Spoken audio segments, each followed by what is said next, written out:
Hi, I'm posttimeskipsam, and welcome to my reaction to every single Final Fantasy XIV trailer in chronological order. This video is going to be a little bit different than some of the reaction videos you have seen out there, because I am actually fully caught up to Endwalker. The reason why I'm making this video is because I wanted to reflect on the trailers that came before it, and as you can tell looking at the time code below, this is a very long video, and that's because I'll be pausing a lot, reminiscing on moments that I see in these trailers, because this game is truly special to me, and this is kind of my way to share that experience with all of you before I jump into Dawntrail. So get a drink, get some snacks. It's going to be a long one. Look, I'm not going to be recording this all in one sitting, so I don't expect you to as well. Feel free to keep this on in the background, save it for weeks on end. I don't care. I'm just glad that you're here. So let's begin. All right, so here is the version trailer for version 1.0. This is before Realm Reform, before everything that happened. This is the game that failed, the game that got destroyed. I remember playing this in the beta, and I thought it was so cool because I'd never seen like an MMO with this high of graphics. But I was like, I don't know, was I like in high school or junior high or something? I could not afford a subscription, so I just never played after the beta.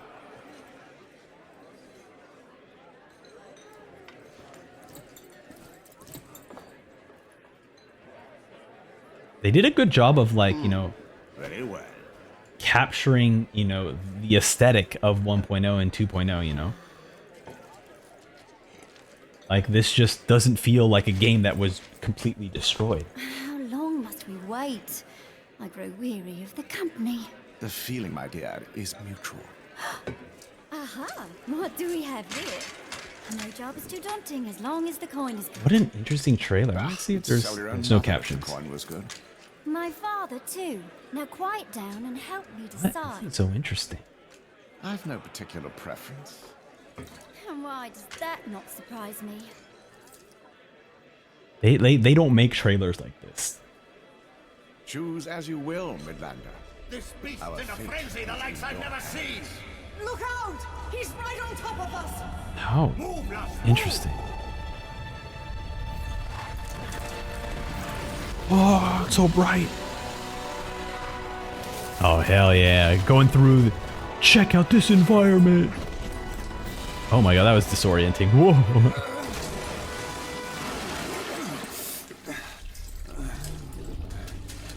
Oh. There a Marlboro here? Oh, look at that. Protecting you. Like, get out of the way. That definitely a sprout behavior for sure.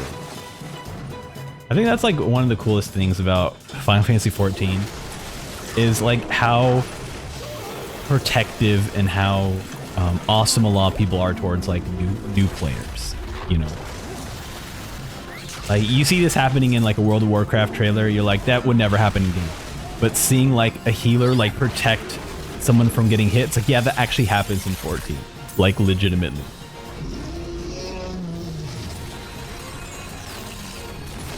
Dude, this is a great trailer though.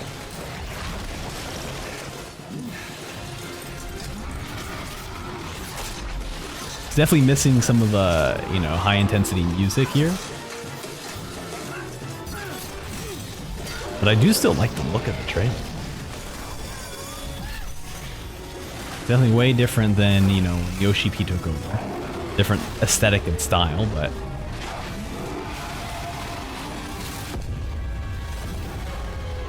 this would get me interested in playing this game.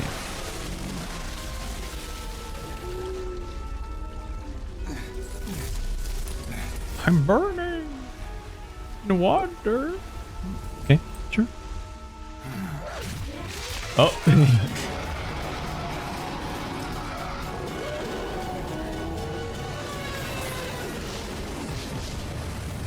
What? Oh, okay. I thought it was like, no way is the Imperial soldiers helping us. No, they're fighting something else.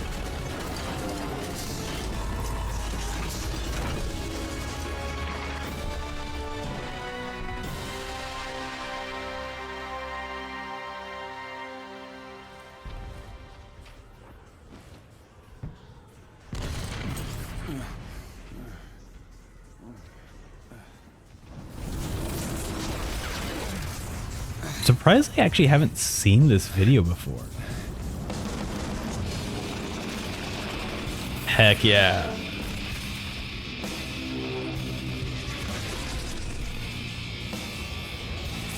So I'm like curious if like this is like a launch trailer or like maybe the opening cutscene trailer.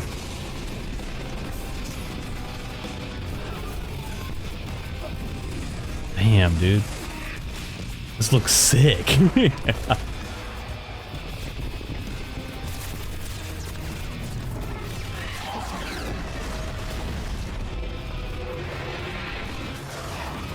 It's crazy kind of seeing all these like dragons. Oh, here we go. Yes. Because some of this like imagery occurs in 14 just in like after A Realm Reborn in like a different way. Look, it just looks like the end of Days here.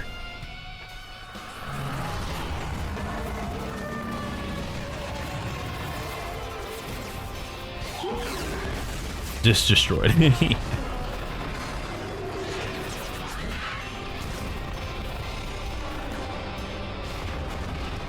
Damn. It does look pretty cool. For a game that came out.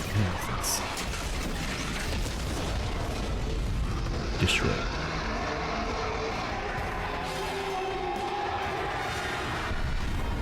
Oh, wait a minute. Wait, is that Midsommar? Because like in, oh man, Madonna or whatever it's called, there's like the huge tower and Midsommar is like wrapped around it. Is that where this comes from? Oh, these are all the primals too. Oh, that's sick. Wow, okay, cool. So yes, this game came out in 2010.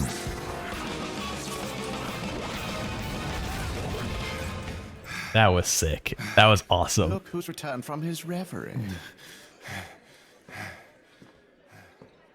So nice of you to join us again. I'm glad that they made Mikote's like a little bit cuter. That face is looks like she's going to kill me. Well, don't keep us in suspense. I want to join Final Fantasy 14. We'll start with this one. Limsa and Lominsa. Ah, he speaks. Can we go now? Something to sing. Hell yeah.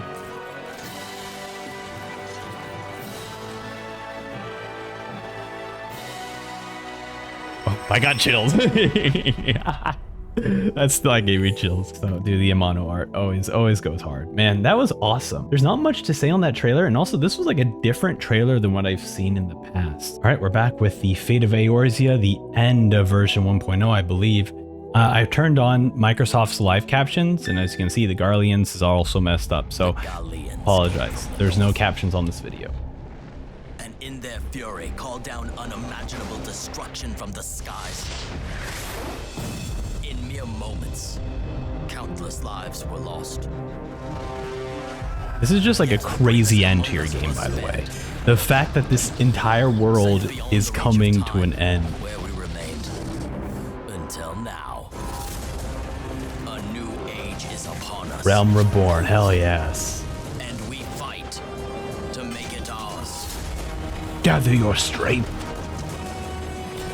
Join the battle. Odin, sick, dude. And fight to reforge. Oh, yeah, Gaius, let's fucking go. I mean, who is that guy? Who?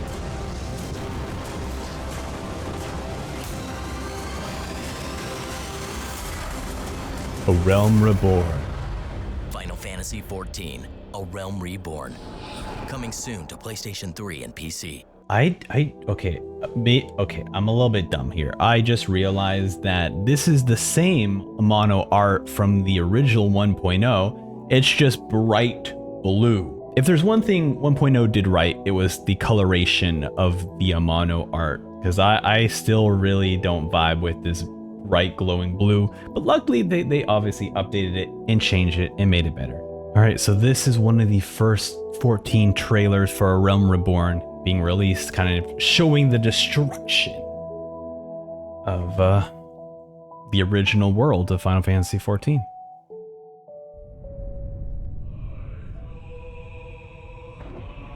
I do apologize, there are no captions here on the YouTube video, so I will try not to talk over the voices.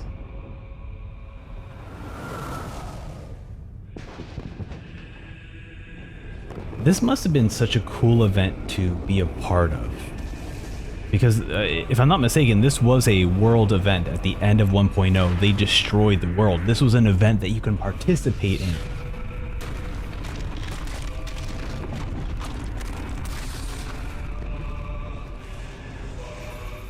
Wow.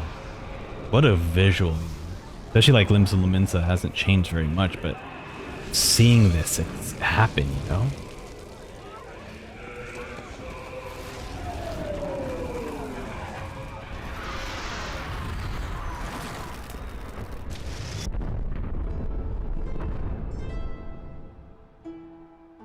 I don't even know if I've seen this trailer before.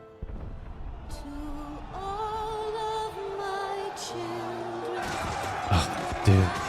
I forget how good the vocal tracks are in every expansion. There's always like a main vocal track that represents the expansion. Gaius, let's go! I mean, not right now. Not gonna celebrate what he's doing now, I just mean before. Hell yeah. I play warrior, so this gets me excited. There's my guy.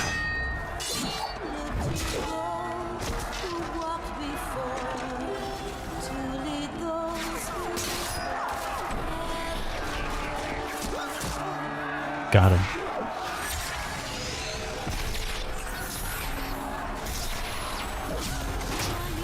Heck yeah. Wait a minute. Oh my god. So as I mentioned before, full-on spoilers. In the Arbord and his crew, right? These are characters that resemble that crew, right? What I didn't realize is that all of these characters were featured in the original trailer. This main character here, right? He was obviously different job classes, but that's fine. This is Final Fantasy. You switch jobs all the time. He was sitting with the Mikote and an Elizin, right? The Elizin is the black mage that is firing off. But you see the Lalafell, you see the Hrothgar. They were the characters who jumped in and saved the main character in the original version 1.0 trailer. I can't believe it. That's insane. This is what I love about A Realm Reborn, is because they care. Like, this isn't just like 1.0 was trash, we're gonna redo it. It's more of like, we understand that 1.0 wasn't the best, but we still want to give you, like, we don't want to throw it away. We want to make it better. And this is why there's A Realm Reborn, because like no one would have a payoff like this of having the characters from the version 1.0 trailer come back as the main Warriors of Light in the newer trailers. That's awesome. Wow, I had no idea.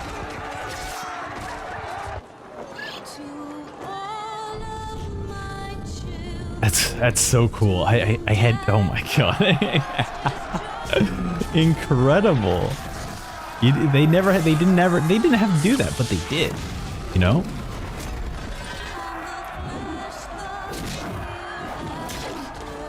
Honestly, if I could get like one hope in a future expansion, and this is the thing that you probably can't have for MMOs, is like ragdoll, you know? I want there to be impact. When I'm a marauder and I kill a dude and I hit them with my axe, I want them to fly a little bit, you know?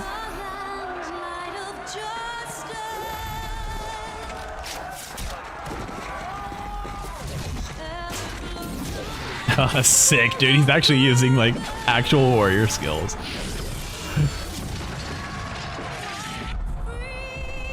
There's our 34-year-old Sid. Crazy, I'm his age. I had to think about that for a second. Oh my god.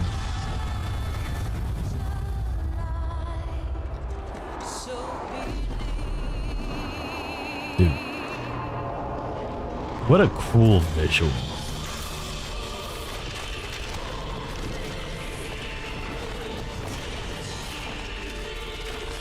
Man.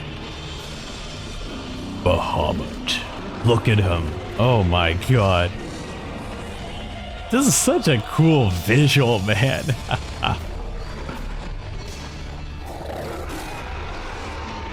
Wow.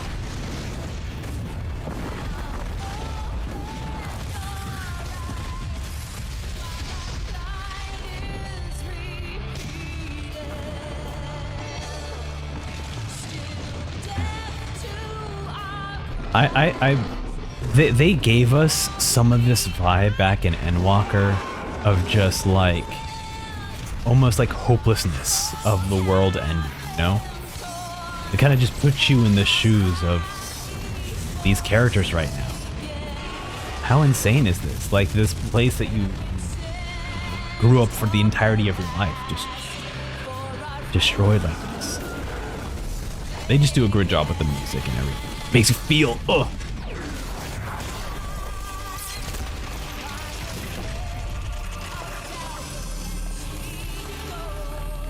Grandpa Livier. Oh, sorry, spoke too soon. Oh, there he goes. He's like, oh my god.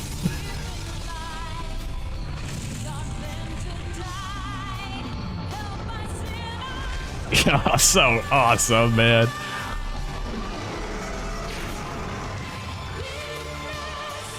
Oh my goodness. Oh, our characters. Oh, they look at them. They're so young. Wow. The Scions. Oh my god, I'm getting chills. Oh my goodness. Oh, it's I didn't expect it to hit that hard. Oh my god. Yeah, Seal Bahamut.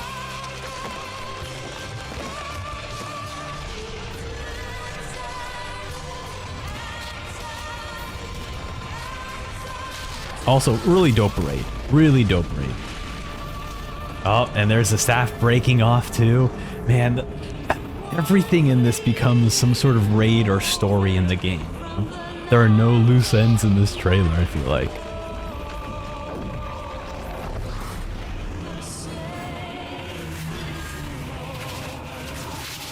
See you guys later. Boop. Teleporting them to safety.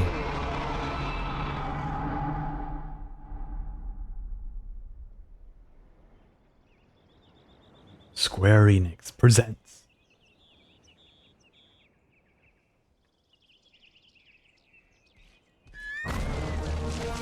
Oh, look at this. That's my chocobo sound.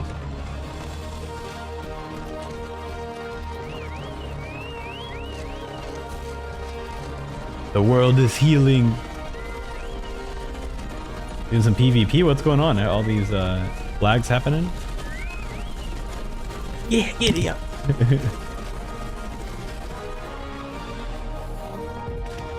The fireworks are setting off. Gestola. Forever 26. She's like 1,000 years old. Ida and Papilio? Papalimo? Yeah, dude, I'm gonna mess up names. Thancred. Man, dude, they look so different from now. It's crazy. Odin. I love that they show Odin here, man. It's so awesome. Come at me. I think, you know, they gotta get you hype, you know? We're gonna be fighting these guys.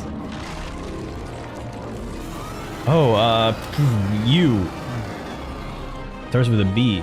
Behemoth? Is that Behemoth? Oh, was that Crystal Tower? On the source? And there's our crew, all here. God damn, that Makote. Yo! What? Yeah, that's definitely modded. Definitely modded. Good lord, that was a modded character if I've ever seen one.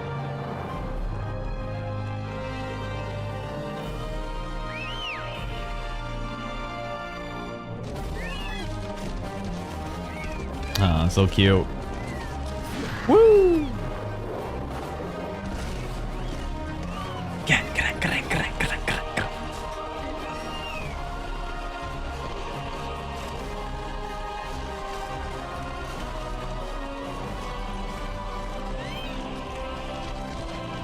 There we go. Off into the distance. Oh, getting chills. Oh, wow. Ooh, getting chills. Also, they took my criticism to heart.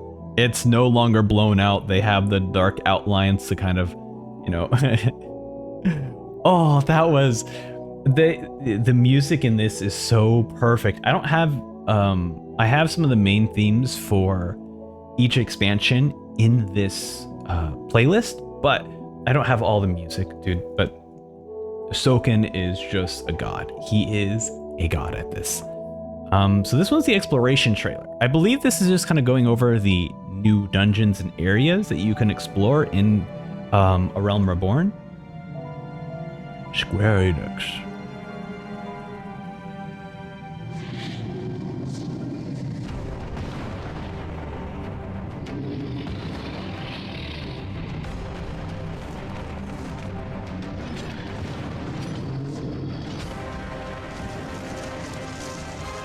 Uh-oh. Heck yeah.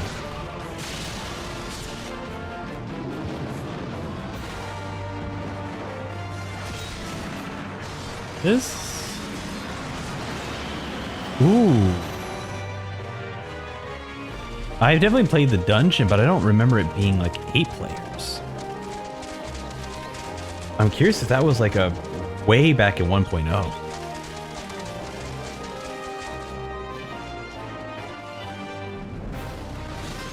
Also, look at this big party here. Oh, classic music. Bum, bum, bum, bum. This is one of the cool things about, you know, playing a game that is like still alive today. Oh, they're doing a hunt right now. Definitely a grand hunt. 100%. Like this stuff like legitimately occurs in the game when you're in like a very populated server or like, you know, a new expansion just launched. Like this stuff happen. I mean, the hunts still happen today, obviously. This is so cool. There's a res happening. Wow.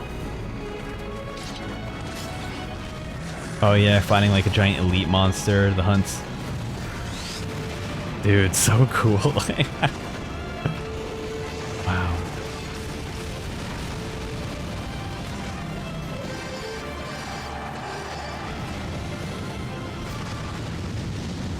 Also, I just realized that they were fighting Ifrit just like randomly.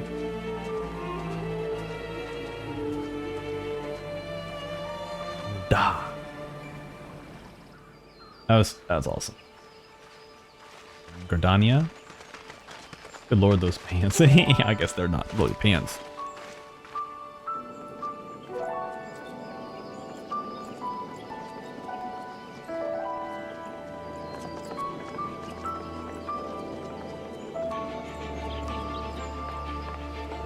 This is so cool.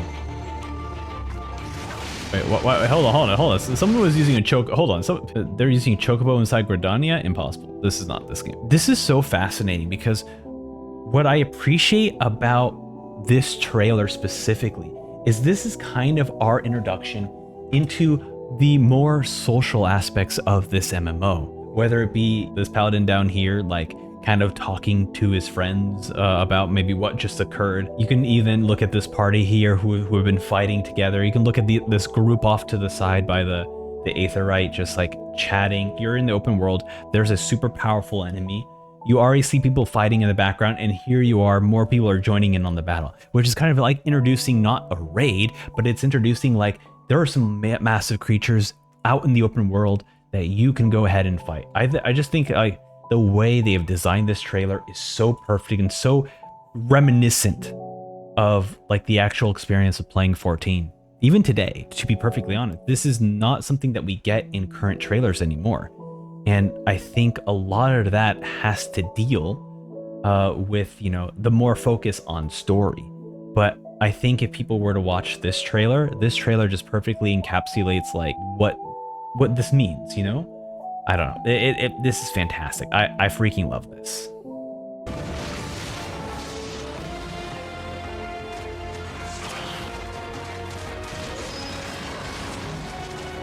Delivery Moogle too, that's cute.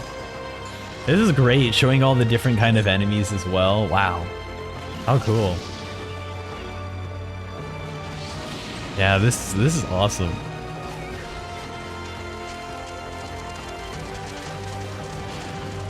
Definitely not this many elite creatures all throughout. But just kind of showing the environments, and then you're obviously spicing everything up with like actual fights.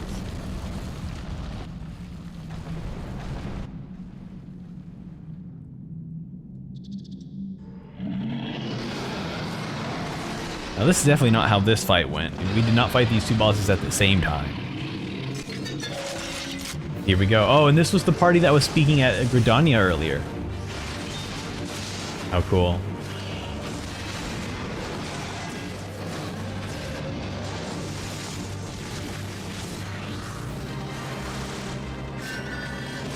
The heal's happening. Perfect. The Dragoon. Jump. No way are they're not going to show. Are they got to show that. Oh, is this limit break? Yes, limit break.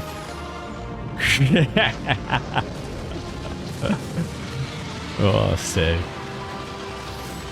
Dude, great way to end with a black. I think the Black Mage limit break is one of the coolest ones. Oh, this is the opening cutscene. Yeah. Here.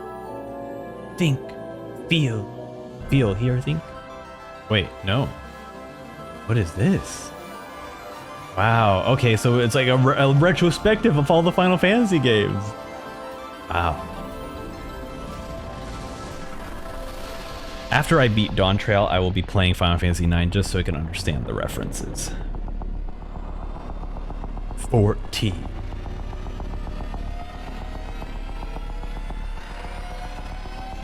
Eorzea, a blighted realm, riddled with false gods. Twice now it has eluded the Empire's grasp. Interesting, a Gaius narration. Brought nigh to the core.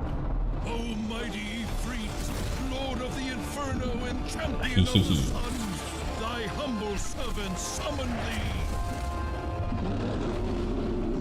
Your souls will burn for eternity. Cool. Yet it must be saved. You know, that makes sense. That was Gaius' ultimate goal. God damn, Garuda. Oof.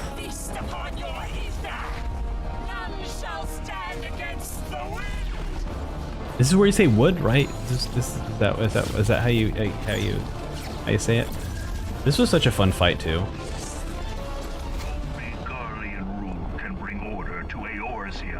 I mean, look, majority of the trials in 14 are awesome.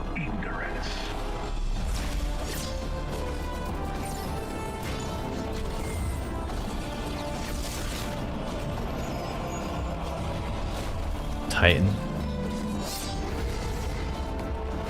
Odin. Surrender myself. On the condition you spare the innocents. For victory and fortune. Damn, they're spoiling that section too?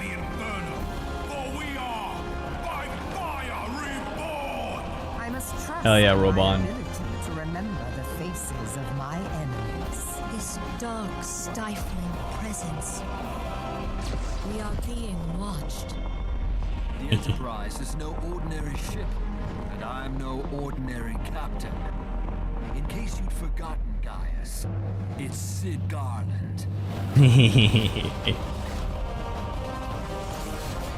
Hell yeah. Bum, bum, bum, bum, bum, bum. Ah, it's sick, dude. Everyone's doing their limit breaks.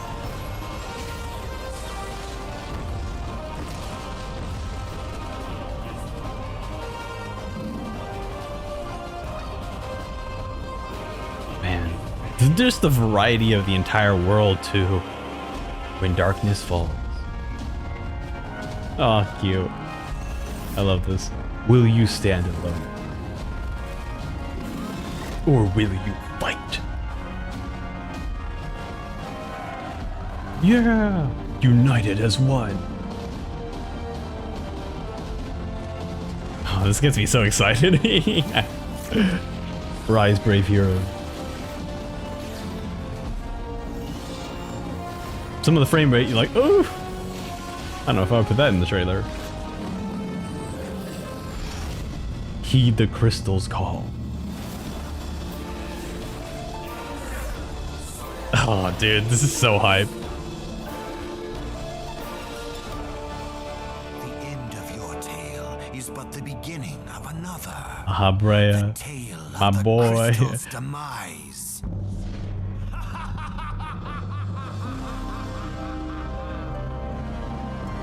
Wait, it's a Final Fantasy game! That's crazy. What a reveal. Oh, ultimate weapon. Dude, this... Oh my god. Wow. PlayStation and Windows 2013 and PS4, right? It's like, PS4. Oh! Yeah. This was, what a cool trailer this was. Man, these trailers of showing off the limit breaks, showing off like glimpses of the story, but most importantly, showing off the cool bosses that you get to fight.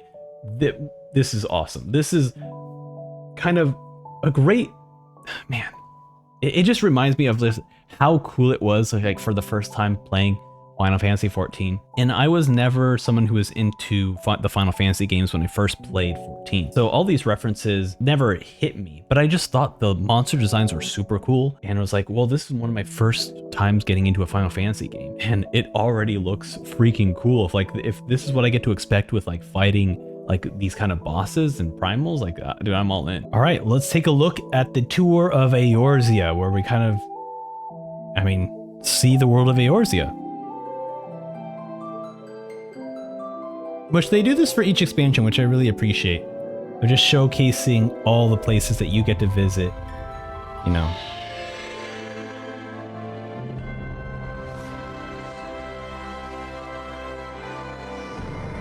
And I believe, yeah, I believe this is like a 3-part video or something. There's a lot of places to visit in 2.0. Man, dude. It's been a while since I've seen these old areas. Wow.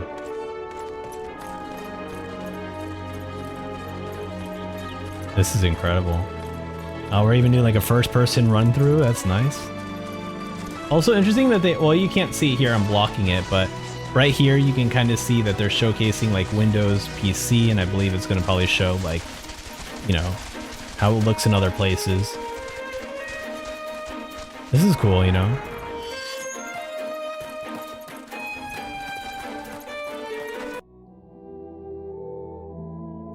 Wait, I mean, I apologize, but I remember I think it was Stormblood where they stopped supporting PS3, and it's like, look how poorly optimized it is. It's chugging. It looks bad. I feel bad for the PS3 players because like this is not a smooth experience at all. But I mean, you still get the vibe of everything, so I mean, it's still good. It's just I wish it was like smoother in performance. The Black Shroud. Dude, that's just my character. Holy shit, that's just my character. In outfit, hair, color, everything about her. This is her. The Sanctum of the 12. Wait, is this where you get married? Is this the temple place? Because they had the same symbol stuff. Oh yeah, it is. A lot of people here. How cool. Roots Lake.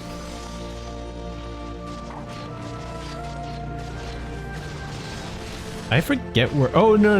Okay, I know where this is now. Now seeing those rope bridges. Was it? Oh, was it called Roots Lake? I thought it was called something else. Camp Tranquil. That's it. That's the. There we go. Yes. So Camp Tranquil is the place that you teleport to, and then Roots Lake is below it. Sorrel Haven. These are all in the same region, though. You know, I didn't realize they had such drastic name differences.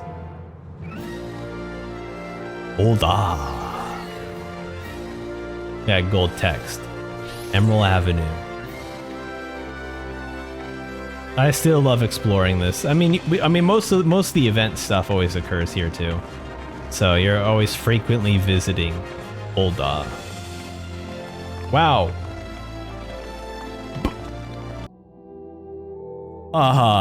I'm sorry, game. Okay, someone in the comments has to have pointed it out, right? What we're looking at. Okay, there's no comments. That is insane. You won't see that in a more recent trailer. Look at this. Oh my god. One of us. That's crazy. What a crazy opening to this exploration tour of Eorzea with an upskirt shot at the very beginning. That's so crazy. This is insane. Wow. I can't believe that. They were straight up like, yo, check out this upskirt shot. Hall of Flames. I still can't get over that. That was amazing. Look, I do that with my own character, but not sometimes on purpose. Also, my character mostly wears pants. She's a pants wearing kind of girl boss, you know. She's a warrior, so you know she's. This guy clapping, hell yeah! Sapphire Avenue Exchange. Oh, you're about to bump into that dude. Pearl Lane. Yeah, this is great. I actually do appreciate this, but you know, ignore the upskirt shot that just randomly occurred. This is actually a really great overview of just, you know, seeing the different environments that you'll get to visit.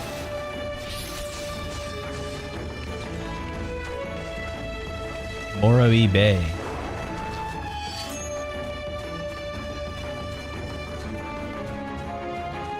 Yeah, look at this place. Very cool. This looks like a Final Fantasy like 11 outfit or something. Look at this. Look how this person's geared up. Ocean's Embrace. What the heck is that? Morabi Dry Docks.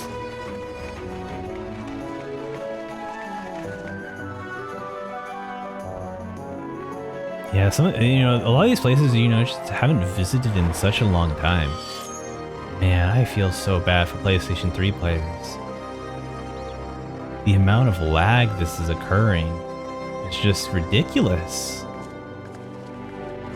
I mean, I guess part of it was because 1.0 worked on, you know, worked on PS3, so I think they felt the need to still support the PlayStation 3 players by giving this game. But man, like, I really feel like despite, you know, it's really cool that they did support PS3, but like at a certain point, it's like you're really making it a worse experience for PlayStation 3 players, including like PC players, right?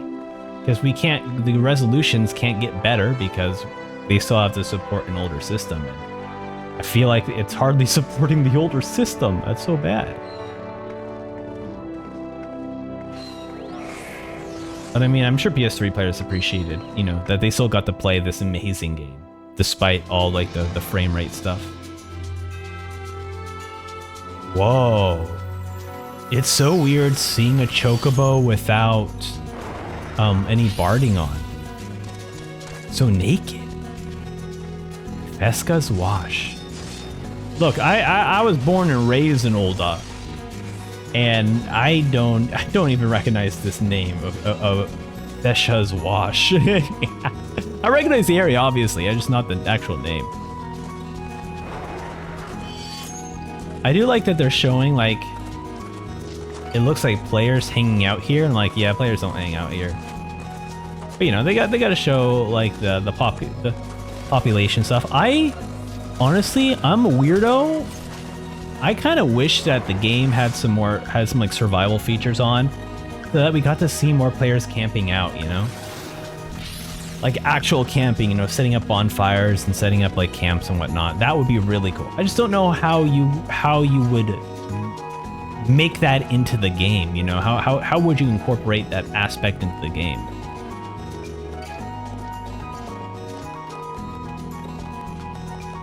Very cool. Look at everyone just hanging out here. The coffer and coffin. Oh, Black Mage showing up. Grab me a drink!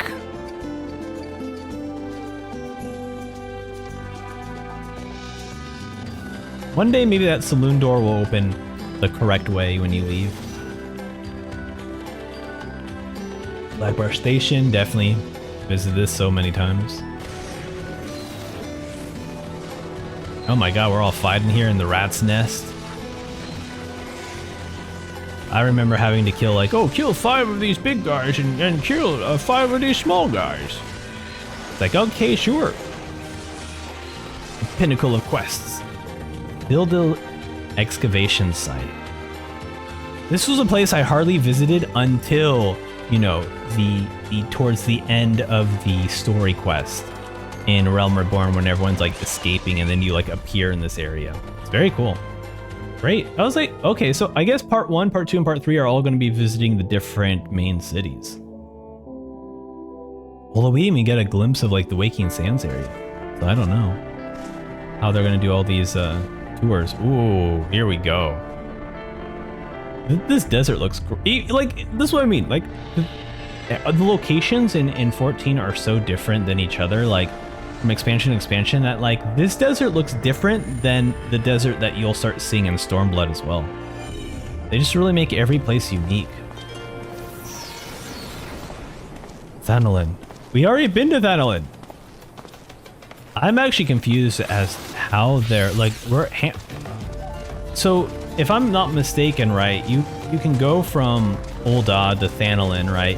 And then if you keep heading down, you'll hit Hammerley, and then if you keep going past Hammerley, you'll eventually hit Blackbrush Station. But the previous video had Blackrush, this video had Hammerley.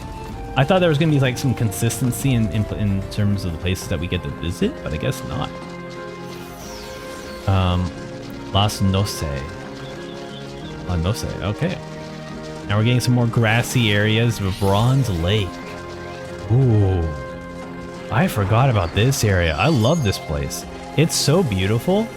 Just, I really love like ruins, and this kind of, obviously how you have the ruins here, but then you have like these very shallow ponds, which I really love as well. It's just a cool aesthetic, you know. And then Camp Bronze Lake here. Get to see the moon. I believe you revisit this place at some point. Maybe I'm just thinking of like the warrior quest. Everyone relaxing at the spa, very cute. Oh, hello, hi. Oh, she waved at me! Holy shit! Holy shit! I promise you it's not pre-watched. I was not expecting the wave to happen. Oh my god, go back. Go back, she's my wife now. The Salt Strand, what the, where are we? Huh? I don't remember that place at all. Interesting, okay. The Deneville checkpoint.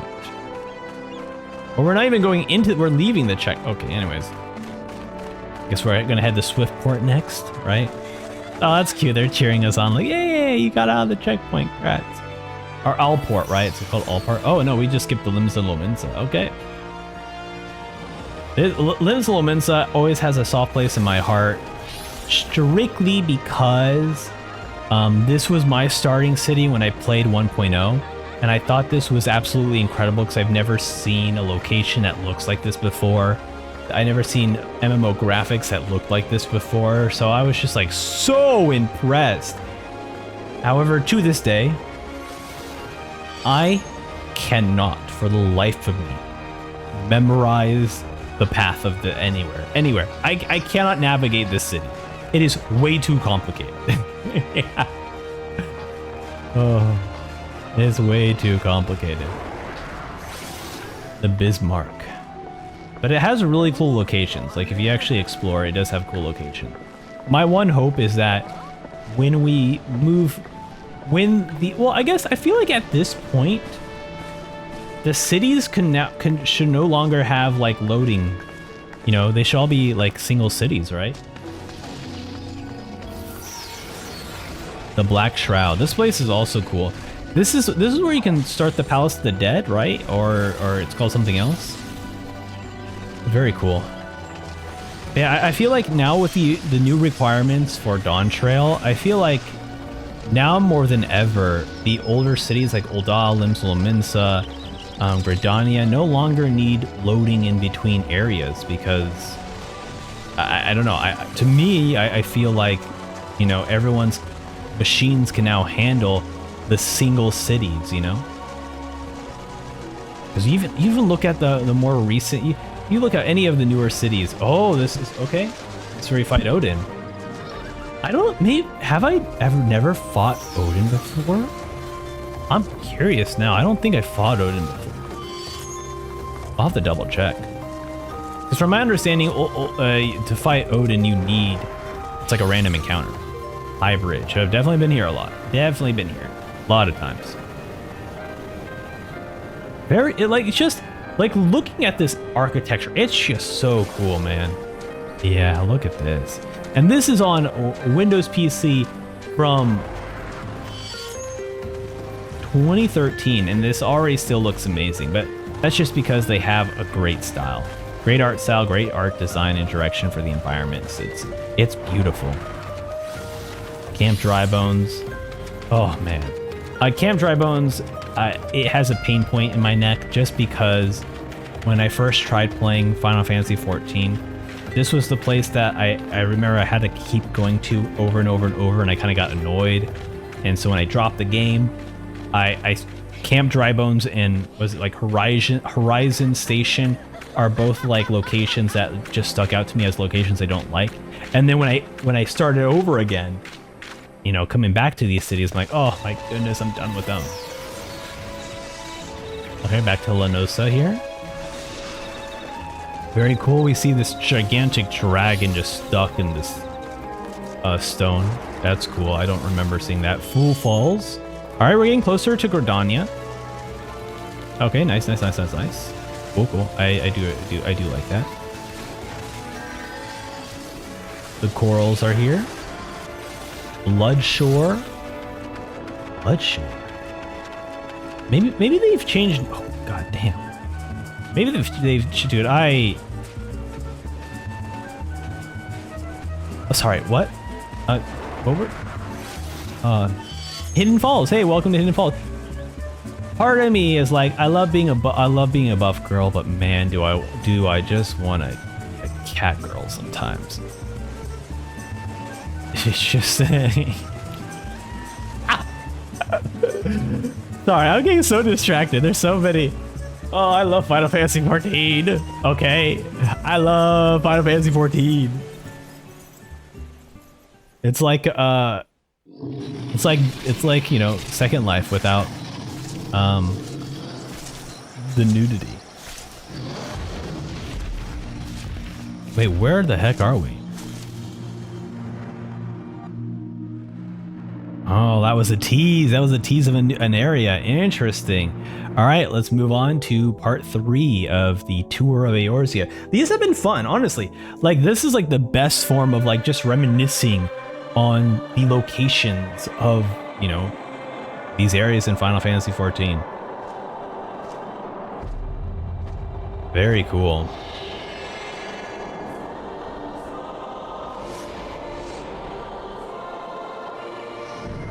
A Tour of Eorzea, Part 3.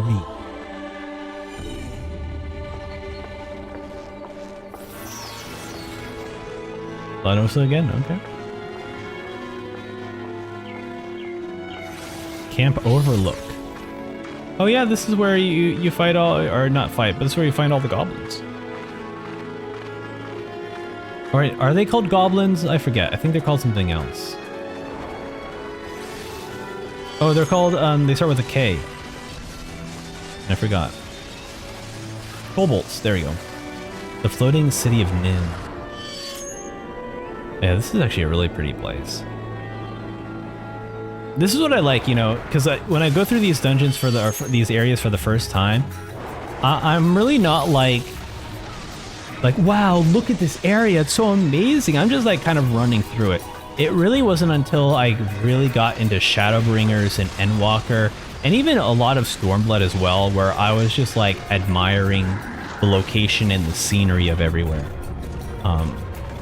And so definitely my playthrough of Dawntrail will be basically the same, where I'm just like admiring this beautiful area, you know? So definitely expect if my playthrough is going to be having MSQ and just me exploring.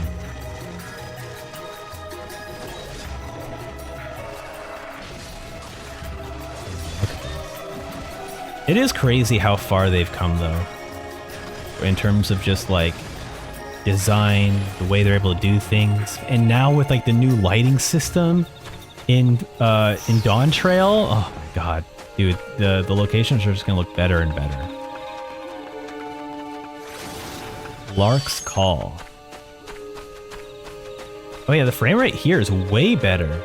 So I guess it's just major cities maybe the frame rate kind of chugs a bit, or with a bunch of people it chugs. Yeah, it looks great. Yep. I felt this way, you know, sometimes you're like, I just need to get through this area, I'm just gonna sprint through it.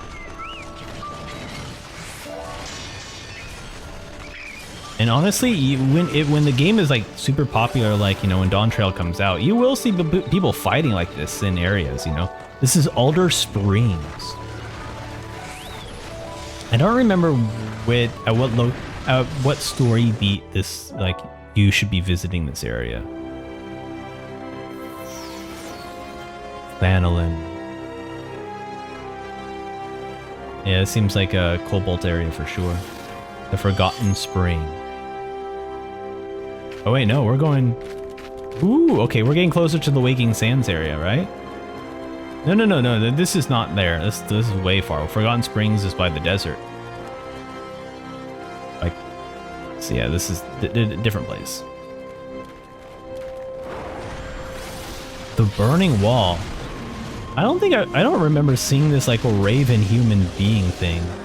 That's crazy. Whoa, look at this zoom out. Oh yeah, I remember this area. I had to collect like spider things. Ooh, the Cerulean processing plant. Dude, I love when we get closer to like the Imperial, like Empire stuff, you know? Very cool. Robon's Push.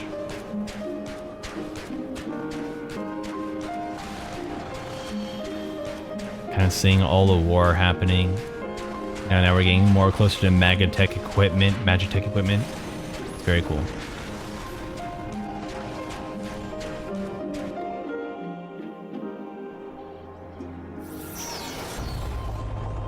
Thas.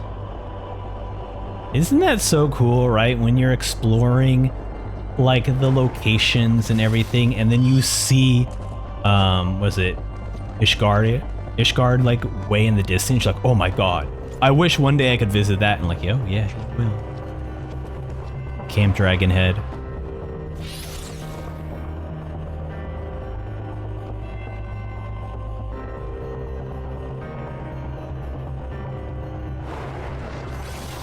Boulder Downs. I think this is a place with like a bunch of pits, and it's like if you don't have a return like teleport ready, like you can get so lost in this area. Natalin, okay. It's not how I imagine Genshin's Natalin to look like, but hey, here it is. Gates of Judgment. One day you could pass through these gates. Not today.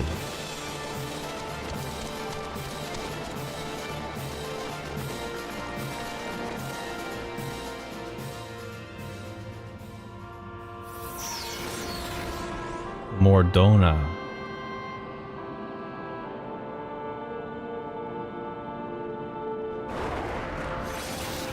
I really like Mordona a lot, just because not only do we have our new Scion headquarters there, but also you have really cool visuals. You have like the Crystal Tower stuff in here.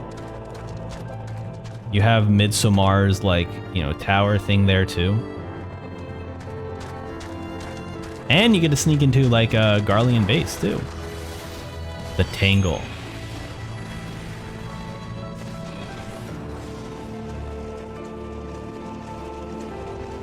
Got a pugilist here running.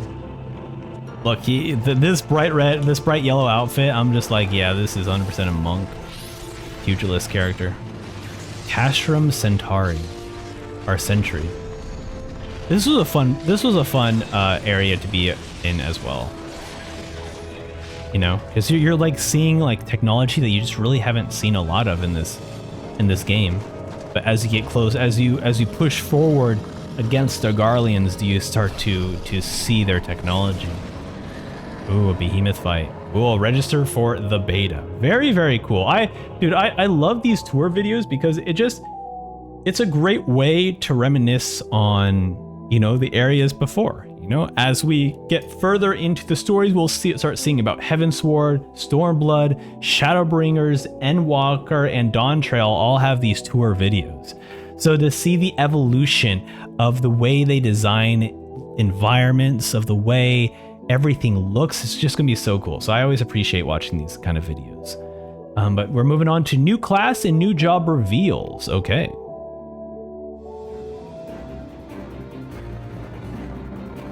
Scholars? Oh wait, this is right. This is all being released before the launch trailer. So they're just kind of showcasing like, hey, here are some jobs, you know. Arcanist, oh.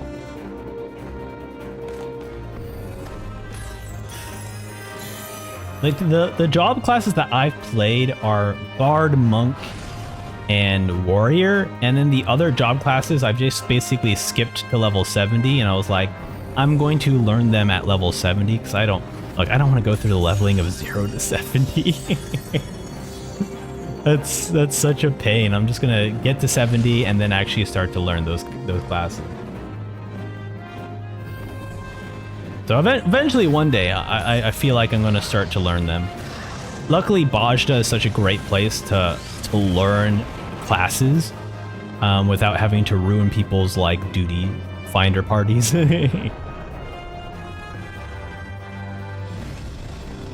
A Realm Reborn, Final Fantasy 14. And then Primals Unleashed. So I assume this is not the band, but just talking about the Primals that you get to fight in 14. Which we haven't gotten to see too much of. Like we've seen teases, but not actual fights, you know. Behemoth. Wait, is this real? Is Behemoth not a trial, but like a random occurring fight like Odin?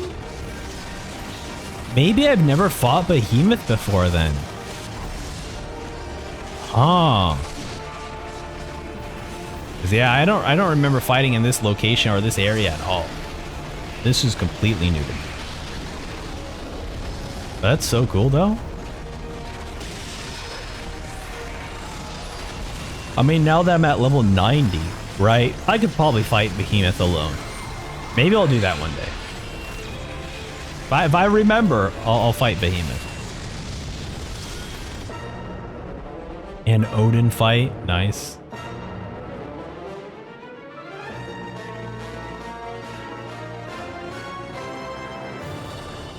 Dude, I love that you just watch him start to just walk around.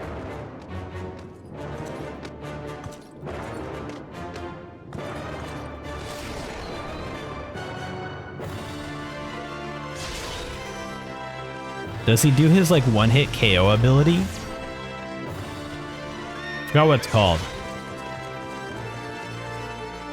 Yeah, that's so funny. You're just watching him just like move around the field. Oh, Ifrit showing up? Okay.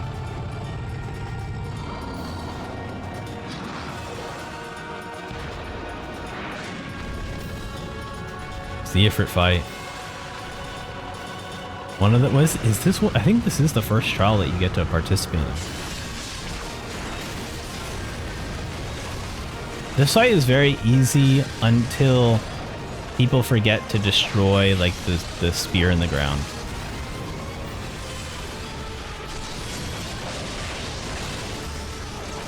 But yeah, this is very cool though. Yeah, dude, like imagine like before launch you're seeing all these primal fights, man. That's so epic. Garuda. Yeah, this stuff is just really cool to just, you know, you're hyped for like, oh, are they going to make Final Fantasy 14 better? Like, is this truly going to be it? And you see these trailers, you're like, damn, I think they're doing it. I think they're going to do it, man.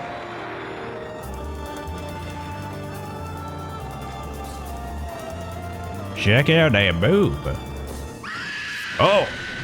Ba-da-da-da, ba-da-da-da.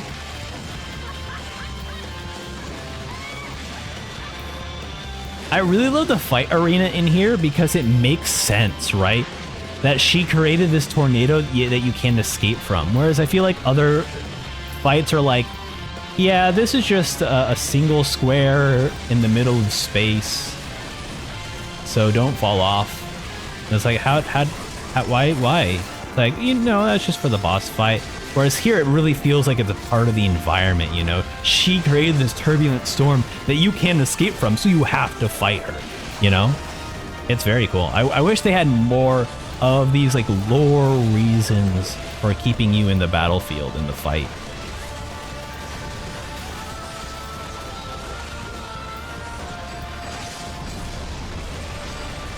Very cool. Oh, I hear a Titan.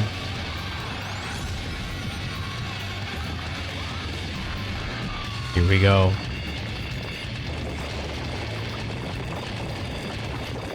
Don't fall off.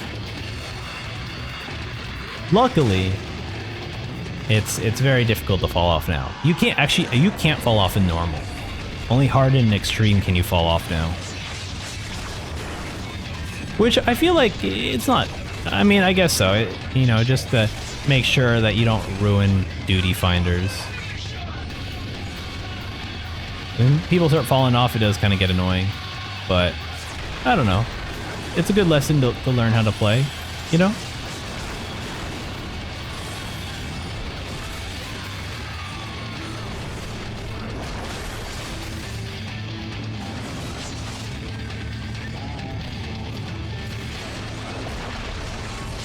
Also, I think I already mentioned this before, but this was the Titan was the fight that I learned about how to spell jail a different way. There he goes. Cool. That's dope. What's next here?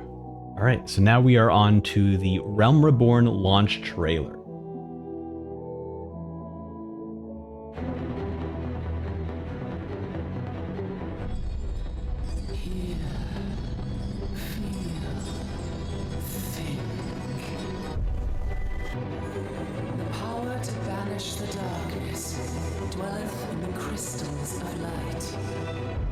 Dude, this trailer is kind of hype. The slow zoom out from the title. The character in the back's just clapping. That's so cute. For it is Heidelin herself who speaks. Bum, bum, bum, bum, bum. So, Gaius and Nero here, buddy. Oh, love it. Oh, I forgot that there was an entire storyline where people had a hard time telling the difference between Alizé and Alphino, and then they made a joke as soon as Alizé got a new outfit. They're like, "Oh, now we're not gonna look alike," you know. I forgot. I was like, why does Alphino sound like Alizé? Forgot they used to wear similar outfits. Oh my god. Also, yeah. If I remember correctly, the voice actors are completely changed after A Realm Reborn. This is so hype. The salve will serve not only to close up our present wounds, but prevent old ones from opening anew.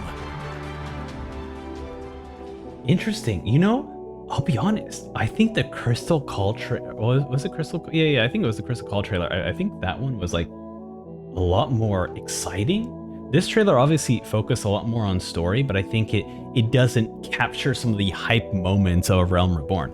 And look, you know, when you're first starting out with Final Fantasy XIV, everyone's going to say Realm Reborn, not the best. And I agree. And it's not the best relative to what you can expect from like Shadowbringers or an Endwalker or one of my, you know, I will say I love Stormblood as well. Stormblood, one of my favorites, Heavensward. Honestly, to be fair, if you were like, can you rank your favorite expansions?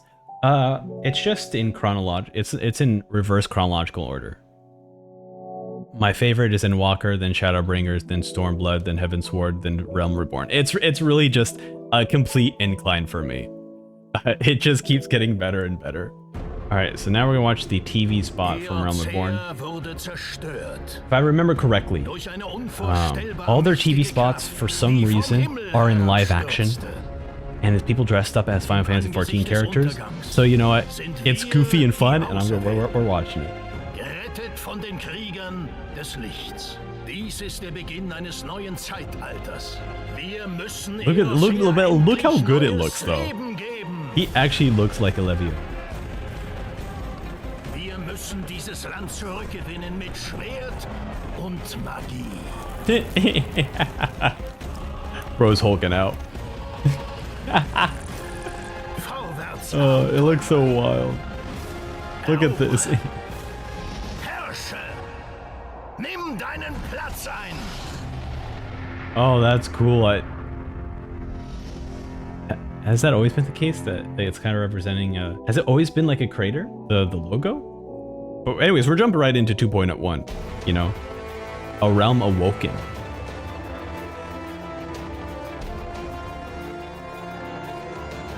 Oh, is this where the Crystal Tower opens up? Ooh.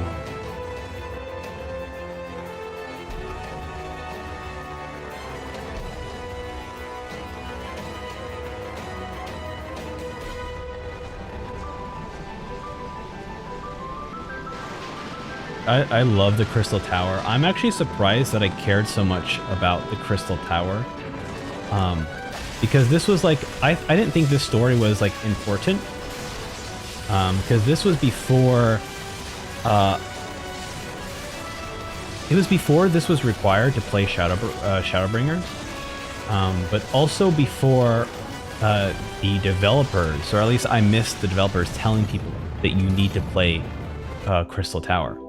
So I played it, and there's a lot of stuff in that story I didn't remember. But for some reason, I don't know what it is about his character. But the things I remember most was Allegan's, and so, you know, the fact that they pay off that moment. The one thing from those quests that I remember about. Like, I could have completely missed out on feeling that emotional moment where you cry out to Graha in Shadowbringers, because most of that story I just didn't really remember about Crystal Tower. For some reason, that was the character that stuck in my mind. And so when I finally get to that moment, it was, man, dude, I'm already getting chills. I'm on the verge of crying. Let's just get to it. This is freaking, this game is a 10 out of 10, honestly. So here we are, some PvP, the Wolf's Den. I don't know if I've done this thing here. I've definitely done like front lines, for sure. And the more recent one, the Crystalline Conflict. But like just straight up fighting like this, I have not. Not a PvP kind of guy. I like objective based PvP stuff. Housing, man. One day I wish I can get housing that's not like an apartment, you know? I want like an actual plot of land, you know? But at least they improved the plotting system, if I'm not mistaken. It's now like a lottery system, then a camping system. But dude, this is one of the... I don't know. Maybe people could let me know in the comments if other games, because I know that other games have done housing before. But in the way that Final Fantasy 14 does their housing, you know, you live in a community of other houses. And I think one of the coolest things about the player housing is that you can just invite as many people as you want to the house party. And so being able to share an experience with people of like, hey, let's go visit this house, let's go do this thing. It's just, it just makes me so happy that like this game could have such incredible social aspects to allow you to be able to socialize in ways that maybe a lot of people just can't do in their real lives. It's one of those aspects of the game that I wish I could participate more in. I'm shy, I'm a complete introvert, but for some reason in Final Fantasy 14, it makes me want to socialize. It makes me want to like be a part of a group. It's truly special, but hey, who knows? Dawntrail might be that moment. But anyways, the housing, I think, is truly one of the greatest aspects of this game.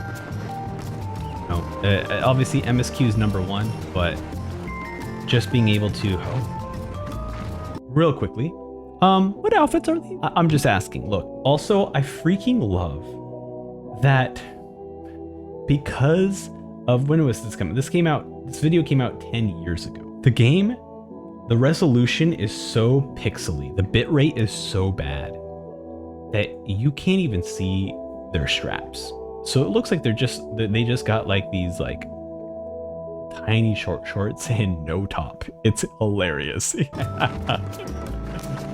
I mean, someone modded that in. There's a mod for that, obviously. Yeah, I would love to have a house. Honestly, one of the things that I always hoped for in housing, and they haven't done it yet. So they have guild housing, they have apartments. I wish you could have I wish you could have a shared living space that isn't guild housing, you know? Like, let me convert one of these plots of land into like, hey, let me invite my partner. So me and my partner can live in the same house together. Or what if it was like a, you know, the same, like, right? You have a small, medium, and large plots of land, excluding any kind of guild housing. Like, I wish that also incorporated, like, you can actually share this plot of land with other people, and you can give them, like, you know, editing rights or like living rights or like whatever, a bunch of different things. So I wish they had that. It'd be cool. You know, the economy is tough, man. You know, we should share housing. Oh man, Thorn March. What a goofy fight. I still never quite understood this fight. But as a tank, I just, you know, turn off my brain and then hope everyone else figures it out. But now, but to be fair, okay, I'm not a bad player, okay? Well, I am, but I do now look up like, hey, what does a tank need to be aware of in each fight that I go in now? Just to make sure. Is that outfit? That outfit must be in the game. Beast Tribe quest. They've changed a lot, honestly.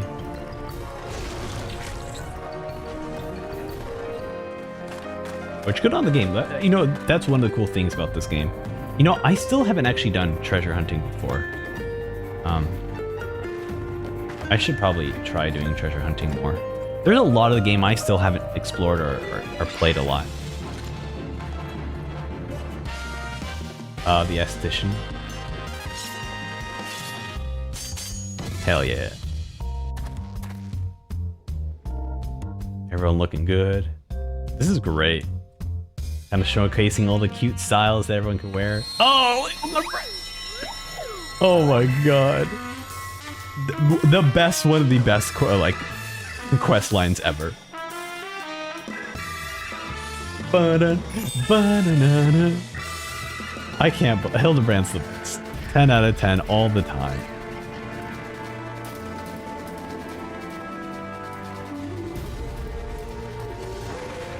Pharaoh Cyrus. I've definitely fought here. Okay, I've definitely had a lot of like fights here. I don't remember some of this, like the inside with like the water there, and there's like that generator. I don't remember that section.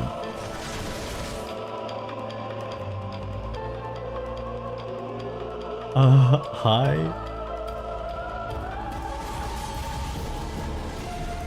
Wow. Don't worry, my arm might be broken, but we're fine. Okay, we're good now.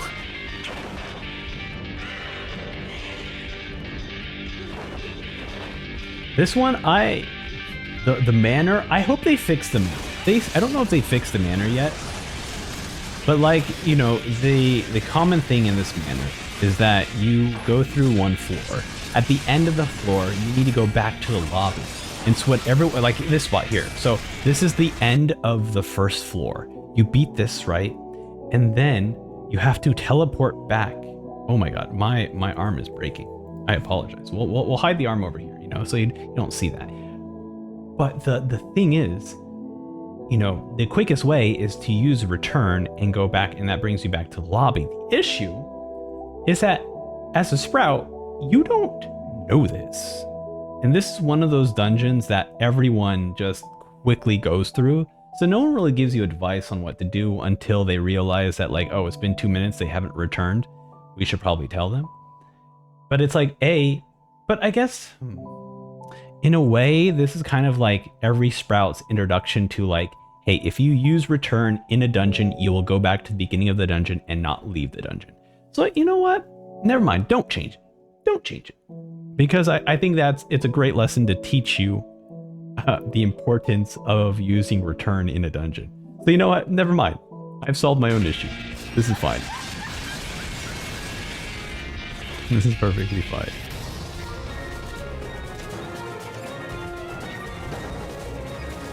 It's the copper mine, right? Yeah, copper bell mine. Dude, I don't remember this big dude. That's good.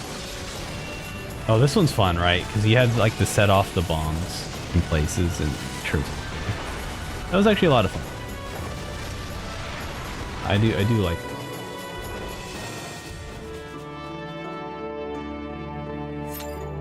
Alright, duty roulettes, okay, nice. Dude, that menu looks so different. That menu 100% different. Look how my arm is broken. It's crazy.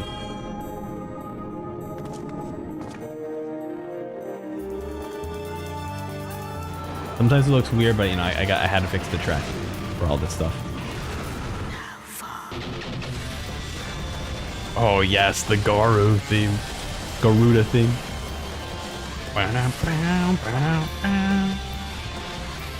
Very cool.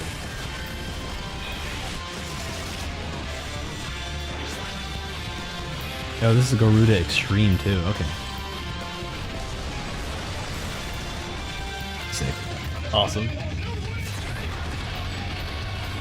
Dude, the music just goes so hard in Final Fantasy 14. All the trailers. I can't wait till we see the Alexander stuff, dude, because Alexander has one of the best fight like music.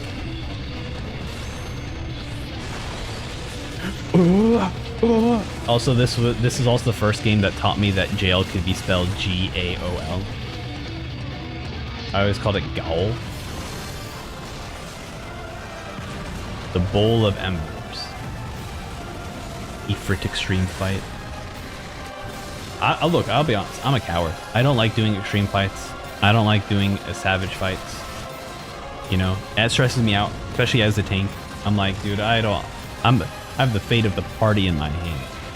I don't mind. I do solo, so I do solo a lot of the extremes that are older. But for new ones, I also just have a short attention span. You know, doing a fight for like 20 to 30 minutes, I start zoning out, and that's not really great for a tank.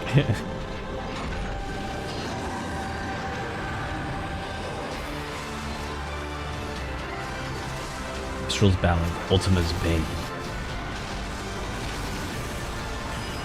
Just what a cool. This is what I mean. Like, this is just such a cool design boss. Like, you know, the epic end to this great A Realm Reborn story. I remember going through this for the first time and me just like freaking out about how dope everything is. And the main scenario quests. Also, more recent, I don't know if anyone else has seen this before, but a lot of people are using the word main scenario quest in other like games and stuff when they mean me. Oh, Nero! Ah! Oh my god. Oh, damn. A realm awoken, dude. That's a sick font. Wow.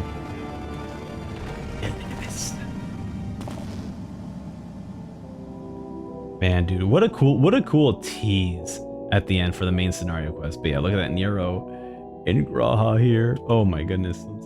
Let's see our boy. Oh my goodness, it's been so long. The fact that, hold on, let's see here. Crazy. That's like, he was probably gone for like 6 to 7 years, you know? Maybe even earlier, right? But yeah, this is crazy. Cool. Moving on to patch 2.2 through the Maelstrom. Here we are. Whoa, whoa. Oh, is this Leviathan? Heavens fulfilled. Oh, what's her name? Oh, from Stormblood. She's already teased this far in? Man. Oh yeah, I guess so, because she was also part of like Waking Sands a bunch.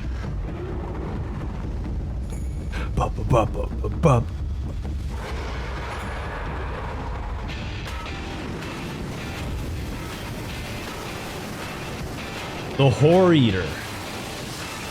Here we go.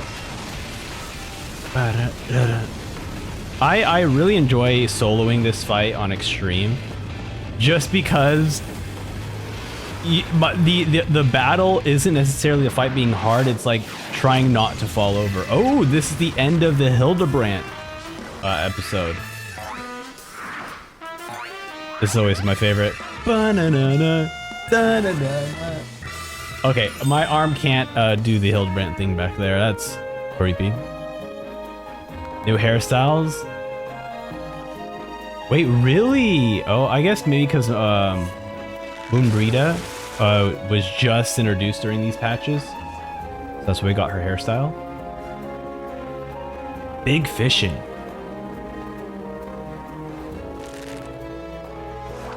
I mean, I love fishing mini games. I have not done a lot of fishing in 14 though. I still think Animal Crossing is one of my favorite fishing mini games. Gardening. Cute. Like, looking back at all this, it's like, you know what? I really do want to get a house in FF14.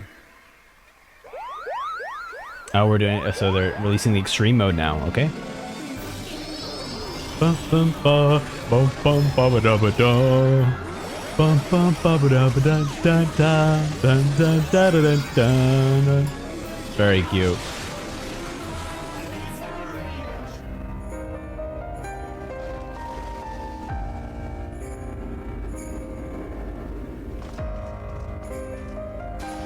The lost city of Amda. Dude, my allergies. Honestly, my asthma would just go crazy here. I would die without even getting to the first encounter. Really. See all that pollen everywhere? Ugh, the nightmare. Oh, this is where you fight Diablos. Sick, dude.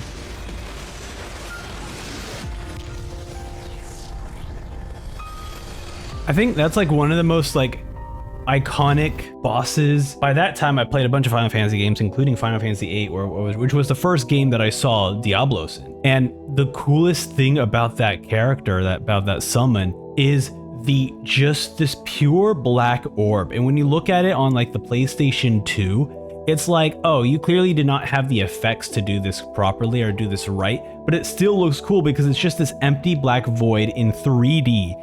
Just being warped in this way, and you can still see it here. Like, that's exactly how it looks in the actual Final Fantasy VIII. So then when I went to go through this and I saw that huge like black hole in the middle of the sky, I was like, oh my god, they just perfectly captured how I remember this summon looking in 8. And I'm like, this is incredible. And especially the way they have been able to deform it when Diablos like pulls it from the ceiling to the ground, and the way like it kind of just like just morphs like this is just, it's so sick. It's a very cool fight. Just further increasing like how much care they put into a lot of these summons to really make them feel how they were back then. I'm sure I'm going to mention this later, but I recently played Final Fantasy VI for the first time, which is all on the channel if you want to watch that. But I have yet to go back to the Final Fantasy VI references in Stormblood, so I'm excited to do that, to see just how perfect it was.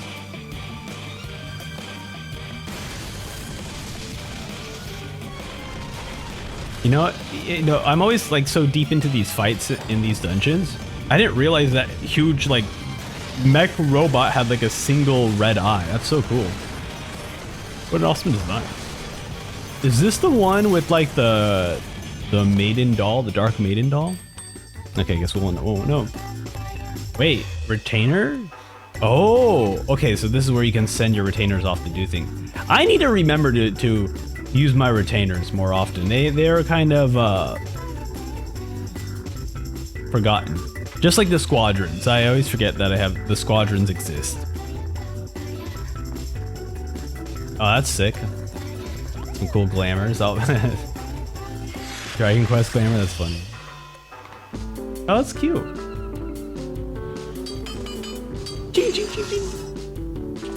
New recipes.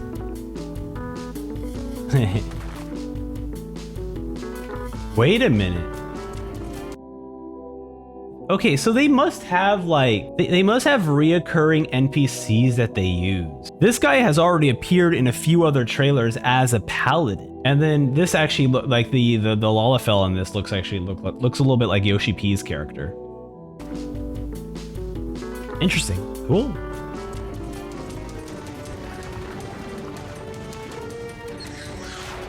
Some more tribe quests. I do really like the way they've done tribe quests post Stormblood, I guess, where like, because the whole thing with the original Beast tribe quests in A Realm Reborn and Heavensward was like, they're savages, they're so dumb and savages, and they're stupid. When like the writing got so much better, where they're like, actually these are still like creatures of intelligence with sentience. Like, we should at least treat them with a little bit more respect. We're in the same world, you know? So I do appreciate that small little change. Where Alphino is not always like, they're savages and should be killed. Like, oh shit, all right, oh boy, okay buddy, you calm down. Second Coil of Bahamut. This is one of those things where I've never gone through these Bahamut dungeons until more recently, when I was like, oh yeah, I could just solo this right now.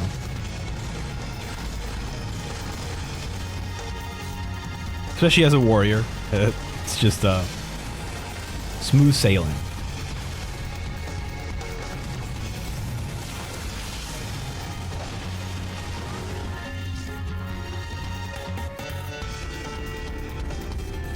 Oh, this is great. Bum, bum, bum, bum, bum, bum.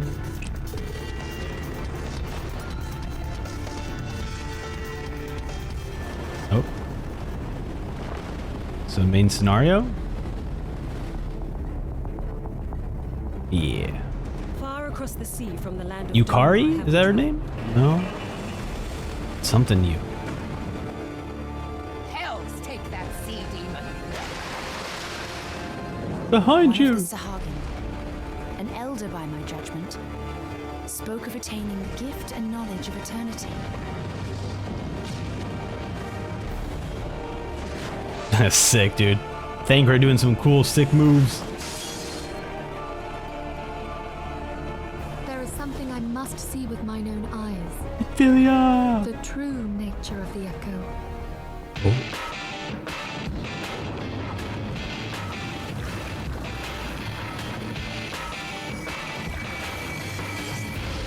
Through the Maelstrom. I love that they're doing like this like unique patch titles for each of these. Like, there's just a logo designer just making cool logos for each of the patches. That's so much fun.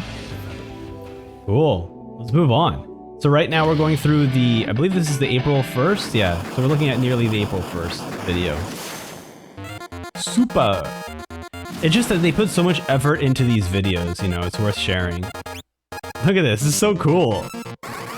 I've actually never seen this one before. Wow. Man. Did they show who like made this? They didn't. There's no description here. Dude, the pixel work is so good. Like from like just the backgrounds to how Titan looks, obviously. Well, no, look, even like all these like sprite designs are still unique to Final Fantasy XIV, despite there being some similarities to like a black mage or like a white mage. They're still like, these are still fully unique sprites created. That's so funny. I love this. Oh, the dragoon just fell. Luckily, this can't happen on normal anymore. You can't fall off anymore. Oh, dude, sick. The way they visualize the attack commands. All right, gotta hide behind one of the rocks. All right, no one's. Oh wait, no. Okay, I would have killed the entire party. You don't hide behind the rocks then. Dude, even the zoom out. Look at this. Look at the environment and everything. Wow. This is so good. The fact that they just put this much like time and care into creating this incredible pixel art animation here of fighting Titan is just so sick. Wait, why did someone just use their limit break? Uh-oh. So, yeah, I think someone just used their limit break. Why did that happen? You know, like any fight, you know, you always wait till the last third. Yay! And then they res the dragoon too. Wow.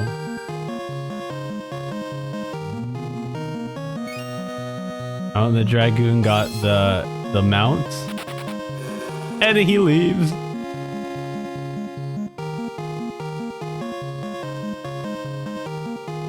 Wow. Been contacted. Little cutscene.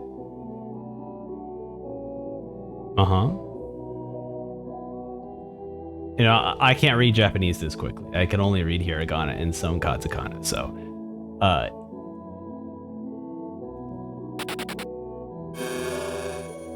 maybe they're talking about recommendations, because the way this whole thing planned out, right? It's incredible that the amount of detail and care that was put into the way players actually play, where everyone is standing here, and if you're new to Final Fantasy XIV, you're like, why is everyone standing there? But it's like, no, right now at this point, everyone's waiting for the pools to happen. So everyone's waiting for their pools. Right now, it looks like you're gonna get this mount, right? So everyone's waiting for this mount to get pulled. This guy in the gold, he's like, look, I'm just doing this for a duty. I'm leaving. I already got the mount. I'm leaving, right? Everyone else still waiting for the pool. Waiting for the pool. Dragoon's got the pool. He's like, finally, let's freaking go. And then he just sprints out. He's like, I'm done here. And then everyone else is like, all right, I guess we're going too now. Everyone did all their commendations. And I assume that this talk about the fighter here, I assume this mention with the fighter, well, it's warrior. It's weird. They say fighter here, but I guess maybe that's just the translations for warrior. Because he definitely looks like he's wearing a warrior outfit. But the warrior here is most likely probably getting like some sort of message about the recommendations of like, oh, you got this. Well, I don't know, because there was no numbers involved. So anyways, very cool, very cool. It was like actually like a real thing, you know? It actually felt like felt like how you would actually play the game. So we're moving on to patch 2.3, Defenders of Eorzea. Square Enix presents. Know you of the Cartano Reclamation Bill? Captions?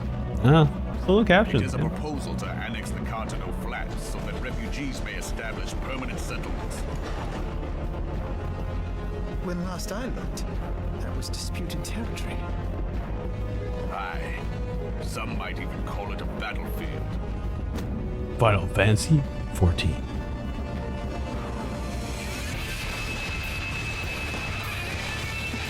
Hard to Know Flats, Borderland Ruins.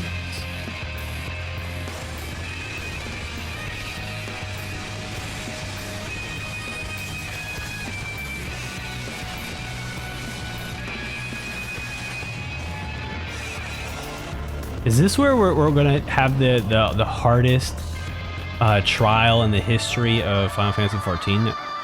Oh, is this the Ramu fight? I remember the Ramu fight extreme was one of my least favorite extremes when I first started out. Because I used to be a big believer in not looking anything up as a tank.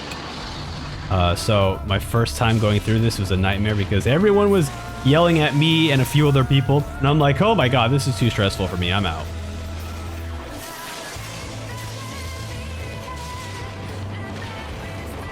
Wait, this was... Oh. This was the song from this? I love this song. I didn't realize that was the Ramu theme. Hell yes. More Hildebrandt.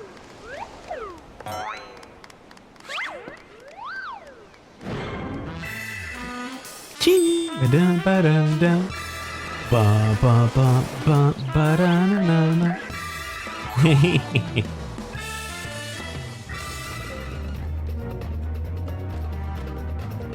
The Hunts. Ooh. Okay. So this was their first introduction to the Hunts. I didn't realize it was like, you know, a while away, right? Because each patch is like 3 months apart, right? So it was a while until they got the Hunts. That's very strange because if you look back at like the pre-launch trailer stuff, it looked like they were doing Hunts in those trailers. Hullbreaker Island. Was Costa del Sol not unlocked? So we're getting Costa del Sol dungeon, Costa del Sol, you know, I guess it would be unlocked because you do go through it through the main story. But interesting that Costa del Sol dungeon wasn't there until much later.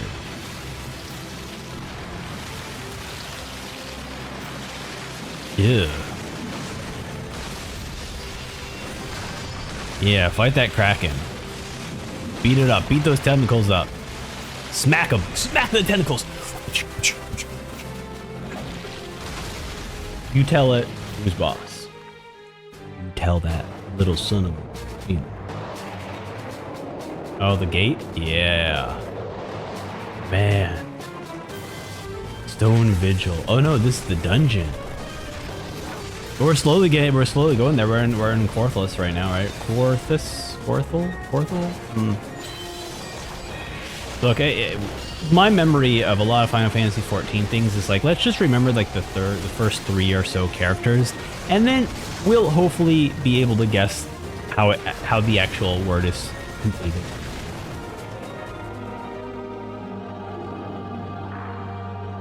Oh no, this one is the one with like the maiden that you fight, right? Tara Deepcroft Park. Oh no, this is one of the first dungeons in the game. They just made it hard mode.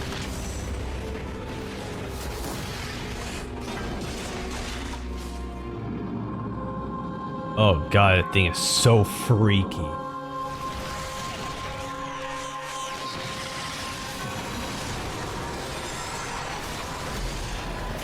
Gosh, I forget how like incredible some of these designs are from older dungeons. Private chambers. Okay, so this is in free company. When you have like a free company housing, you can then have your own private chambers in it.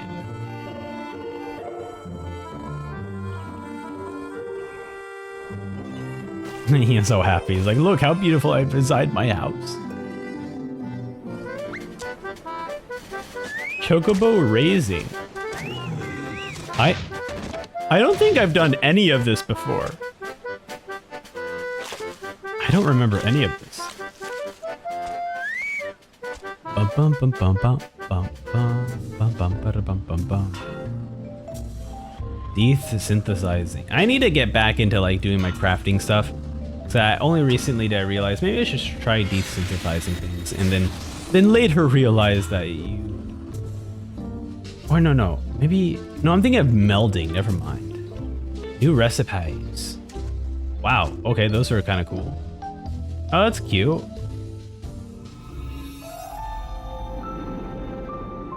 More crystal tower.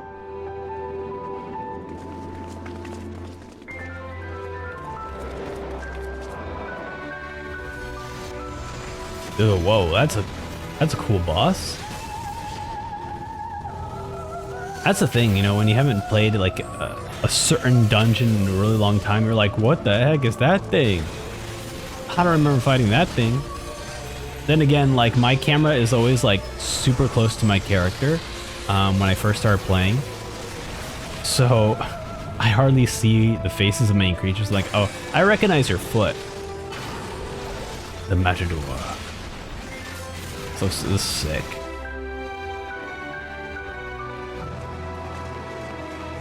Oh.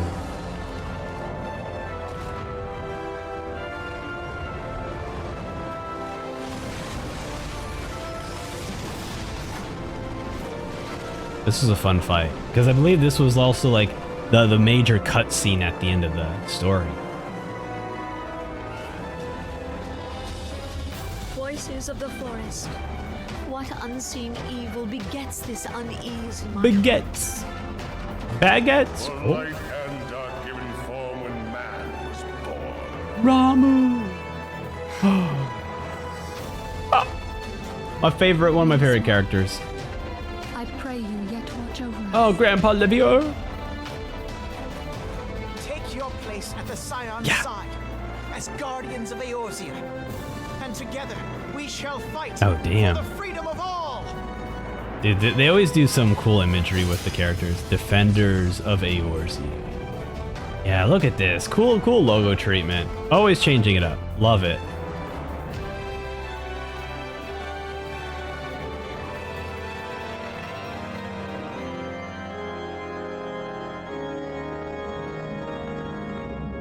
Ooh.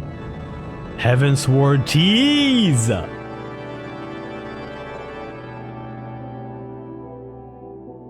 That's sick, dude. The Heavensward tease. Which is crazy, right? Because we got Yugiri, that's her name. We get the Yugiri teaser back in 2.1 or 2.2? 2.2. We get the teaser for Yugiri in 2.2. And now we're like, we haven't even gotten to Stormblood yet. Stormblood is like 2 years later, maybe even longer, 3 years. You know? It's crazy. Anyways, we're moving on to 2.4, the Dreams of Ice.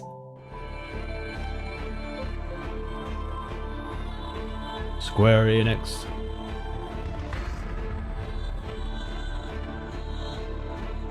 The tales do not do you justice, Oh, warrior of light. Where's my cry? Where's my cry? That's nope. That's I mean yes, And but you know who I am.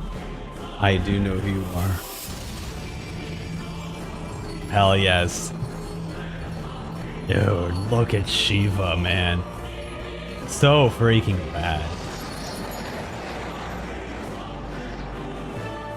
This was one of those like, so there are a few bosses in Final Fantasy XIV that made me jump out of my chair and freak out.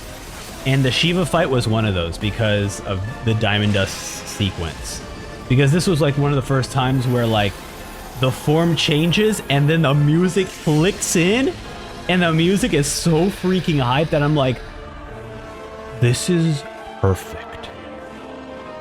And also Diamond Dust just really reminded me of like JoJo's Bizarre Adventures, the end of the world sequence. Rogue. Wait, Rogue wasn't added in until 2.4? Interesting. That's so weird. Because you look at Thancred, Thancred was a rogue throughout the entirety of the game. Of a Realm Reborn. And Yugari is a ninja. Interesting. So they were really teasing that class. I had no idea.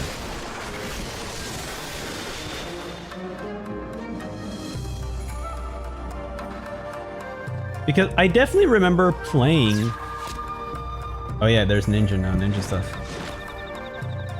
I definitely remember playing 14. You know, before Heavensward, because I even do have achievements that are linked to 2015. But for some reason, I remember there being rogues when I was playing the first time. Maybe not.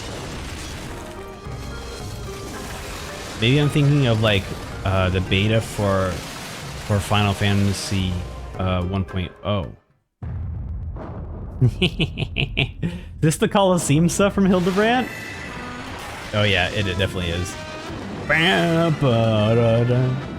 Oh, Gilgamesh is this one. Okay, that's sick. Which means Ultros is here somewhere. Yeah, this is it. The Colosseum stuff, and there he is. There's Ultros, my boy. It's so weird watching this now after playing Final Fantasy VI.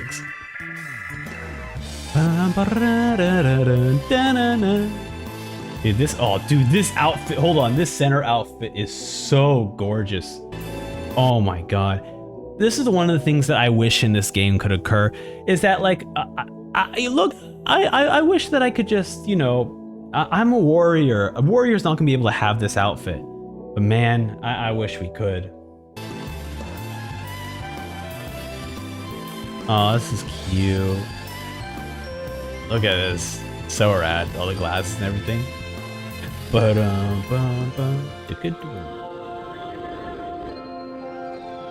Which one's this one?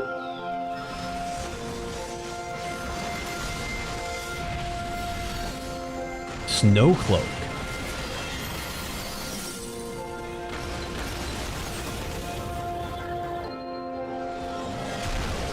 Yeah, destroy him. Fight him. Also, I've noticed that they haven't talked at all or shown.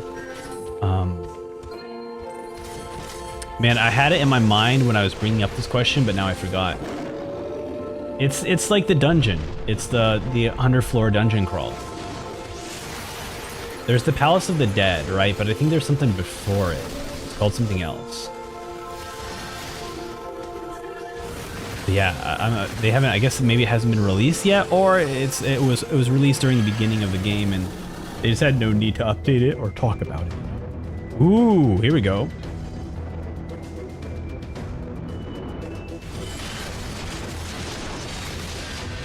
The Sunken Temple. This was fun too.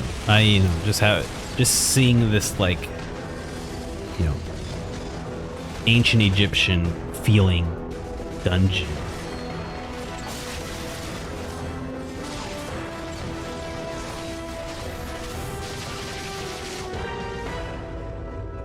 Also, I love that everyone here definitely has some sort of relic weapon of sorts, because it's all glowing, man. It's all glowing. Is it a relic weapon? I think they're called something else in this game. I usually don't get it. So I'm like, I don't need my weapons to glow. I'm good. Though the Manderville weapons, I do kind of want to get, just because it's Hildebrand related, you know? So it's always important to get that. Always important to support my boy Hildebrand.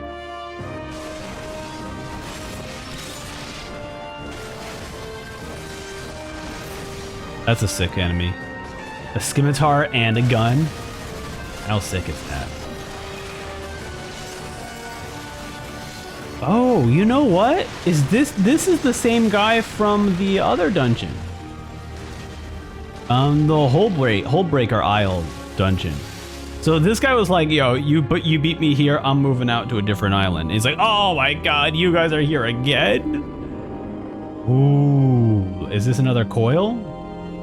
See a bunch of Aladdin tech. This gotta be another coil. I don't think it's until like Heavensward where we actually, final coil of Bahamut. Because I don't think it's until Heavensward where we actually get to visit like Aladdin locations outside of dungeon. Right. Very cool. Ooh, that what a visual going inside the barricade that kept Bahamut together.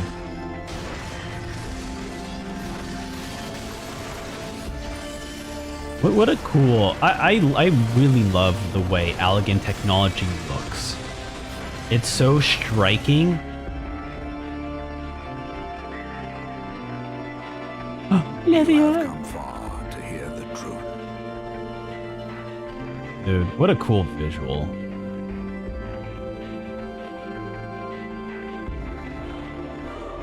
Ooh. I'm Emmerich. Ah, Emmerich, let's go! Monitor is scum. Your crimes were not go unpunished.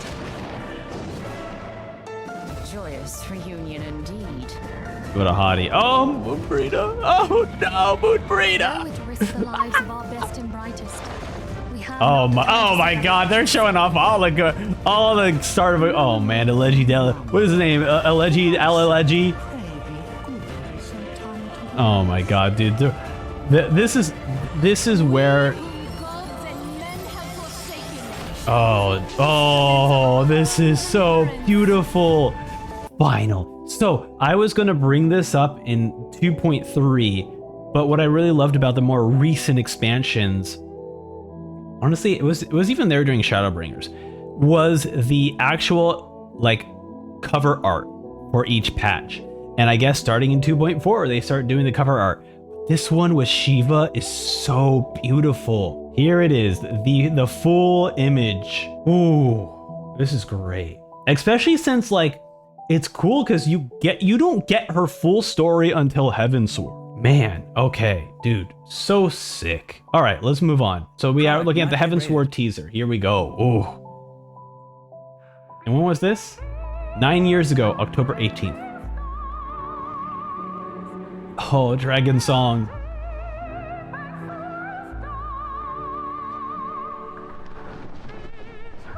Dude, what sick, holy shit. Of course the warrior gets front row seats on this.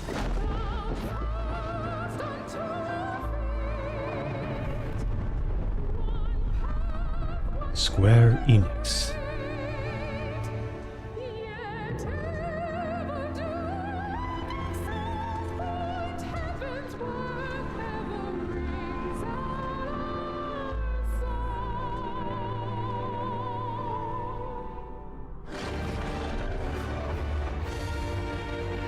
Oh, yes, dude. The Dragoon. Man. Bum bum bum bum ba-da-da. There's Justinian, man. Oh, I'm already getting chills right now. Oh, it's our character as the Dragoon. Dude, sick. Spring 2015. Oh, this is interesting. Because I'm pretty sure I played Final Fantasy XIV in 2015 for the first time. But I always thought that was just A Realm Reborn. But no, this might... So I was actually playing it when maybe even before or after Heavensward came out. Interesting. Okay, cool. Move on to the A Realm Reborn retrospective. It's happening in November.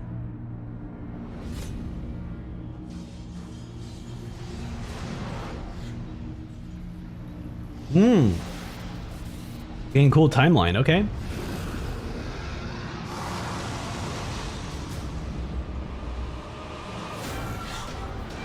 But we awoke to a new day.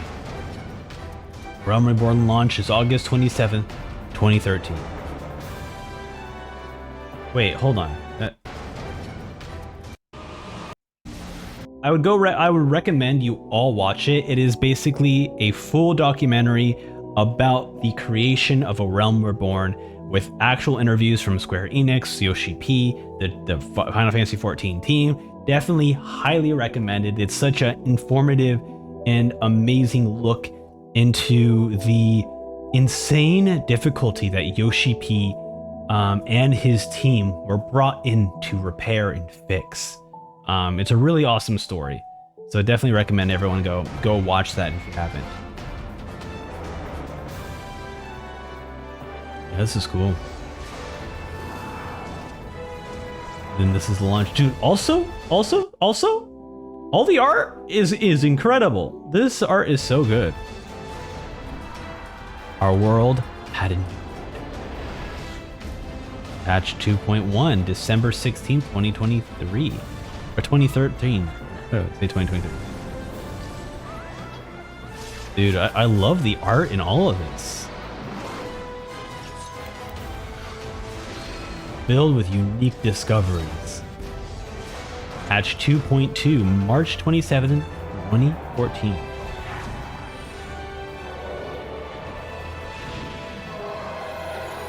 Wow. Hurrah!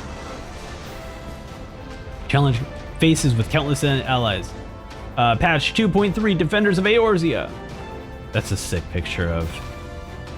is this... I don't know what this guy's name is. He just reminds me of Asura. Ramu, patch 2.3, Defenders of Eorzea. More Defenders of Eorzea. July 8, 2014.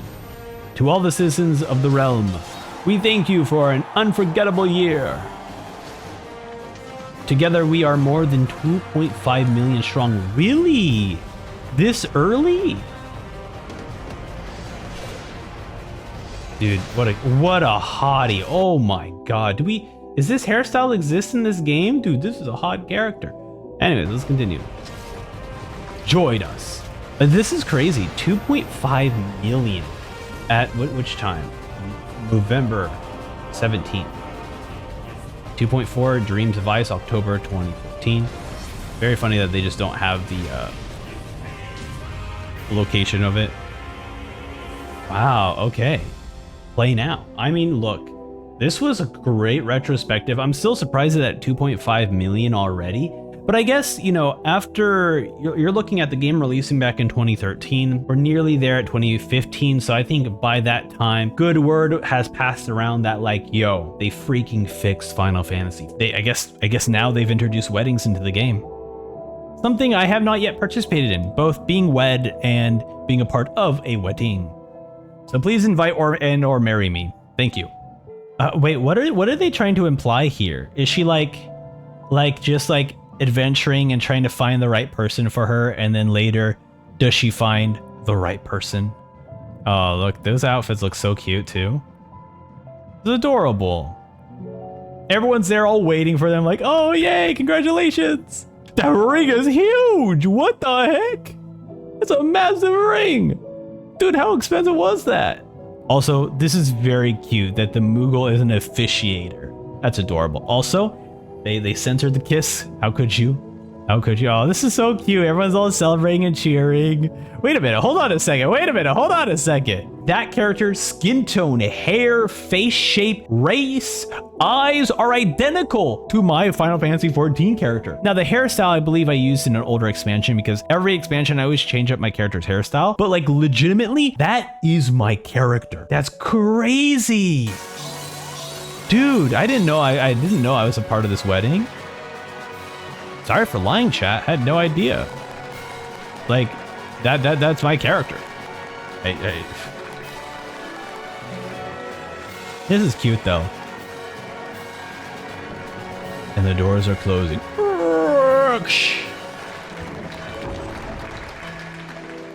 Very cute, man. This trailer just goes to show how amazing the actual social elements and aspects of this game are, you know? It just further increases just how amazingly awesome the community and the social aspects of Final Fantasy 14 are. So, really, really love this. Really love this. Glad they added into the game. Unfortunately, where's the shared housing, huh? Where is the Eternal Bond housing? Let my bride move in with me, huh? So this one is just a Final Fantasy 14 Winter Parade. It's, you know, it's nothing special or new. We're, you know, it's just something cool that we can explore. So take a look. Final Fantasy 14.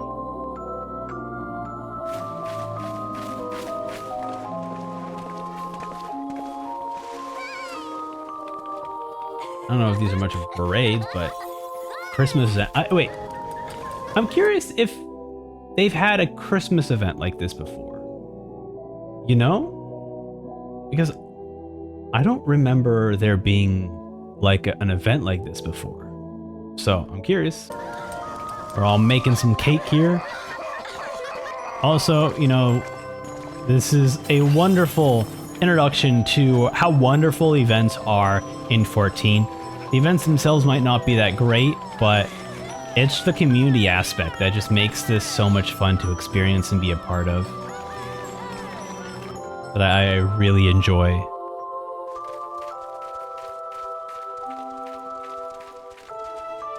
So I've never seen this stuff where everyone's like wearing like different colored robes and walking around like that. That one I have not seen.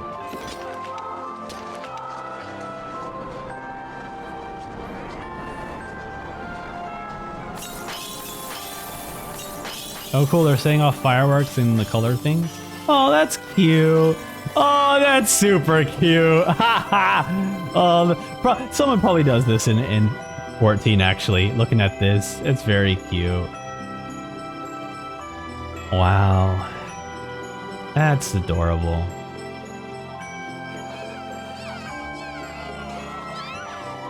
One of my favorite pictures I took for Final Fantasy 14 is definitely like a group Christmas picture.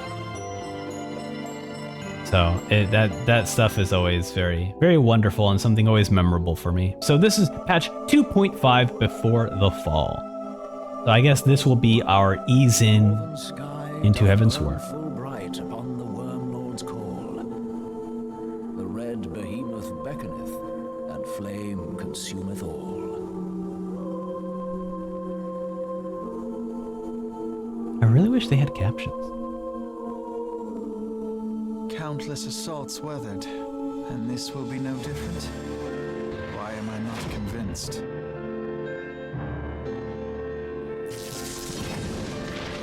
Oh, the Hitmonfilia and Moonbreeda. Unlike the others, I am not given to waiting.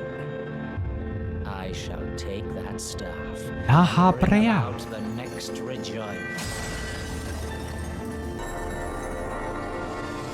Why can you not hear us? Do our words no longer reach you? Ah.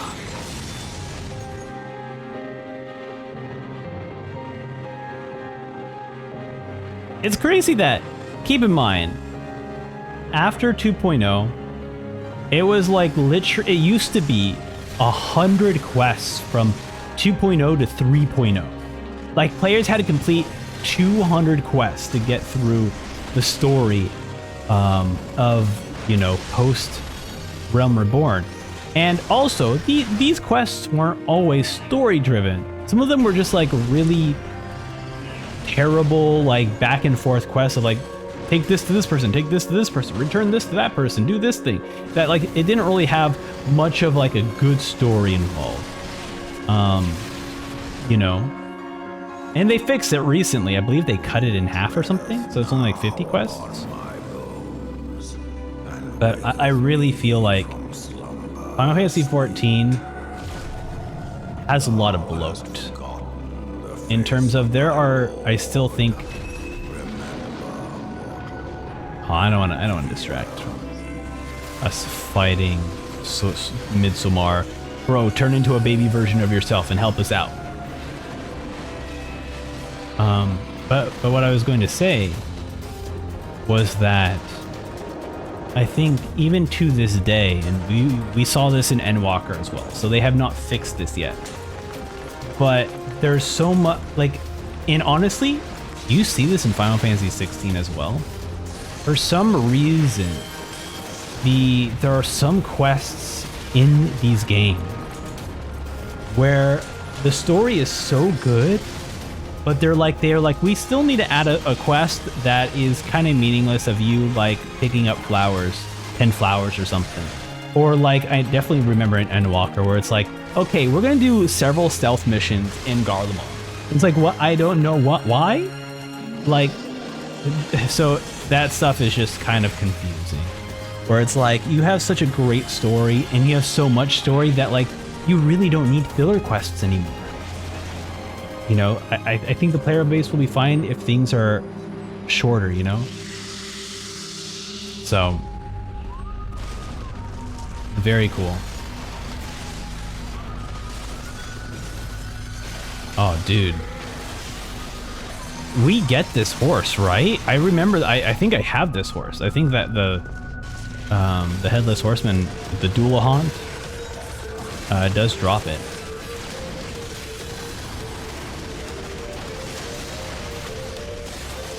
Oh yeah, Before the Fall Part 1, right. So they always do this, right? 6.5 is like the conclusion of the current arc, and then 6.55 is kind of like the true prologue to the next expansion. Yeah, I feel like Final Fantasy XIV is in a place where it has such incredible story that it can really cut out a lot of the filler quests of like do this and that. Like,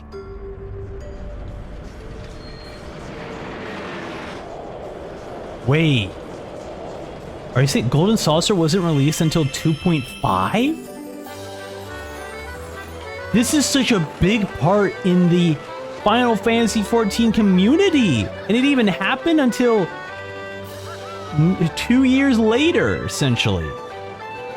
Wow. That's incredible. Okay. Dude, this is such a... Golden Saucer is so important in the FF14 community. I'm like surprised that it didn't exist before this game. That's crazy. I love going to the... Like, I feel like the Golden Saucer for introverts is like the perfect way to feel a part of a community without actually talking to anyone. Like, because you're always doing games and things with other people, and no one's criticizing. Everyone's just talking with each other, you know. So it's like a great way for introverts to feel social because you're like, I'm a part of this group. It's really great. I love the Golden Saucer so much. Surprisingly, I have yet to play Golden Saucer since the Fall Guys event, and I so badly want to try that out. I believe the Fall Guys stuff is like permanent. Triple Triad? Was he? Oh my god. You know, one of my hopes is now that after Final Fantasy VII Rebirth, I really hope they add Queen's Blood into Final Fantasy XIV. Fingers crossed.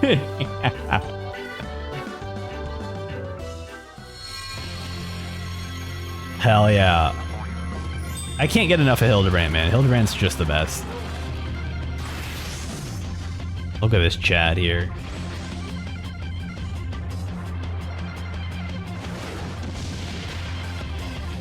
Bana, bana, bana. So cool. This is that Gilgamesh's theme, right? If I remember correctly. Wait, Odin. Was Odin not released? Really?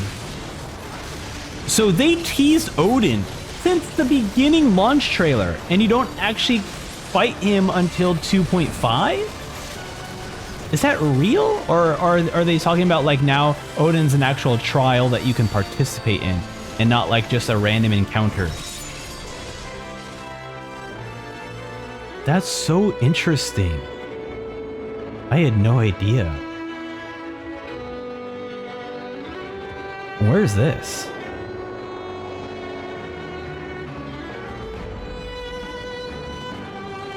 The World of Darkness. Oh, this was a raid. Okay. Because I'm like looking at all the like the Void Scent stuff, and I'm like, this is like very Final Fantasy 14. Like, what patch are we on? 5 point something? 5.5? Or no, 6.55. This is like reminding me of like a Endwalker stuff.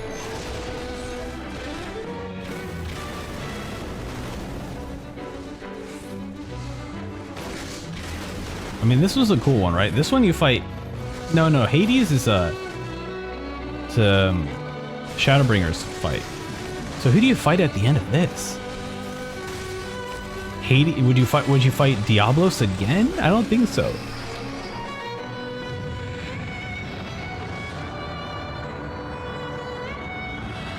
Oh, I don't remember this. I don't know who this character is.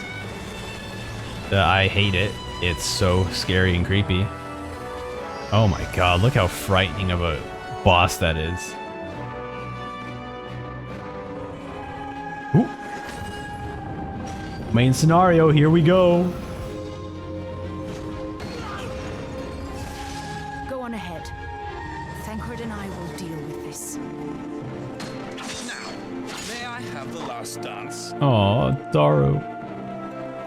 Oh my god, we got to see her face. Let them have it, Ida. I was hoping you'd say that. I think towards the end of part 1 and part 2, that's when the story like really truly started to hit me. Like Dream of Ice was also really good too. But I think the moments of escaping Ul'dah was definitely my favorites. Before the Fall. As long as your flame continues to burn, the light of the dawn may ever be relit. Oh, more.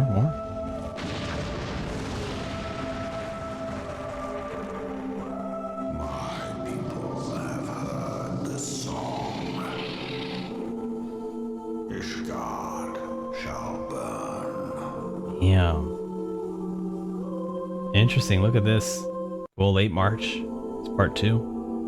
When I'm looking through these videos, it really reminds me of how Ul'dah focused, Ul'dah, the main scenario quest was in A Realm Reborn. And as someone who started in Ul'dah, like for me, it feels totally natural, but I'm really curious about people who had their first start in Gridania or Limsa Lominsa. How much emotional ties do you still get to the story? I'm actually very curious about that.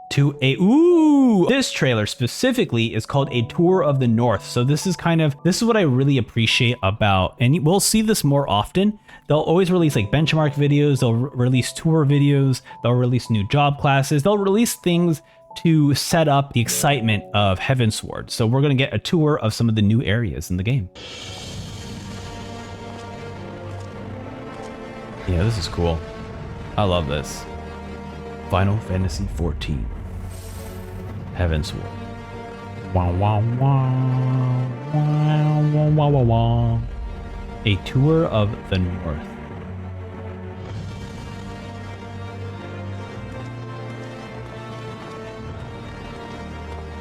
Foundation.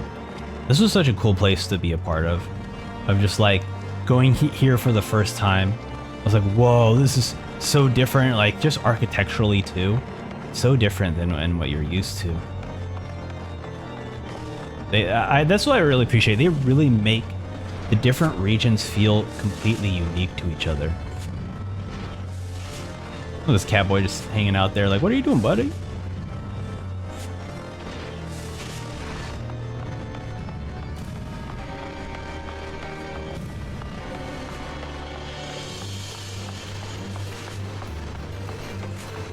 Place.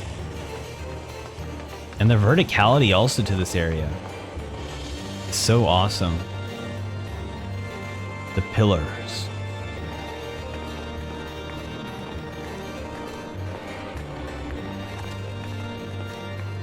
Yeah, this is awesome.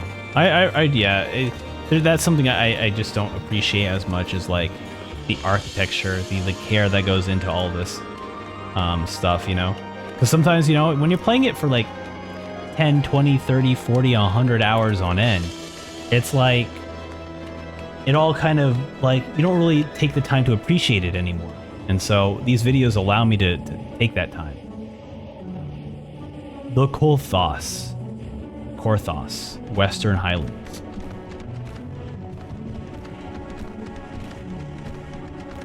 That's a cool Griffin mount. Kind of showing off like, hey, you get a cool new Griffin mount. Though that mount is going super slow. I don't know if that's intentional or not.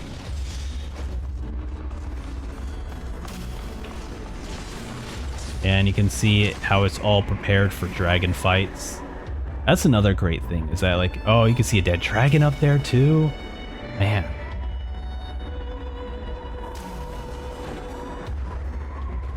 Yeah, that's something that I just forget to notice, is that like all these, like, you look at the way everything is designed here, and it's like you see all these points, you see all these like harpoon-like, you know, I don't know, missiles or guns, and it's like, okay, you know, what does this have to do with anything? But then you realize, like, no, they're all, like, the way this is all designed is to fight against dragons. You know, this is kind of like the things they'd use for pigeons, where pigeons can't land on certain things because they have like the spikes there. This is the same thing, but this is for dragons. You know, the dragons can't land here because they got points. It's going to stab the dragon. You know, that's why everything is so pointed. I never really thought about that until like this video. Wow. The Dravonian Forelens. Wow. This is beautiful. I forget to just see some of this stuff. Oh, this one. Oh my god. This has one of my favorite extreme modes. Ravana.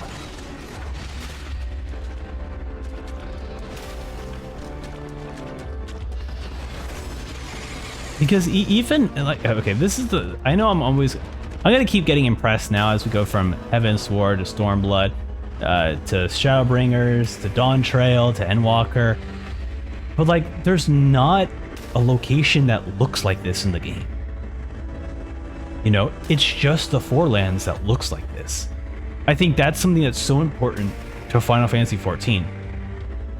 That you could just have a little glimpse of an area and you won't be confused as to, wait, is this that one or is this that one? Like, they're all unique, you know? Oh, that's cool. Kind of showing off. Oh, this is where Alexander is. Heck yeah.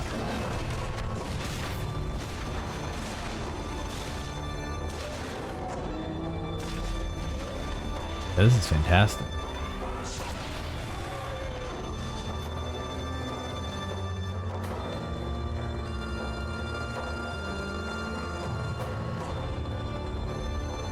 Where is that? Oh, you know what? That's like the broken... Yeah, there's like a broken staircase that goes up there. You can only get there through flying. Right, I forgot. That's so cool though. Man. Where's the Churning Mists? Man, I really haven't been to these Heavensward locations in a very long time.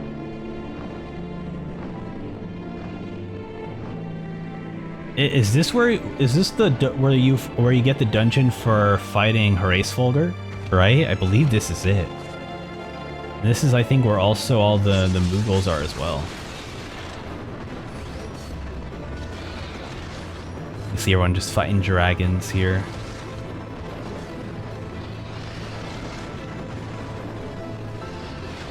Having that storm in the background. Wow.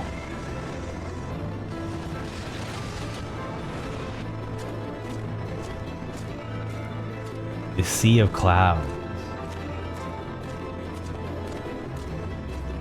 Yeah, there's just really this. I remember visiting the Sea of Clouds a bunch because I believe this is where like the Sky Pirates quest stuff was, as well as there was something else that was pretty big that like also is like in this location as well. Which I don't quite remember. Uh-oh, why is everyone waiting here? Is there gonna be a big fight happening?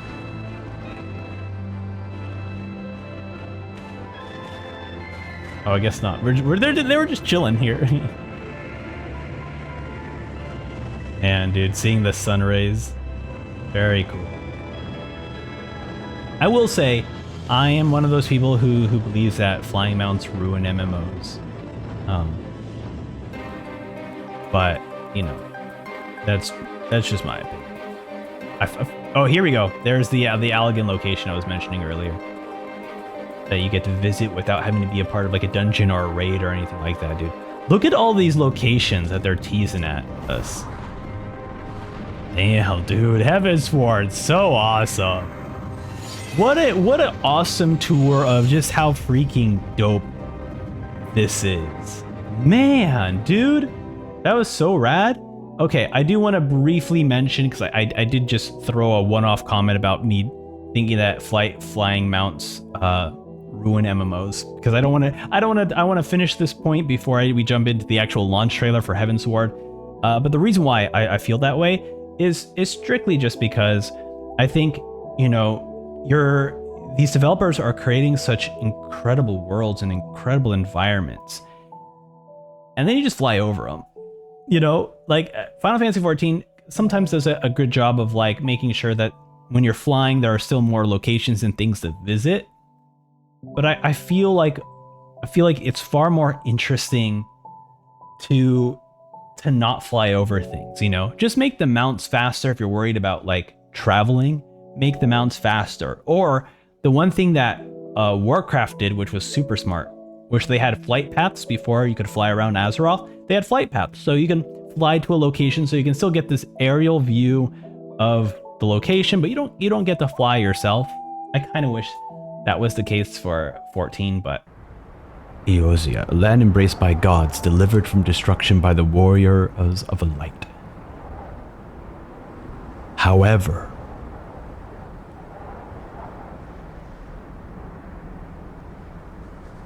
fate has cast down these heroes, and their light now threatens to fade.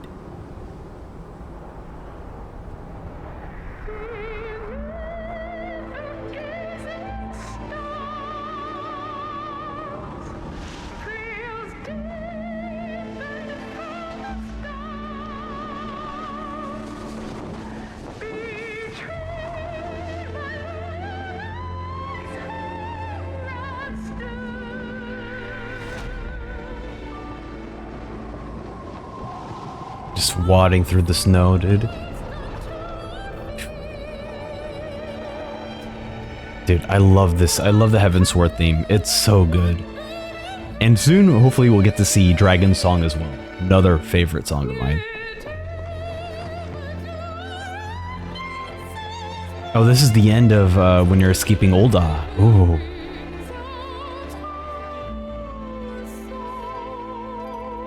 A toast.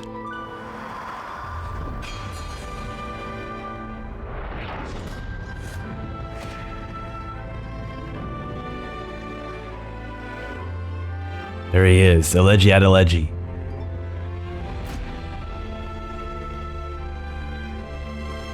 Then we're like, we gotta go.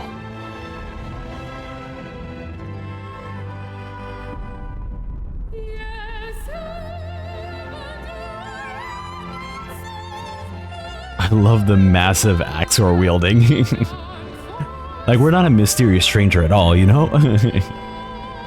We got this massive axe on our backs.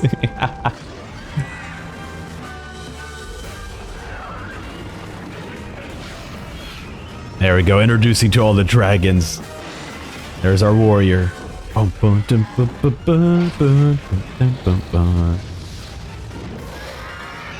always love that these trailers tend to showcase different classes. Right now, they're still showing the warrior, but, you know, we're probably going to get the dragoon reveal like we did in the teaser. Oh, look at that. Such a sick pose.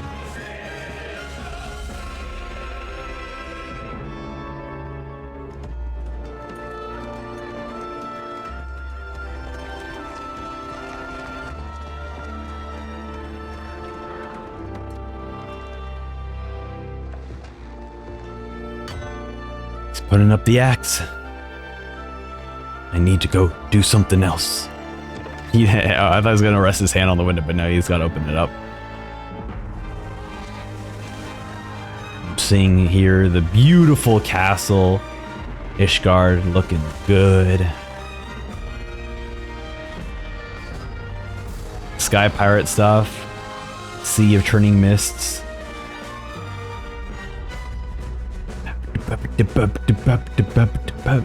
I didn't realize that it was like hanging on a mountaintop nearly. Oh, there's Sid. Look at that good-looking 34-year-old or 36-year-old. He's one of those.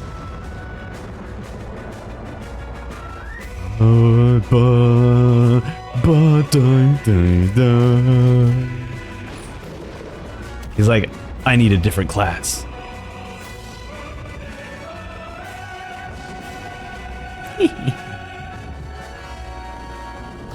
Oh, Dan, Robon looking so sick, you too.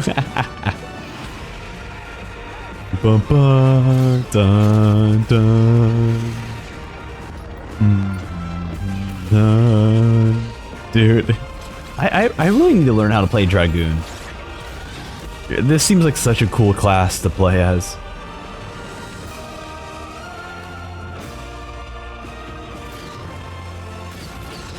Especially the way that they're showing them off here. Look at that.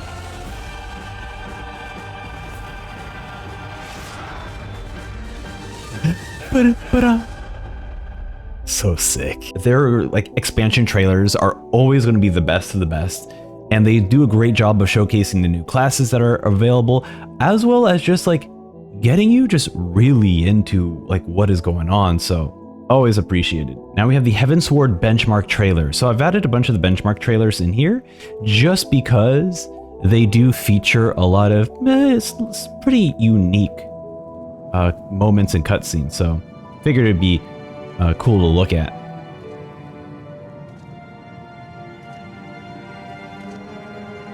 It's been a while since I've done a lot of Heavensward stuff, so I think a lot of places will feel different in dungeons.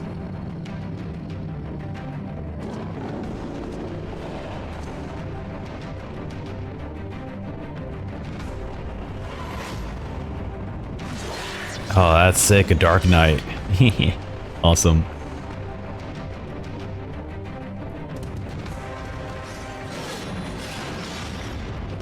I love this like cinematic look of the combat too.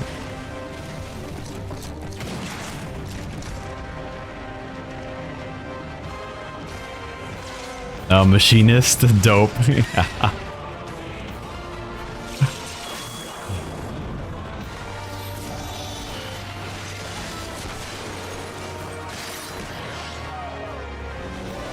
I love how cool they're making all these animations look.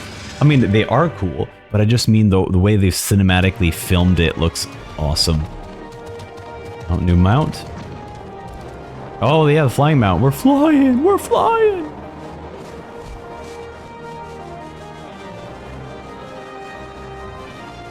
Now seeing if you can fly with a bunch of people. The start of a hunt. Wow, that's cool. Flying over while other people are like moving. Oh, this is great, dude. Really well filmed on this.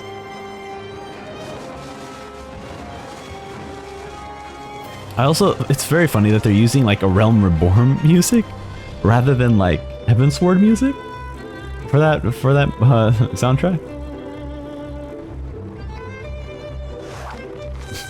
Now we're back to a quiet place of everyone filming. And there comes a dragon! Run! Run! Get out of there! That's cute. They're all like, oh, you're so cute. And then dragon's right behind them. This is great. This is so cool, yeah.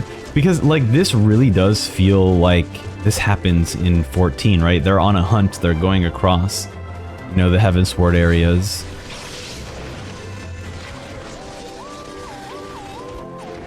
So this all makes perfect sense.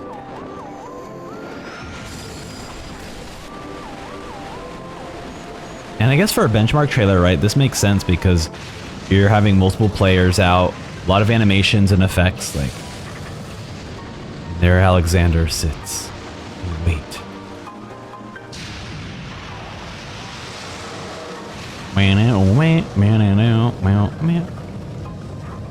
Hopefully we have some videos of the Alexander fight soundtracks, because they're so good.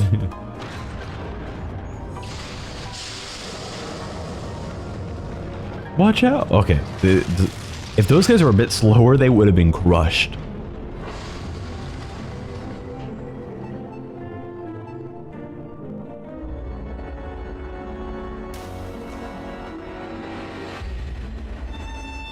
This is great. They're showing us so much.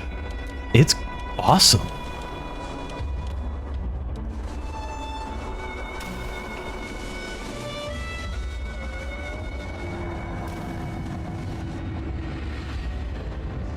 Oh, sick, man.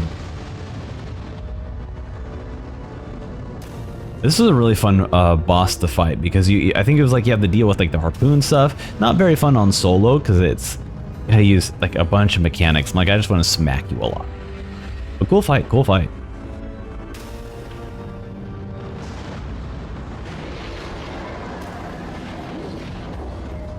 Look at that. What a cool visual. Oh, we died. Rip.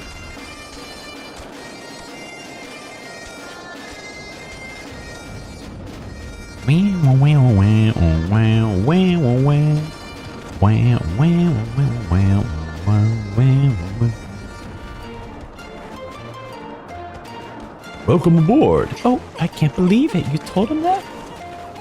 Greetings. This was definitely not the HubSpot in Heavensward, that's for sure. Definitely have not seen this many people out here.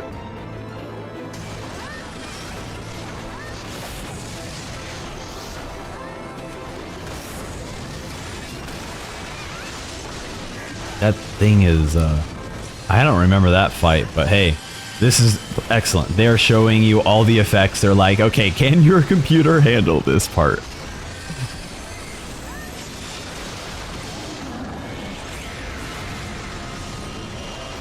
I wonder in the benchmark if you could skip to this point. Because I feel like, you know, a lot of people could probably deal with everything else, but with the bunch of effects, I'm sure computers will be struggling on that. So now we're back to more calming flying, going towards this creepy storm. Might need to get the... At this point, you'll probably have to ask Heavensward to help you fly you out over there, you know?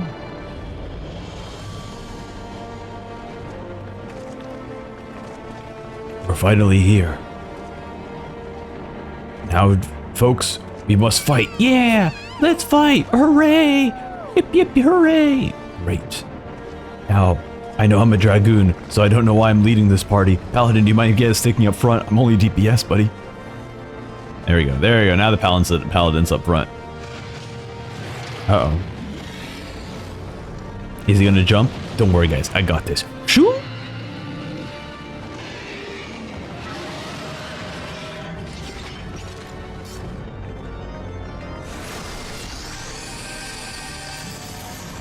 You gotta show us a jump, right? I wonder if jump makes the like a similar jump effect in like Final Fantasy VI or something.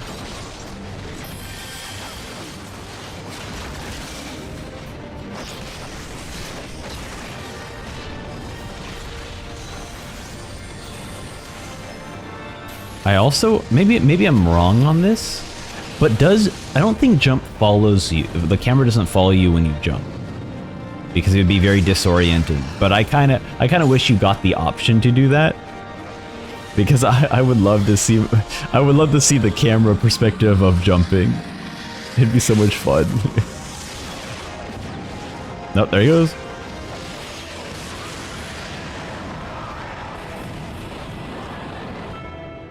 All right, we're moving on to the Ultimate Fight Final Fantasy 14. This is not like an April Fool, so I'm not sure what this is. Oh, this is another one of their pixelated. Oh, sick. Okay, this is one of their pixel fight stuff. Press start. Character select. This is cute.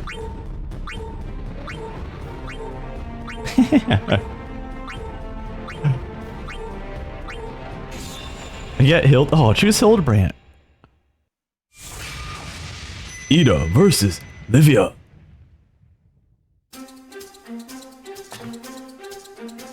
Oh my god. What the heck? Are they really filming this like a fighting game? She has to just fight them. Oh, never mind. Okay.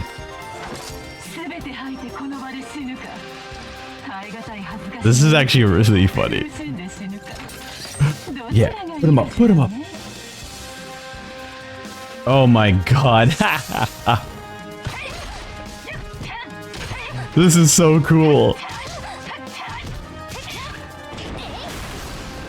I love this so much. I love that they still added the experience to the HP. Oof. Ida, you are getting destroyed right now.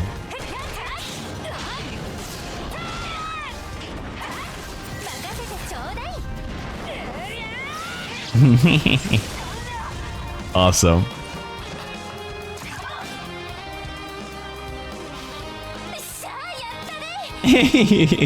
She even does a celebration animation. That's so cool. I mean, that's a clever way of using like the monk animations for this like fighting sequence, you know?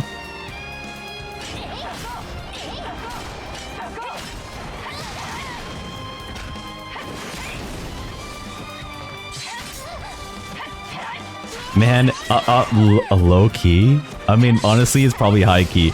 I never really thought about this until now, but I would love to have a Final Fantasy 14 fighting game. This looks great, you know. You gotta do Soul Calibur style where like weapons are allowed, you know. But this is so cool.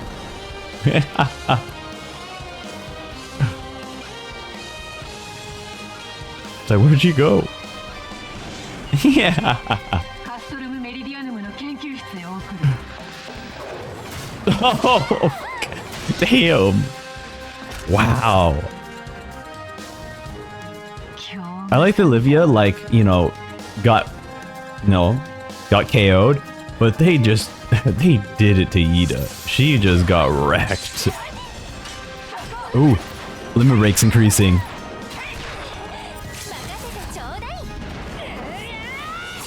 Oh, is that? Oh, she just used her limit break and then got countered. Oh no, Livia has her full limit break. And Ida's just burning. Oh no. I guess we know who's a fan of who, you know?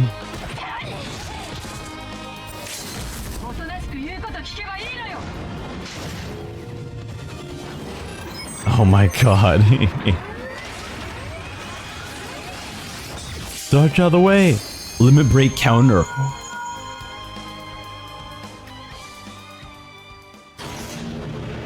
No ways, Papa Leo. Oh, it's the Scions, okay. The Menphilia limit break. Oh my god.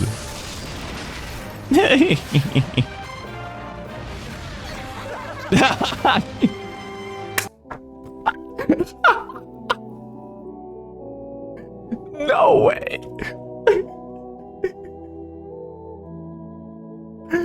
No way. I can't believe this game.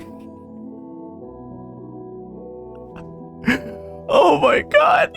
Not only I can't believe this. It's like, okay, they were in a room and they were like, okay, what is Thancred gonna do in this support?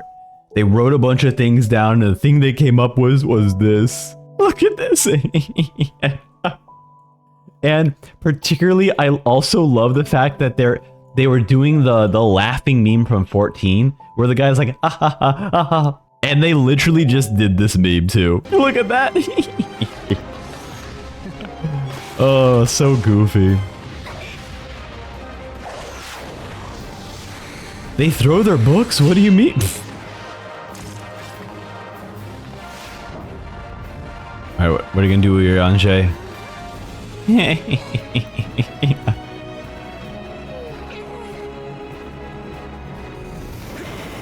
And then he disappears. He's like, oh, see you guys later. Oh. Yeah, you better run. He's gonna trip her. Oh, uppercut. Nice. Oh, damn.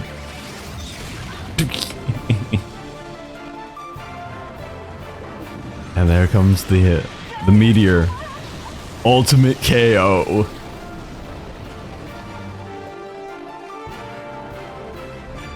Oh, yeah, let me just take notes here. I'm not having this on fast speed, right? Okay, yeah, we're good. Oh, dude. Oh my god. Oh my god. They gave Menfilia a hot pose. Even though she did nothing, she just got here. Hilarious. Yeah, it looked like it. I like that they have to clarify that there's no plans to implement 2D fighting. That's so funny. All right, so we have the Dragon Song trailer here. Interesting that we're getting this song before the launch trailer. I don't know, this song felt like so perfect as an encapsulation of the ending of this Heavensward story.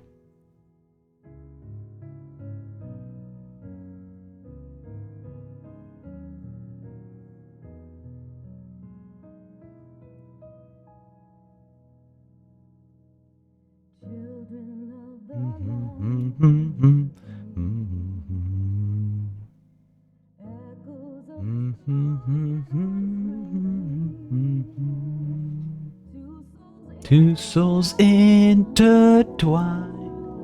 It's so good.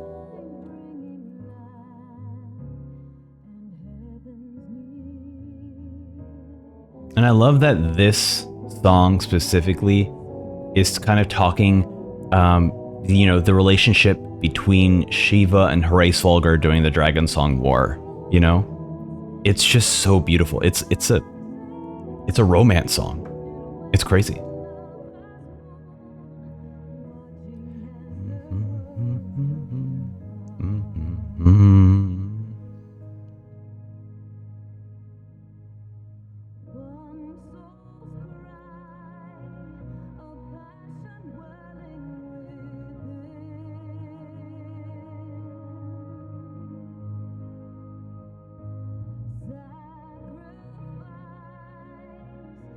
So bright, ah.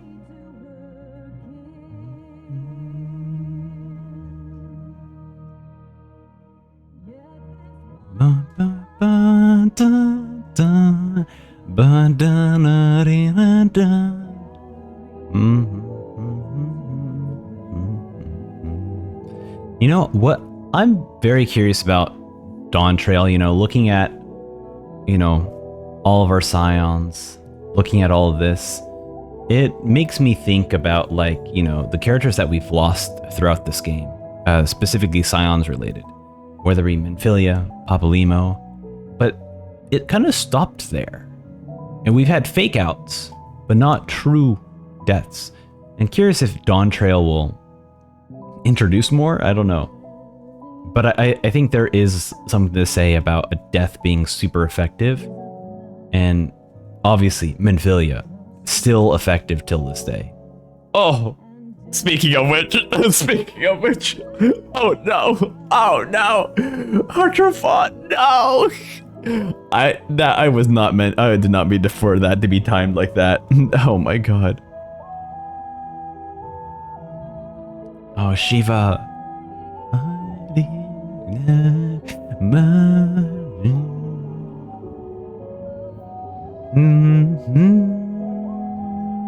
Boom, boom, boom. Win complete. Oh, I love this.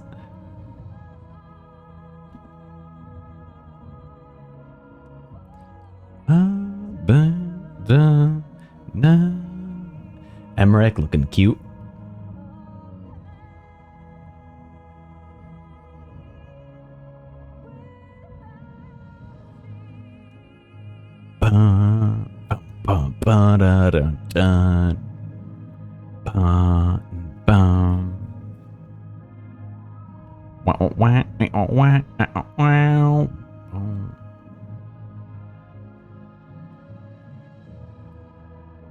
Do you love me? Of course I do.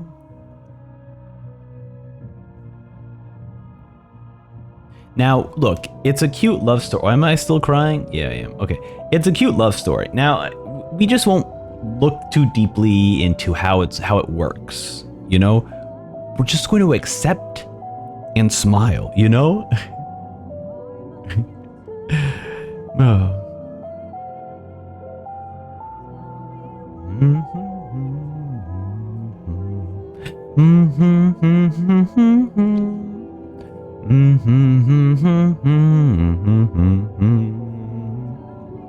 Tell me why break the world can break.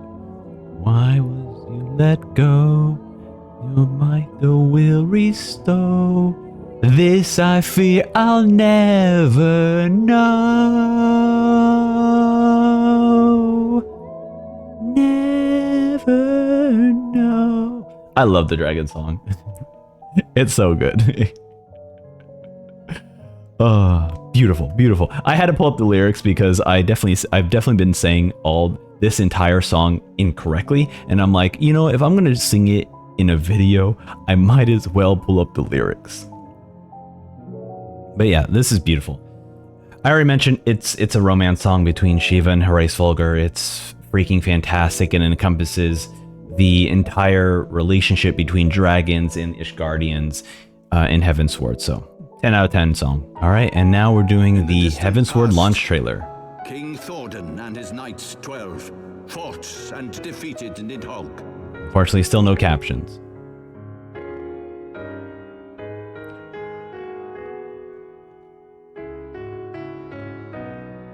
For 7 days and 7 nights, a bitter battle raged, at the close of Bitter which battle. Thordan and half his knights lay dead.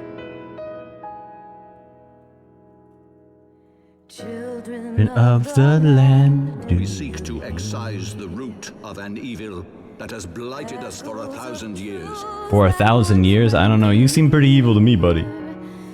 Cast down by fate. That's the name of the lyric. It has been a long and arduous journey, and we have lost much and more along the way. Tataru. Warrior of Light forges on.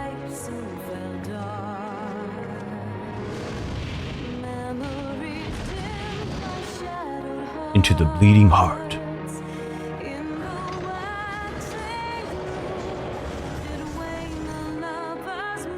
Of the Dragon Song War.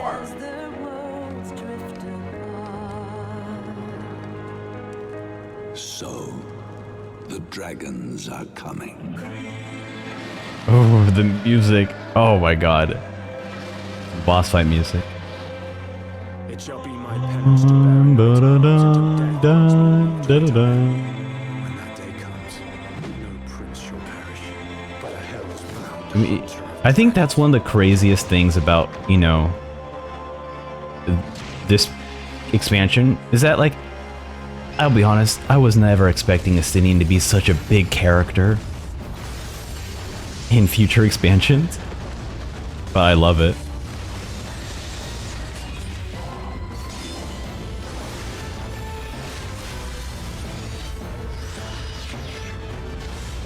Love it. Seeing all the different dungeons and environments that you get to visit too. Oh man, the wall master kind of creepy dudes.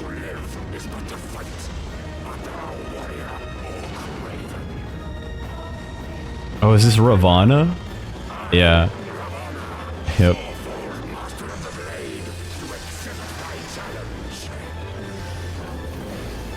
Oh, a fun fight. You know as well as me what will ensue should these insatiable creatures be allowed to roam free. That their very existence threatens the life. I forget what his name is. There's no Xeno's father, right? This is a World Eater, right? World Eater, but spelled differently.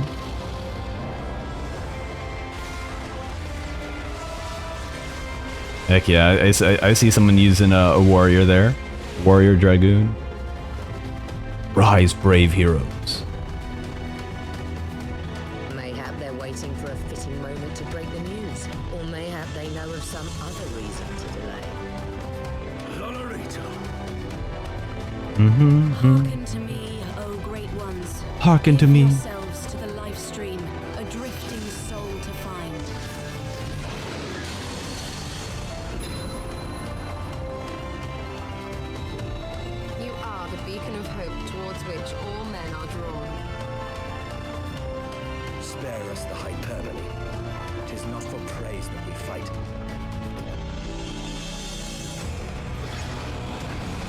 Da, da, da, da.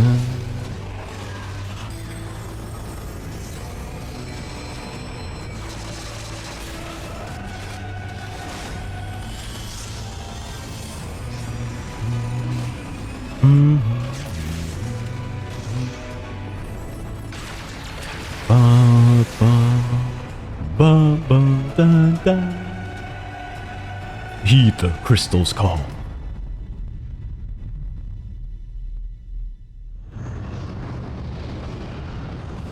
Ooh. Yeah, here we go. To excise the root of this conflict, and by my hand it shall be done. Revealing some like, what the heck? This isn't just a fantasy game. This is a Final Fantasy game.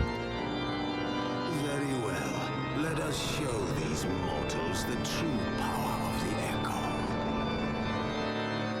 I am become you. And we are become one. Oh.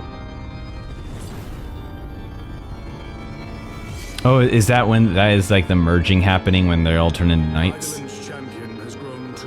Or no, this is when like La Habrea and the La Herbrea like are like fighting us or something. I forget that was this expansion. That's crazy. Also, I apologize for calling her La Herbrea. I just don't even know her name. She appeared in one expansion during like very minor parts in the story. This was fantastic though. Great trailer. What is the most played here? Oh, seeing like all the new class stuff and everything.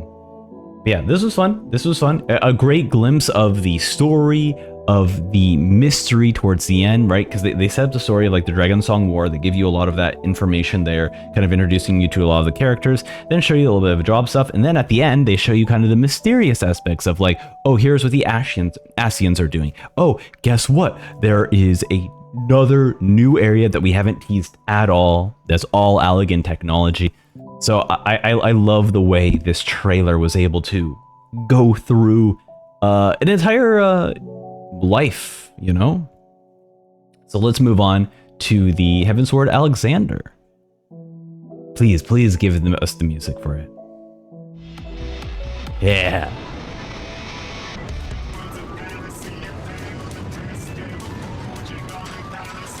Excellent. This is what I wanted.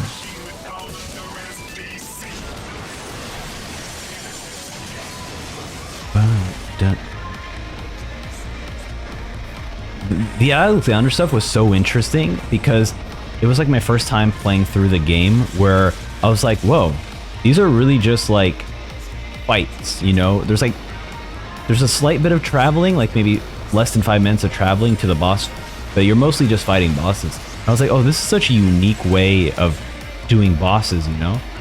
Or like, you know, a lot of the difficulties is in the mechanics and not just getting through the actual dungeon.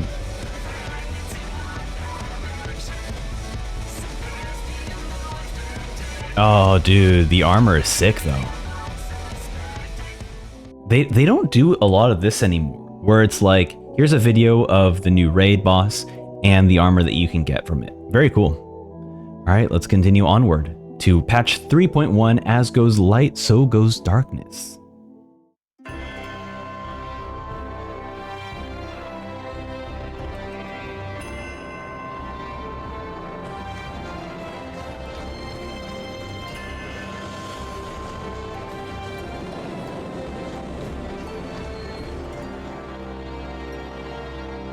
Heavensward.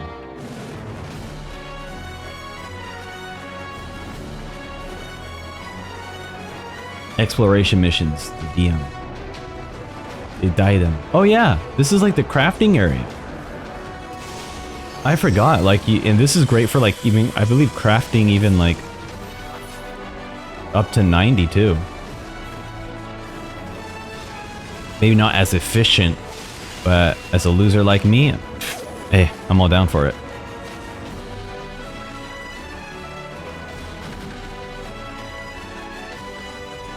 I should go back and start learning how to properly craft my characters, you know. You know, honestly, I think the dream of mine is to max out all my characters. And I've already leveled, I'll be honest, I've already level boosted most of my characters that aren't my main.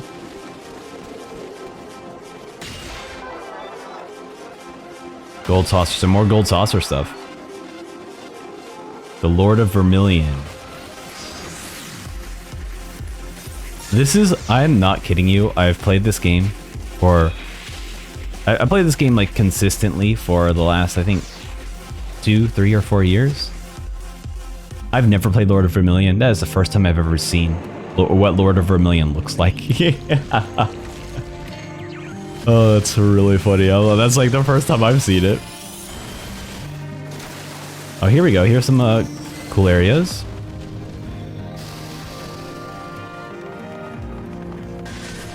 Man, it's been a while since I've gone through these dungeons. I don't remember this place at all.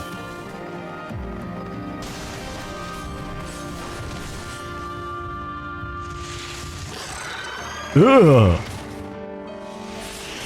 Oh, that is horrifying. No, thank you. Kill it fast, please. Oh, and it has a little bugs with it too. Yeah. No, thank you. Please, shoo.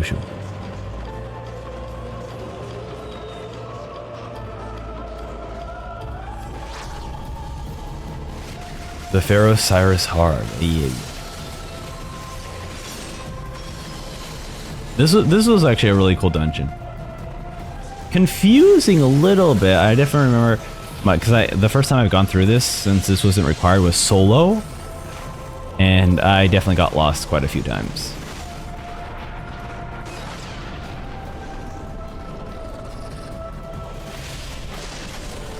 Actually, you know what? Maybe it was required.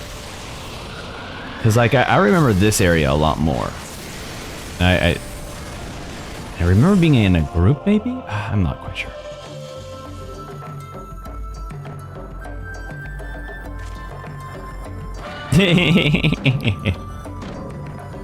This tribe quest stuff?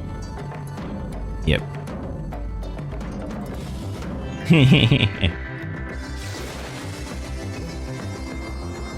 Yeah, I'll do your work for you. And I'll fight your people too. Whoa, that's a sick mount. Scary, but sick. Yeah, I have done 0 tribe quests. Who's she? She's cute. New hairstyle. Ah, okay.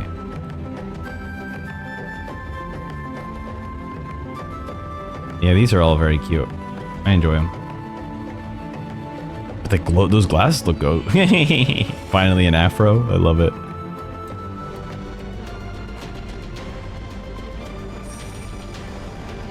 Oh, the knights. Knights of the round here. This was one of the coolest fights because it's funny when I remember when I was fighting this for the first time and I was like, oh, this is a cool fight. And then you start seeing the animations of the other knights doing their abilities. And you're like, wait, hold on a second. No way are they doing that. And you're like, no way. No way, no way. And once you figure out that they're all doing Final Fantasy VII moves, it's just so funny. It's like, this is what I've been wanting. Oh, I love it.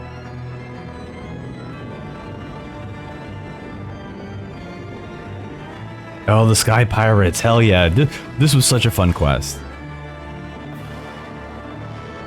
And I believe this quest is now required for people to play. This quest line. But yeah, this was so much fun.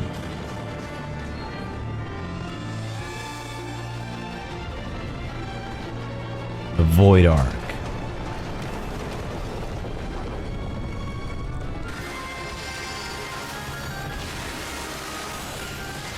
Yeah, look at all these cool Void Scent creatures you fight too. It's very interesting because like when I'm playing these games, you know, I usually like don't take everything in all at once. It's a very slow process for me. And so now oh my god, my arm is just falling apart here. But now going through this and realizing that like how much like the Void stuff has been present throughout the entirety of the game, to only have in the 6.1 through 5 series being all about the voids and the void sense. Very cool. It just never occurred to me that we were talking about the voids and fighting void creatures for so long. What a cool design though, too, for that creepy little monster in main scenario. I'm terribly, terribly sorry to have kept you all waiting. Oh yeah, Harbird's crew. Oh, don't bring that up to us. No. A knight lives to serve, to aid those in need. What a... That is mean. That is mean. I literally can't believe they did this. They had an actual character die. They hint that Emmerich's gonna die and he doesn't die. That's so mean. Wow.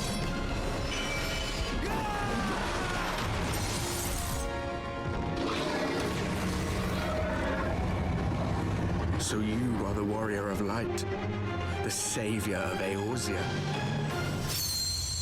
As goes light, so goes darkness. Ooh, beautiful. Beautiful art too for this. And I love as goes light, so goes darkness, right? Referring to the warriors of darkness, so. All right, time to look at the Holy Knight in Eorzea.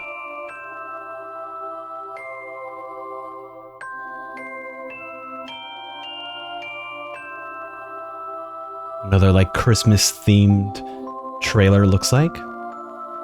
Curious if we'll get to see, because this is around the time the release of the game of Heavensward, so we're gonna see some Heavensward areas being Christmas themed. Oh, this is cute. Oh yeah, Emmerich and her hanging out. This is cute that we're actually getting like the actual main cast as well, also celebrating. Oh, that's so much fun, man. I'm hoping that this Christmas I'll be celebrating one of these. Oh, that's so funny. Tataru's dancing. This Christmas oh, that's so. Every time I want to say something, we're just seeing a lot of the like cast, you know, celebrating.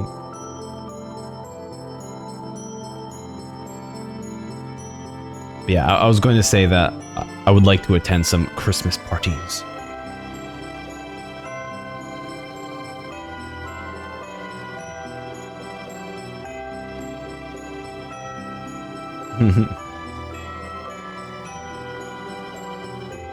There's Santa Claus. Oh, that's so funny.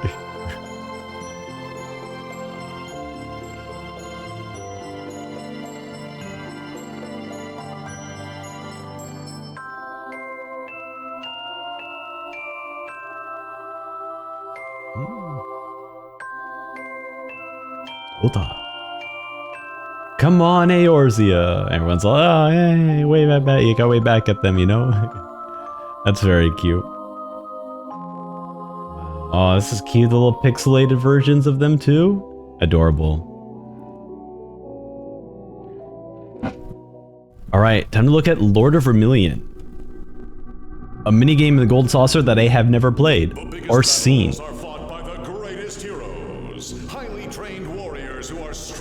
All I know is it involves like minions, right? So it's like Pokemon. Minions of Final Fantasy XIV are ready to step into the spotlight and onto the battlefield in Lord of Vermilion. Lord of Vermilion allows players to battle with their collected minions and compete in fierce battles for rankings and rewards. This is kind of cute. Minions to destroy valuable enemy structures. Okay, I actually might try this out. And fight tooth and claw with your opponents. Just seeing my minions like fight and stuff would be so much fun. Some minions are fast, quickly taking over the battlefield. Others are strong and tough, Oh yeah. perfect for taking down. Also, I like that they showed like the Thornberry as being quick when it's meant to be the slowest creature because it's so powerful. As well as minions who weaken their enemies. Like clicking, click, click, click. To build them to make perfect strategies, lead them to glorious victories. Do you have what it takes to become the Lord of Verminion? Head to the Gold Saucer in Final Fantasy XIV. That's cute. And find out. Start your free trial today. Wonderful. That's a great option, you know? Okay, let's move on to the patch 3.2, the Gears of Change. Sounds like more Alexander stuff, to be honest. Ooh. What a great music to start it on. Oh. Alright, we're doing the Warring Triad stuff as released.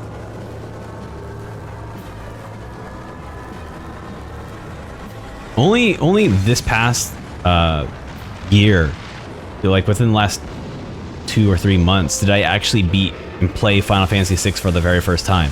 That game is a 10 out of 10. It's still so good. So now getting to like see and look at how well Final Fantasy XIV interpreted those sprites and everything is awesome.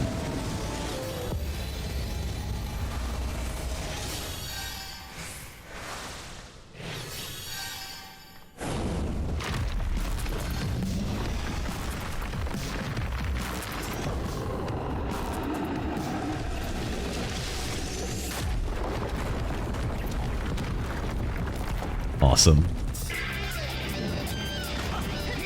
This is another more PvP. Also, interesting enough, they only showed one of the contamination bays, so I'm curious if like each patch from then on is like another Warring Triad. The Feast. I don't think I participated in the Feast. I've mostly done like the capture, not capture the flag, but like the capture point ones. Like Frontline, I think it's called.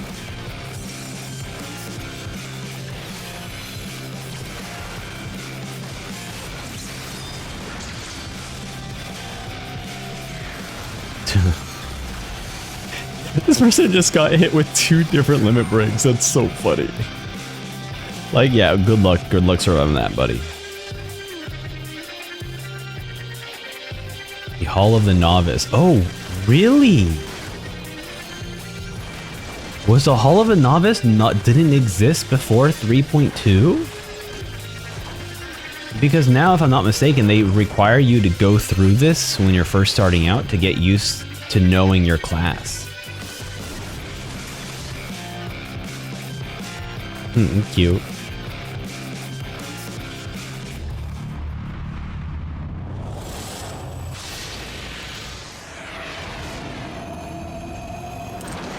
The way this cutscene looks is Hildebrandt, right? It's Hildebrandt. Hildebrandt defined certain camera angles and emotions in the characters. Yeah. Oh no, this is Stone of Sea and Sky. Like, I'm honestly serious about this. Hildebrandt was the only character, like the only cutscenes and story that had very expressive characters in it. And it wasn't until much later when they started to introduce those same, like, emotions, you know? Wait, Orchestrion was only 3.2? It's crazy, like things that I would think started in 2.0 or 1.0, it just didn't show up until then? Wow.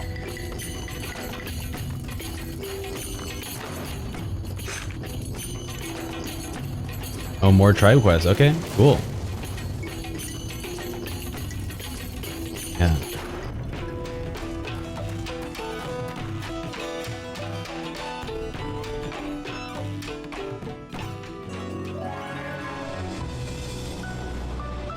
Oh, what the heck? Yo, this is sick. The anti-tower. I must have been like focused or something, because the upside down castle touching like this like pond is such a cool visual. I must have definitely gone through this before. I just, oh yeah, okay, so yeah, okay, we've been inside the, okay, oh yeah, okay, yep, I remember now. I'm not forgetting about these creepy dolls. I wish I paid attention to the outside of the castle to see that. That's such a cool visual.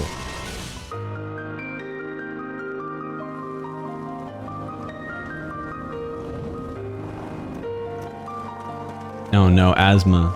Oh, sorry, the lost city of Amdapur. Place that's gonna give me a lot of asthma attacks, you know?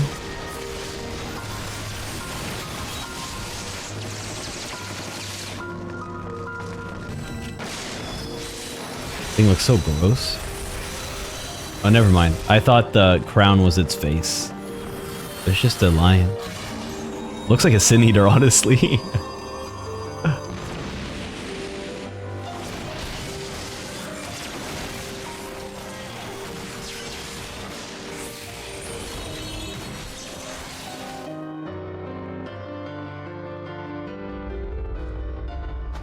Alright, here we are, Hildebrandt.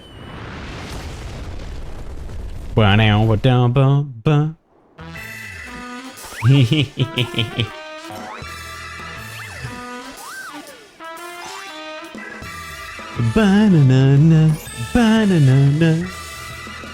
banana, banana. New recipes too. New recipe. These are great outfits, by the way. Okay, I don't like the hat on that guy, but cute. Oh, new hairstyles too.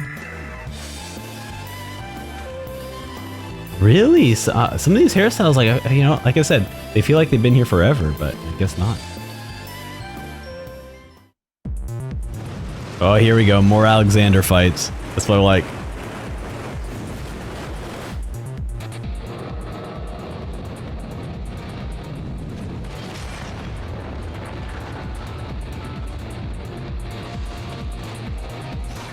Alexander Midas.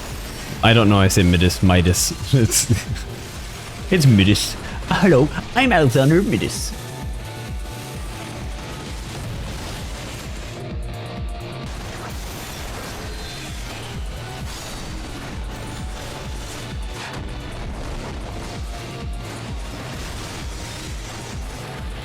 Ooh, look at that. Dude, what a cool area. I forgot how, like, awesome the environments are in Alexander. It keeps getting more and more like city-like in a way. Like, look at this just looks like a city.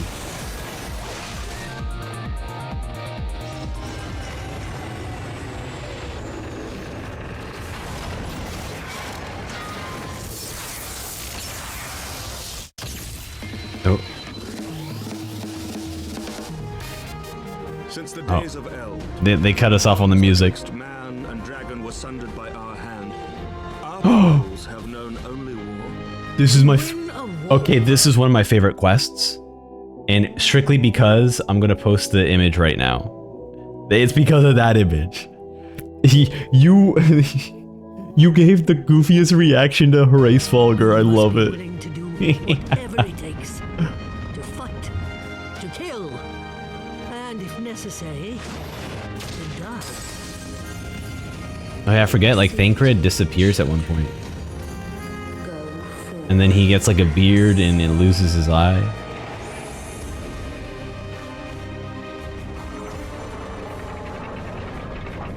I was thinking like, wait, does he lose his eye? Gears of Change.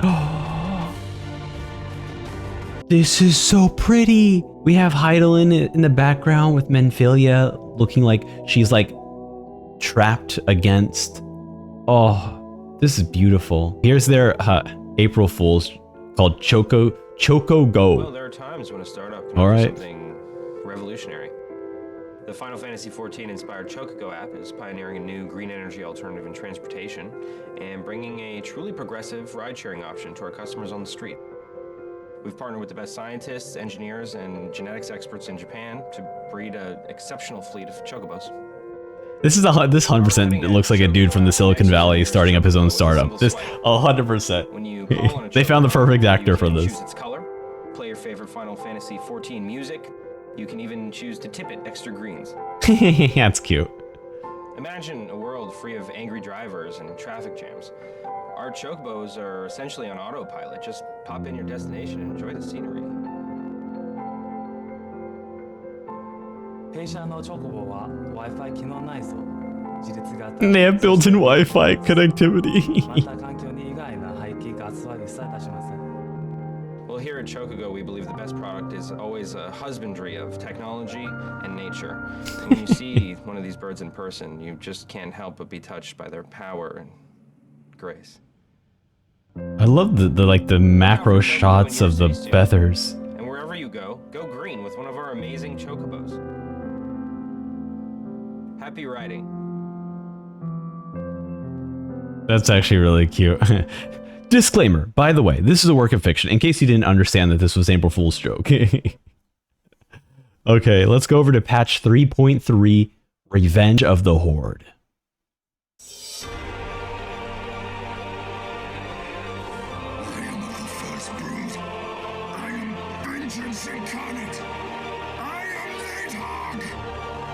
Oh, damn. Stinian, my poor boy.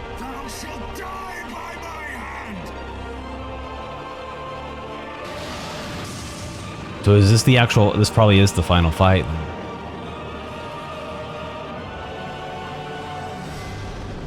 It looks like it. Battle on the bridge.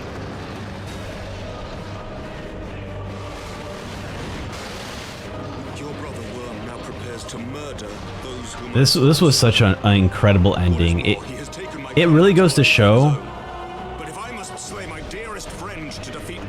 It really goes to show how awesome their epilogue, the ending of the main scenario quest is, and how amazing the endings of their epilogues are as well.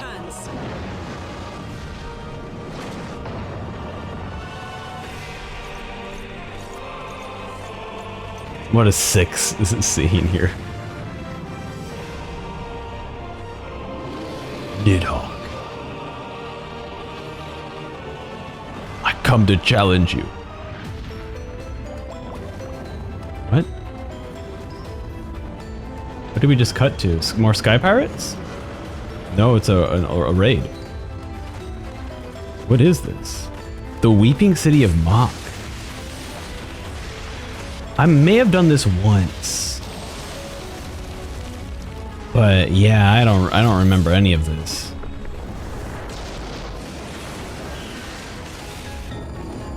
Wow, this is crazy. Like, just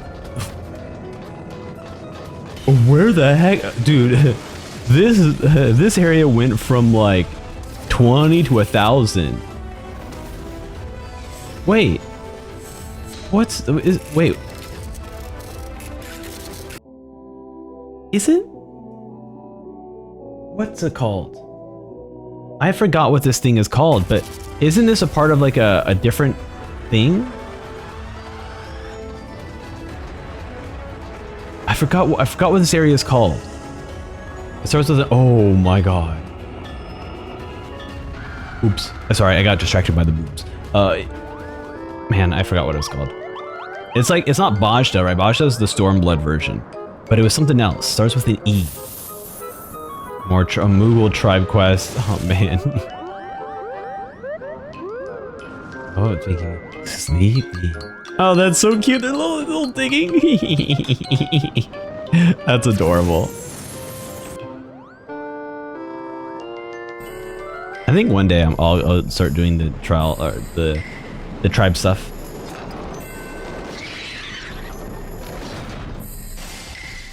What is this? Hullbreaker Island Hard. Ah, okay. Yeah.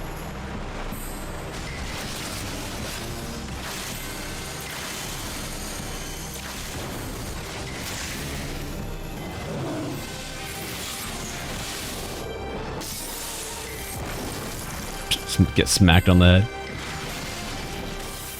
Oh, gross little slug dude.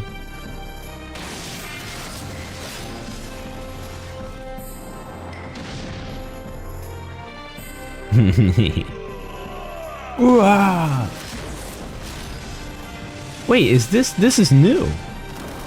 Was he always here? I don't think so. Oh. What is this? Another hard mode? Ooh, I like the design of this. The Aquapolis. I think I've been here. Was this on like the hidden, like there's like a forbidden island in Realm Reborn? Yeah, it looks like it. I've definitely been here. Maybe not. I don't remember that stuff at all.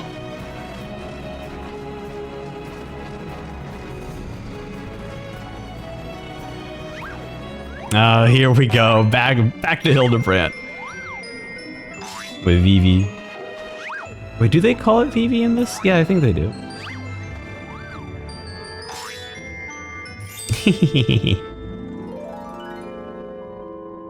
More house stuff, cute. Flower pots. Oh. They grow too.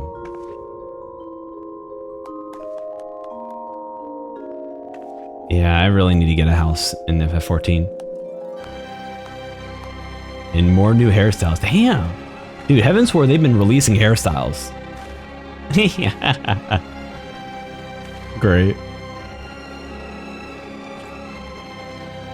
And some new gear. Ooh, I like that gear a lot. Oh, that's cute. Oh no, this is where you got the pig outfit. This is where that cursed gear came from.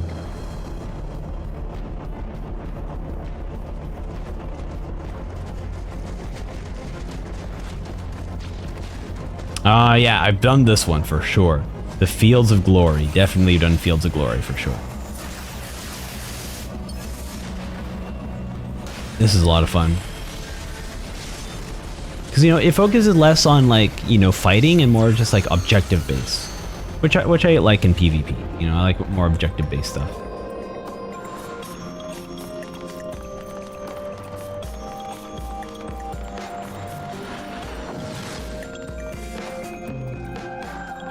Palace of the Dead. Oh, so this, okay, so I was asking about this, like, back when we were doing Realm Reborn reaction. So this is when 3.3 is when they released the Palace of the Dead. Okay. I definitely want to complete Palace of the Dead, for sure. I need to get that achievement, the solo achievement or whatever it's called, you know. I think it's called Necromancer, right? I definitely want to get that achievement. So I need to give this a shot. I need to do some research and studying. Oh, I like this fight too. Strictly because it has that creepy doll girl.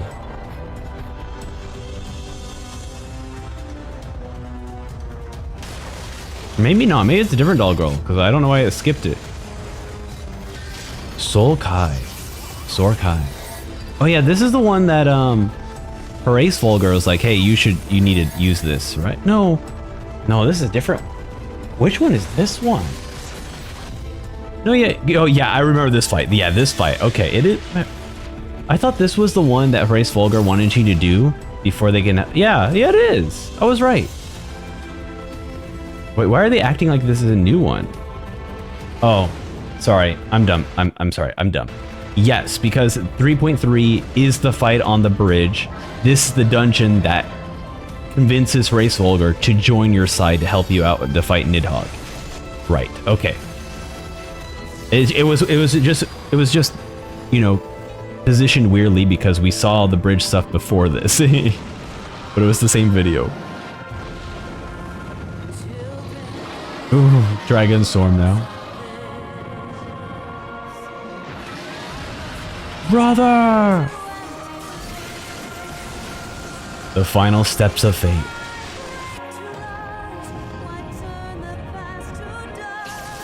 Wow.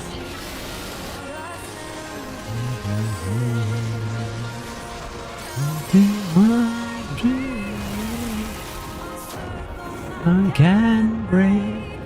What a cool form for his final attack.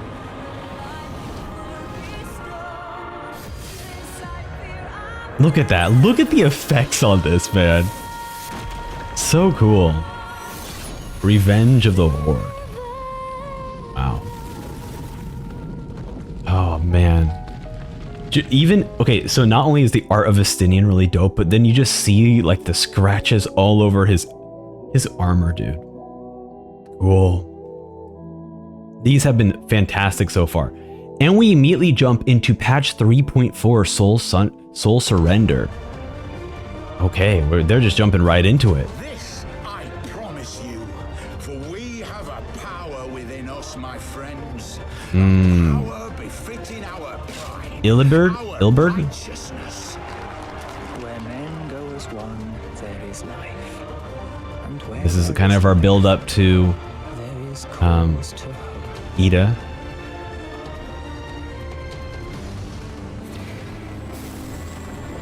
Or I guess her name's not Ida, right? That's her sister's name. I can't believe I was just calling her Ida this entire time when that's not her actual name. The Alexander the Creator fight.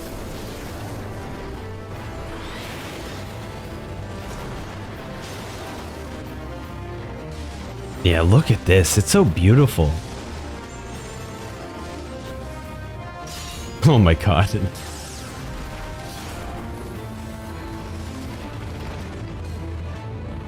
I forgot about all these crazy mechanics.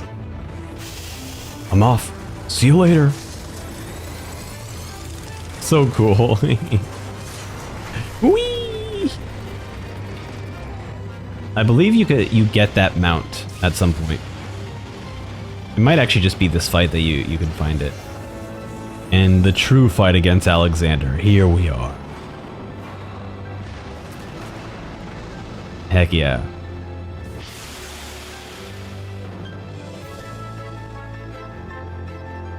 Bum, bum, bum, bum, bum. Housing? Yeah, oh, wow. They didn't have apartments before.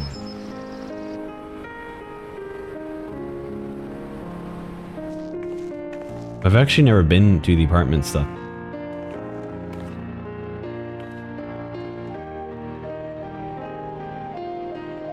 Aquariums. Oh, that's wonderful. I don't know why they got... Oh, that's a huge aquarium.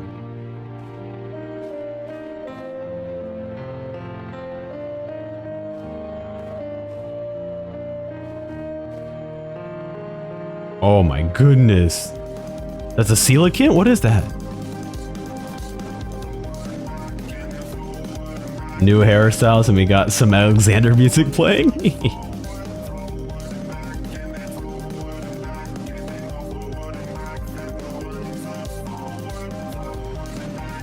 Oh, I love these outfits. Cute. Fancy, love it. Alright, nice. It's a bit cold for that outfit, but hey, you know what? It still works.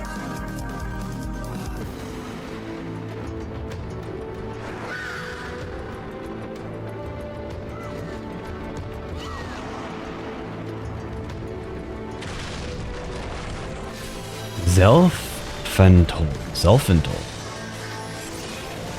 When was this? Man, it's been a while because this one I'm like, my hands are up. I don't know what this is. I've most likely been here because like this definitely feels like it may have been required for main scenario. But I just can't figure out and remember any of it.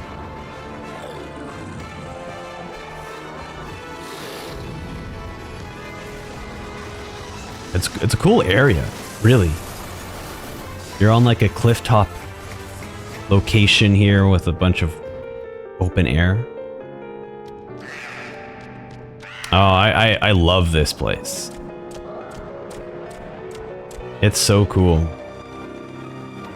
The Great Gooball Library. Okay, it wasn't released here. It was just on hard mode. Okay. Yeah, this place is cool. You're just like, it's just an ancient haunted place, you know?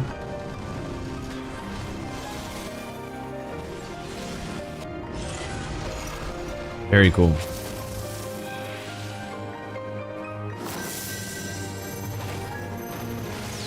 Oh yeah, you guys gotta find the little places, you know?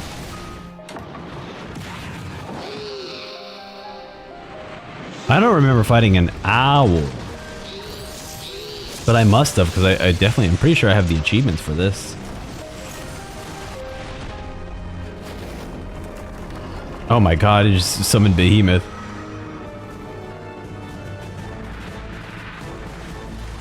Alright, more PvP. Duels. Oh! So they didn't have duels before? Interesting. That's cool though. Very cool.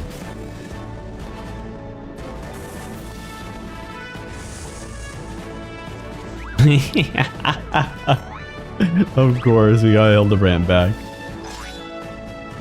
In armor.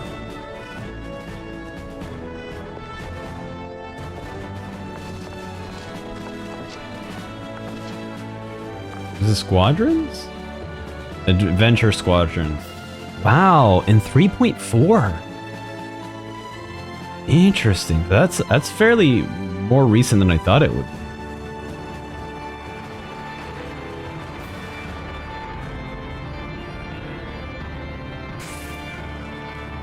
The Palace of the Dead. Oh, more floors?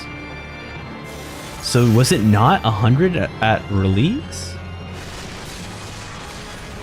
How interesting. Yeah, I definitely want to try to get 100 for sure.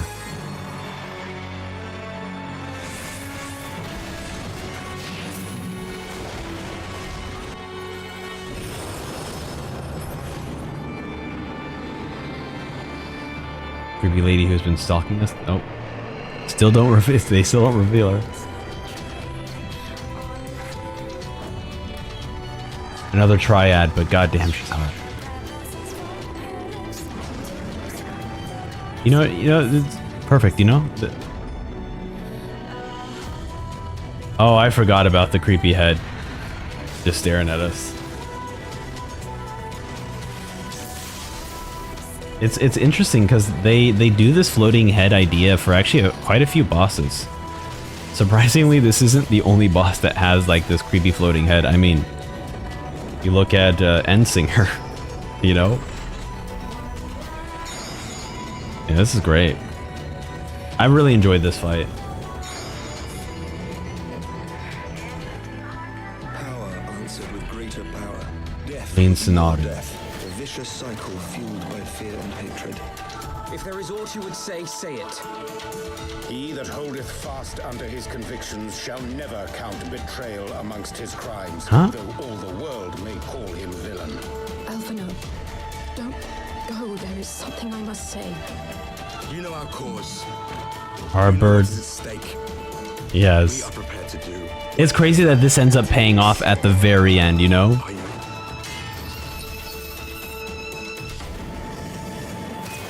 Guide my hand, I pray you, as fate's thread spinneth upon this most capricious spindle. Oh, dude, the art. Soul surrender. Whoa. Go back to that. They removed that so quickly. Hold on a second. Dude, incredible patch art. Wow. This is fantastic. It's really awesome when they seed in all of these things, you know, of like, hey, people really like this is what I always think about, because the thing that I've heard, I believe it was like during one of the Dawntrail interviews, Yoshi P was like, you know, Yoshi P, I guess, talked about the way they write stories, and essentially they don't have, or maybe it was specifically for Dawntrail, but they mentioned that they don't specifically have a set thing of what they're going to do next expansion, right? So after Dawntrail, they don't know what they're going to write. They don't know where the story is going to go. Essentially what they've done is they've written out a bunch of different paths that they want to see. What are the players enjoying the most, right? So they wrote out a bunch of different stories, and they're basically waiting to see like, oh, did the players like that part? Did the players like that story? And then what the players like, then they'll continue writing on that pathway, you know? So they wait to hear a response, and then they continue writing. And it feels like they've been doing this for a really long time, where like they're writing the story and it feels too perfect, you know, like the Arbird stuff. It's like, these are the characters that were in 1.0, in 2.0. And now there's a story here that involves them going back to their world. And only later do we end up going to that world, not next expansion, but the expansion after that. It's really cool. I don't know. It's just fantastic. But hey, we're moving on already. This is the Stormblood teaser. Wow. That was quick.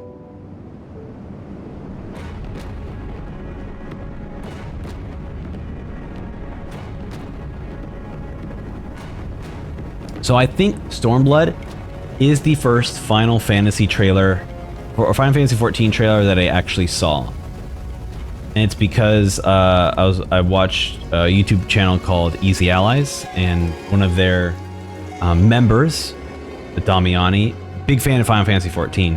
And so whenever I'd watch Easy Allies, you know, this was one of the trailers that they reacted to. And so I watched that with them, and this was like, oh man, maybe I should get back into the game, you know? But honestly, it wasn't until Shadowbringers that I really actually decided to go back to the game.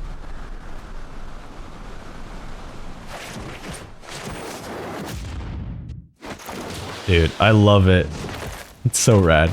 And we got a monk being the main job class in this part. You know, this the cool thing is that we actually switch multiple classes in these trailers.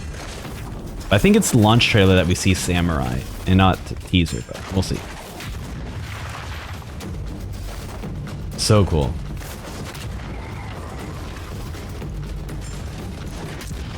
Dude, so awesome. Bum, bum, bum, bum, bum, bum, bum.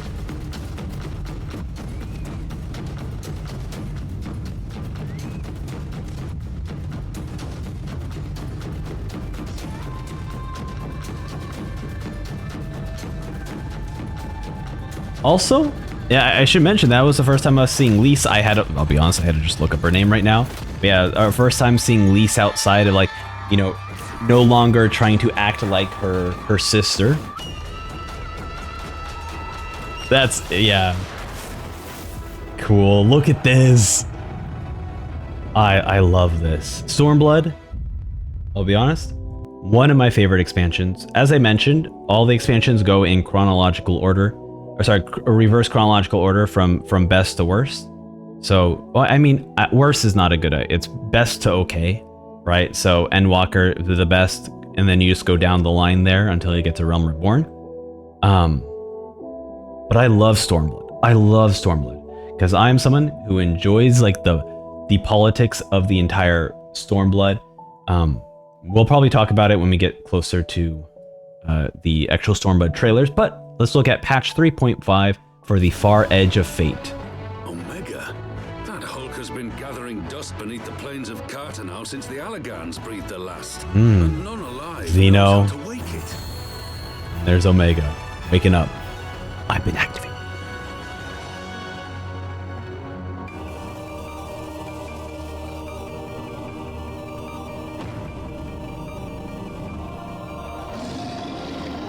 Oh my god. Oh, yes, okay, you got it.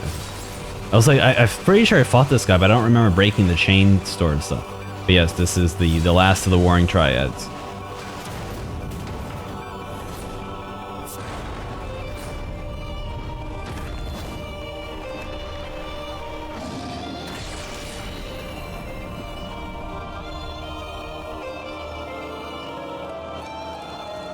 That's so cute. More tribe quest. Why have we got a gun facing them?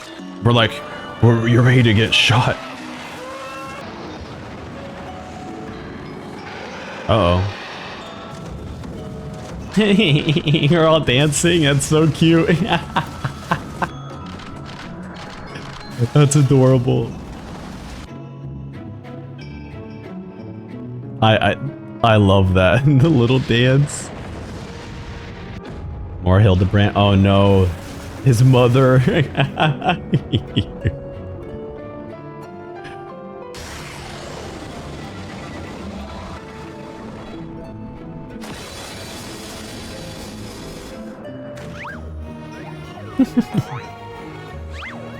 was such a fun quest. I mean, every Hildebrand quest is super fun.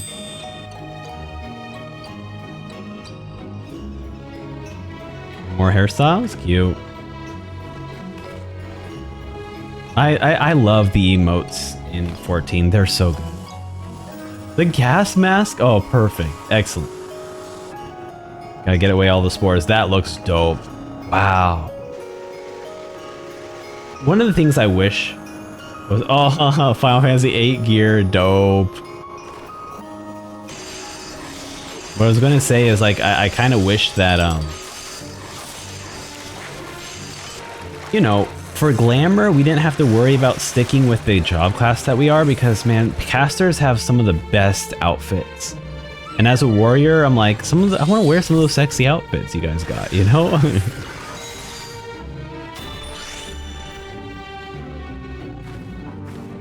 Oh, that's cute. Eggy glamour. Wait, did they not have glamour before this? Wow. So summoners just had to deal with like the standard looking eggies? Wow. Housing. Yeah, I could see your housing. Yeah, it's there. Wow, you really love those creatures, huh? The feast. Whoa.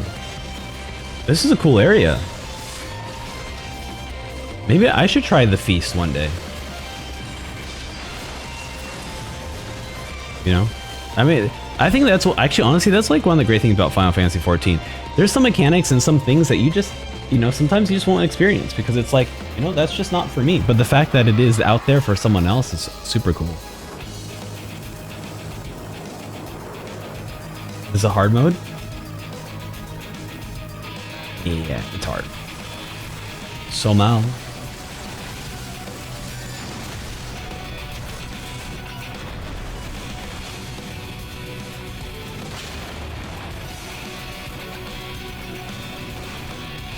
Well, I guess we haven't seen any Heavensward extremes yet, but maybe that's gonna be in Stormblood. They'll start seeing more of that.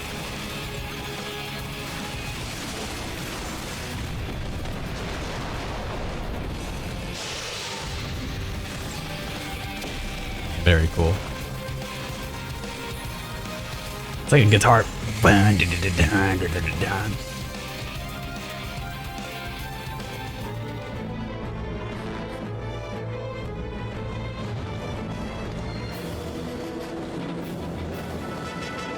Okay, so more of the crafting area. Get him. So they're showing this again, so I'm wondering if it's like more things unlocked here? Oh, what the heck? I've never seen that happen before. There's a fight in here? It's a raid? I don't remember any of this.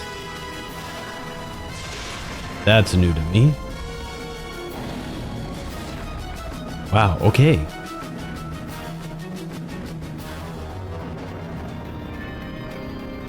More Sky Pirate stuff. Cool, cool.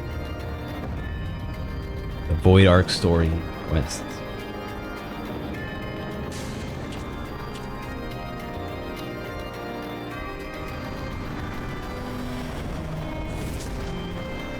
Dunsky.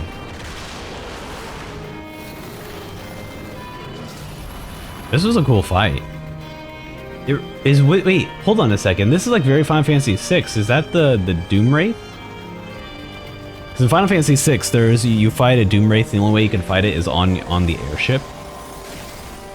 Wow, that's cool. I didn't even realize that the first time. But that most likely is the reference. God damn, those. She is popping.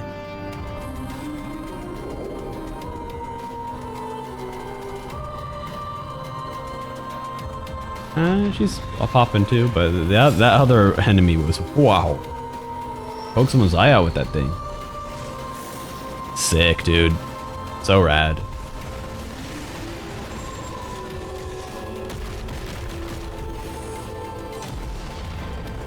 Dude, the effects of like that stained glass particles look awesome. Or have you no stomach for the obvious? Nero, yes, dude. Or do you mean to send in your vaunted hero there, as you always do? Oh, this dude who always fails. Might we not persuade you to join? Oh, there we go. LSA new outfit. My blade is yours. All right. Yep. This is R.I.P. Papalimo.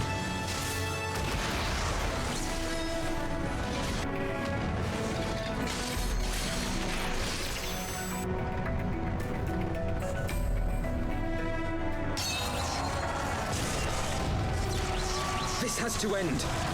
It has to end now.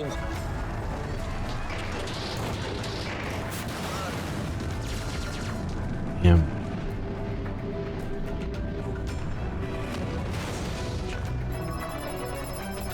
Death completed the ritual. The primal is taking shape. Uh-oh. Dun dun dun.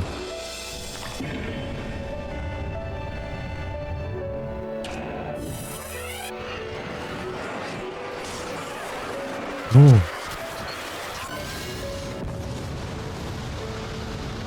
Yeah, it definitely... The far edge of fate. Wow. I also love that we see all the scions involved in here. It's actually kind of crazy to look at this. And it's like, yeah, when they show a character death in a trailer, they're like, yeah, that character's not dying. But when they don't show that character, it's like, yep. See you later, Papalimo. You will be missed. Right. They do that in the 3.5 or the 0.5 stuff they do in multiple parts.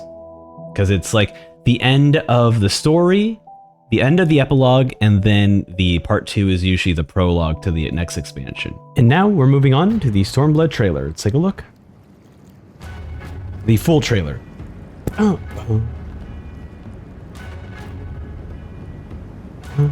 This is I feel like this is like one of my favorite trailers because of the way they've introduced the samurai as well, which is very cool.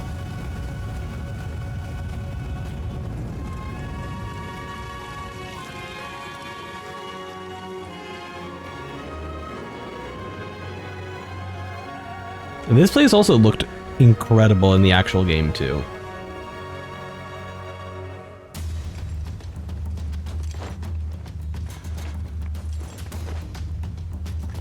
We have Elise here, practicing her martial art abilities. Then there's main character Monk. Sick.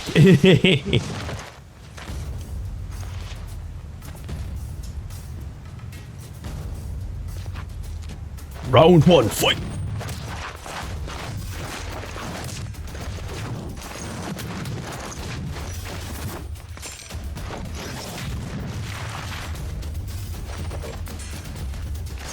And what's cool is like all these are abilities that monks get, right? So we're actually like seeing how monks actually fight, which is super cool.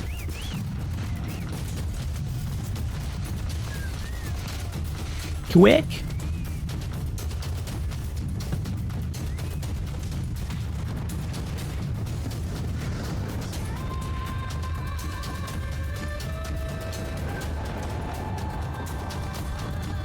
Bro. Was it Ralgar's Reach, right? Damn, looks so cool though. I believe this was actually my first Final Fantasy XIV trailer I saw too.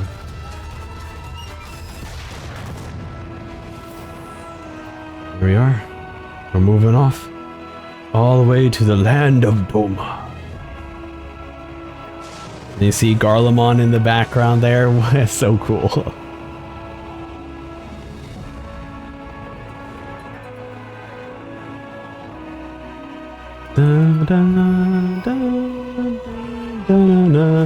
Flying all down underneath the water. Oh yeah, because this is the first expansion where you get to actually swim underneath the water. Oh right. This is where they introduced it.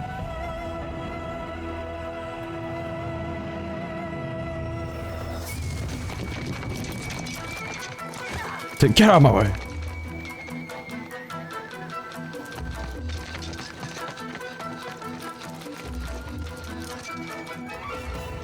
Love it. Has very like Oron vibes from like 10, Final Fantasy 10. So cool. Oh my god.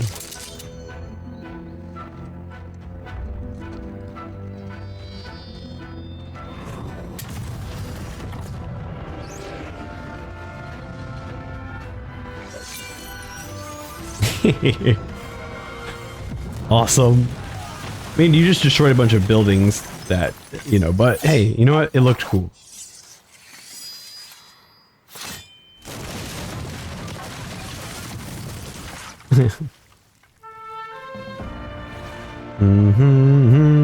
Ba-na-na-na-na-na. Oh, such a good song. Da, da, da, da, da, da. Ba-na-na-na-na-na. Oh, just the operatic form of this. Well, the choir, right? I don't know what you would call this. Oh, there is Yugiri and Gotetsu. Such great characters. And then, oh my god, I'm already getting chills. That's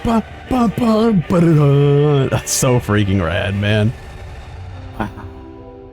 Incredible. Absolutely incredible. What a dope expansion. Let's keep going, man. We're moving on to the benchmark trailer, kind of showcasing more of the beauty of Stormblood.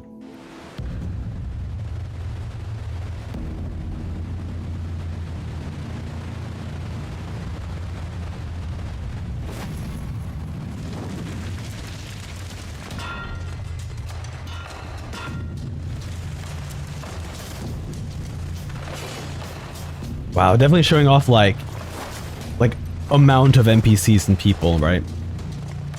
Which makes sense because a lot towards the end, it's a war going on. You are a rebellion fighting against Garlemald. Like, you need to have a ton of people here, you know?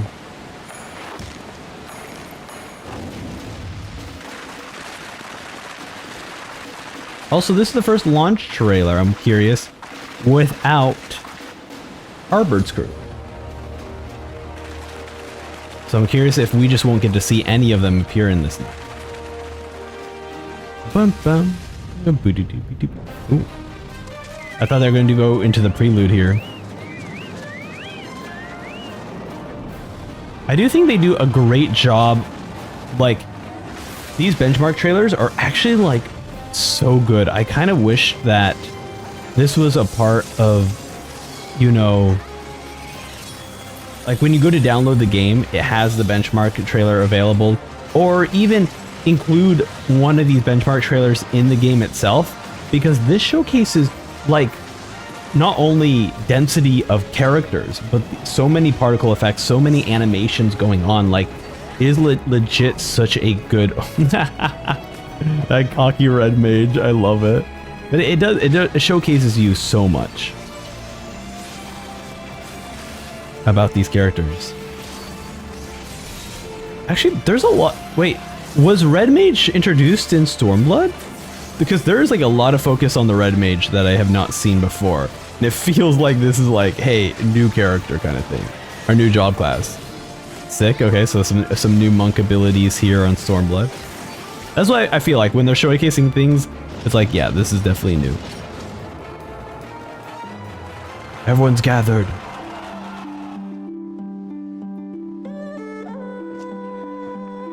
Cute. And also, I didn't point out, I may have pointed out in other trailers, but the Catboy, the Makote here, with the white, that paladin, he has actually been through all the trailers since 2.0. He has been in all the trailers. So if they're moving on to his party, that's actually still really cool. Like, there's still like consistency, which I appreciate a lot.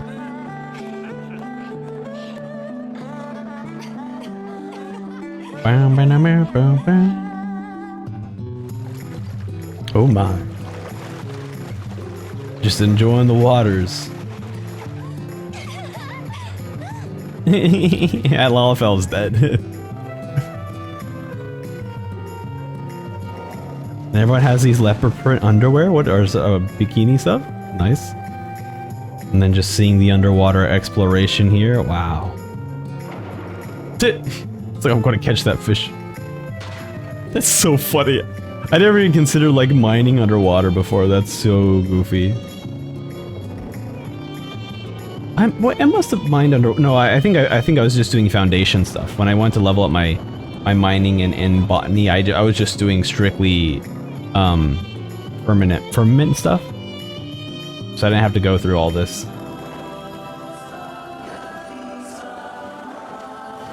That's fun. Here we go, another hunt.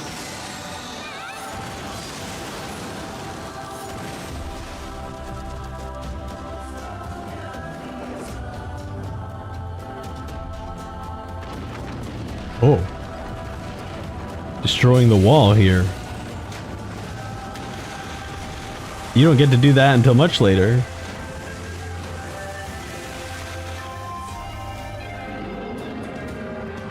I don't remember that gigantic manta ray. What the heck?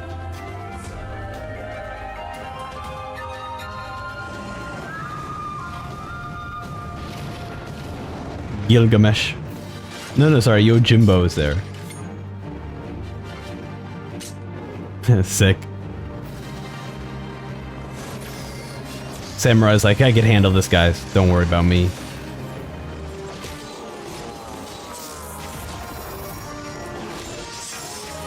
Casting them spells. Got some bard abilities here too. Also, this is the expansion with Bajda, so I'm curious if we'll get later patches that introduce Bajda. I mean, most likely we will. Also, the what I was thinking of in Heavensward was Eureka, because of the Ozma something. Circle Man. There you go, the ultimate, or limit break.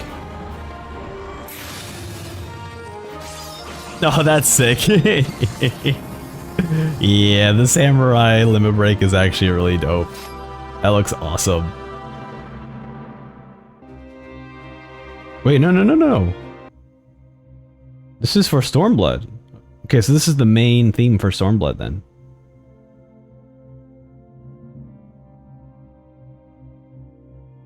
Charge! Charge! Charge! When was this released? Okay, so still before the actual expansion.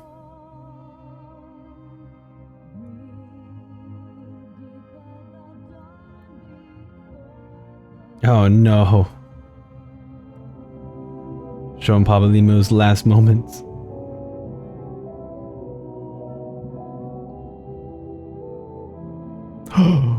You're not Yida?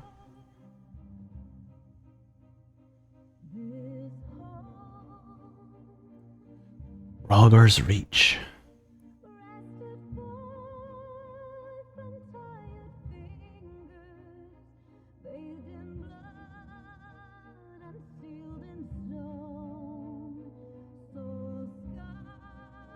Man, I love Stormblood so much.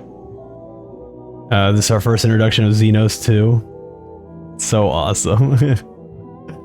Our best friend. The combat sexual.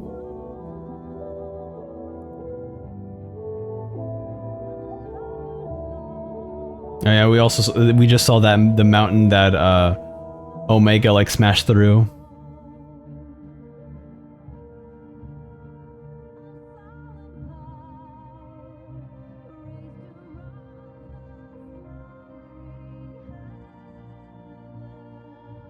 This guy. Always helping us out. Even though he looked like a shady seller.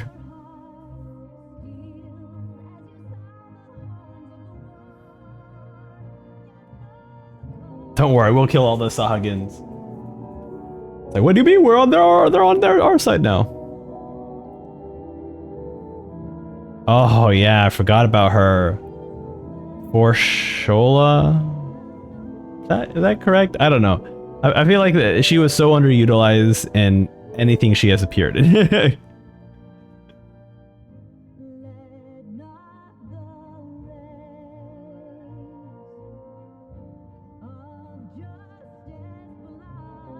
Look at this. Look at this choreography, man. Then Xeno's just like, nah.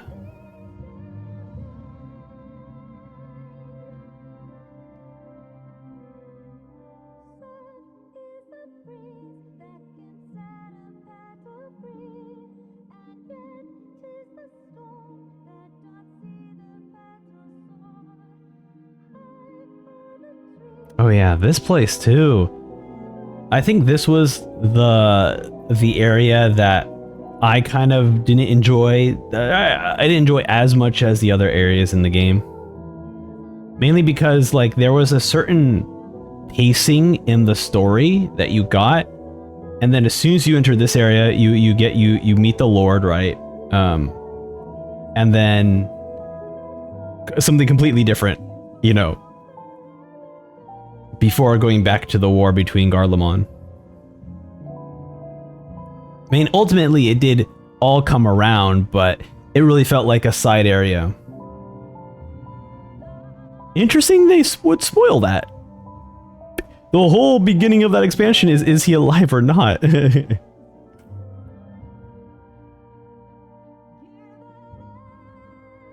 music is beautiful though.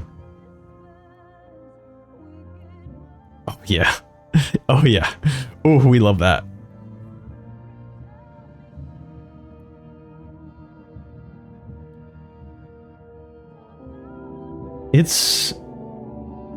I'm wondering if they did this for like Shadowbringers, Endwalker, or Dawntrail.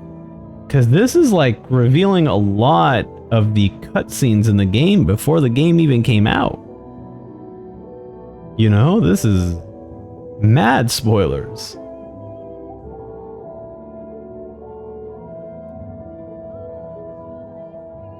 If they have this for Dawntrail, I will skip the trailer though. I'm not looking to get spoiled a week out before the game. I'm at the point where I don't even know if I can finish these reactions before the game comes out.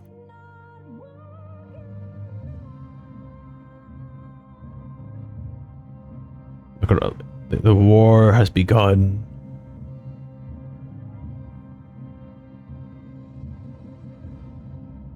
Sick though. It's such a beautiful song too. Hopefully we'll maybe get to the moment with the Garlean theme song, but I think that is maybe one of the most powerful songs in this entire game. So this is all they always do their tour videos, showcasing the new areas of the game, which is something I always appreciate, especially when we're doing a video like this where we're just kind of looking back to see, you know, how far Final Fantasy XIV has come from, and to see the uniqueness of each area, you know? I think that's like one of the highlights to 14 for me, is that the areas are always unique looking.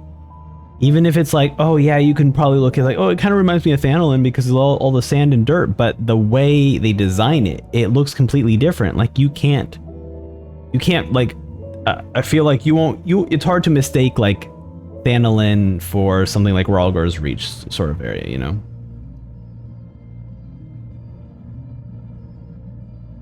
I mean, Rhalgr's Reach is, I think, in Thanalan, but you know, the Realm Reborn areas compared to like Stormblood areas.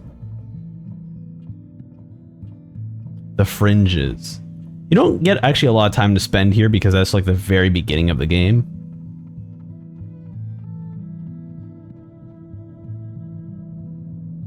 Oh, I forgot about like the misty area down here. Yeah, I think the Stormblood areas are like the places I've least visited.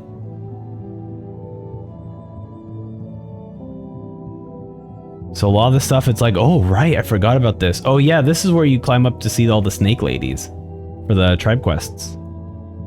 And this is also where they stopped calling the Beast Tribe savages. Like they actually tried to write like good stories for the Beast Tribe quests.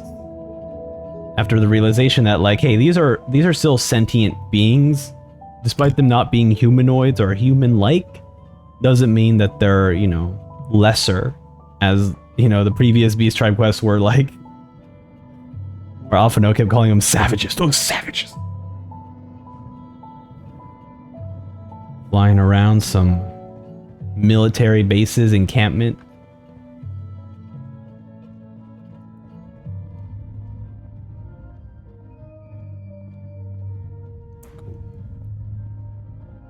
Okay.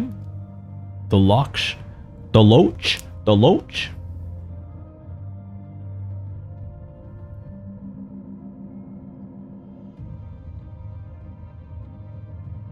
Whoa, I don't remember these guys here. This like little give me phase monsters. Oh, I definitely this area. Okay, I will be honest. I was a little disappointed in this zone, but I guess it makes sense, right? Because this place was taken over by Garlemald, or they were forced out. But I guess I was expecting it to be a bigger city with more people. But you know, it's war torn. It's more of like a resistance area or something. So I guess I get it. I guess I understand. Oh, Kugane. I've been to Kugane so many times. Music great, so much fun. I doubt they're gonna show it here, but I was also playing. For some reason, after beating Stormblood, you know, you get the chance to upgrade Doma in Doma Castle, and you're sending all these rewards and stuff to upgrade it. And for some reason, I was like, that felt like main story stuff to me, where I had a continuous. Oh, look at this! There's a little onsen over there, so beautiful.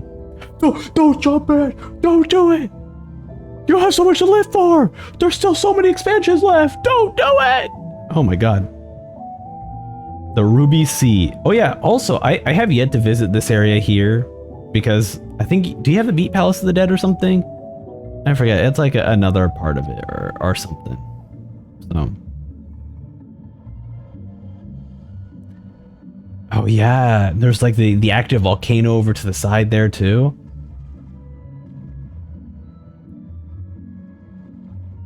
Yeah, this guy's just a little enjoying the water.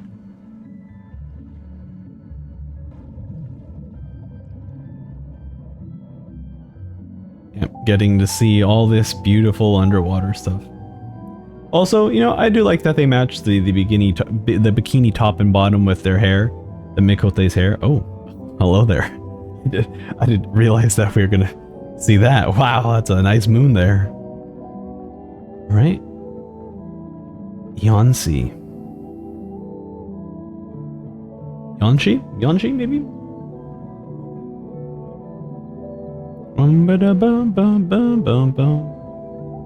This was actually a really cool visual here of the shield blocking the entrance to Doma.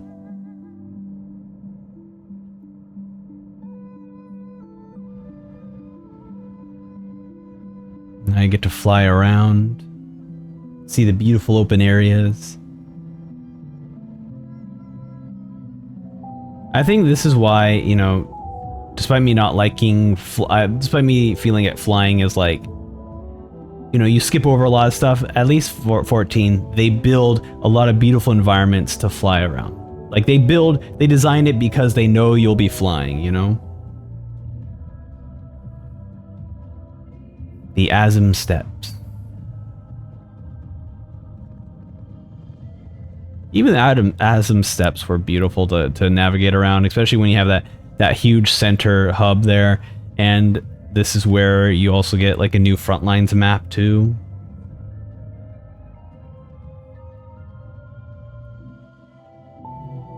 Wow. Very cool. And this is also where the Dragon Quest, not Dragon Quest, Monster Hunter, where you fight Ragnaros or whatever his name is. No, Ragnaros is a World of Warcraft boss. Whatever his name is. Oh, now we're jumping over to, like we had already ended, we're jumping over to Stormblood launch trailer. But I love this theme song, because this is the theme song of the Resistance. But because of the Garleans' oppressive regime, and because they were taking over all these nations and countries, they ended up morphing and taking the theme song of the rebellion for their own, you know? I forget what the nations, I do apologize. I forget what Lisa's nation is actually called. But that, I find that the national anthem for the Garleans are like, it's so perfect to represent the oppressive nature of the Garleans. because they just stole that. They literally stole, you know, their nation's theme from another nation. It's crazy. Ralga's beacon nears its end. Soon, my friends, Alamico will be ours once more. Ah, the Alamegans, there we go. That's who the Garleans stole their national anthem from, the Alamegans. Yet they could not see. There he is. So spirited and so empty. The sword hanging above their heads.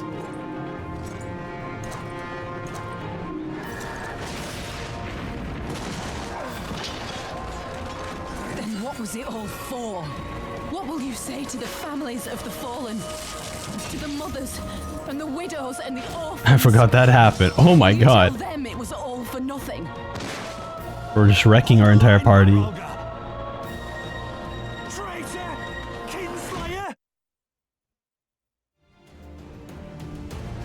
Though our battlefields be 1,000 miles apart, our purpose is one.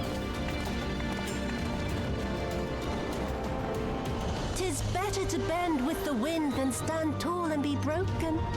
Therein lies hope. Therein lies freedom. I forgot how sadistic she was in the beginning of the game. You know, like we were kind of lucky that she had got amnesia, I'll be honest. It was really cute that Gotetsu would like take care of her and everything. And I believe, if I'm not mistaken, she did gain her memories back. But oh, dude, what a fun boss fight was. Maybe just because she was so hot, but still, fun boss fight. But yeah, I believe, what I forgot what her name is. Fandaniel's sister. Well, I guess technically not Fandaniel. It's whoever Fandaniel possessed. That was actually a cool cinematic of the samurai running.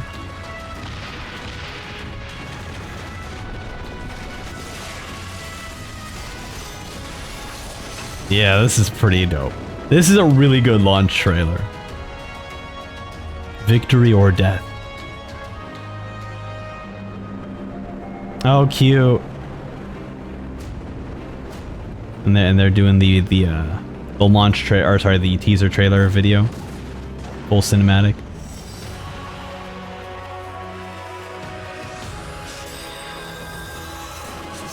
Showcasing all the new abilities you can get. Oh, I forgot they like locked Cryo up. They were using her Aether. Right, because oh my god, I forgot. The whole Black Rose stuff happened this expansion too. And wait, was this? No. We learned about Rodon's son for a while now.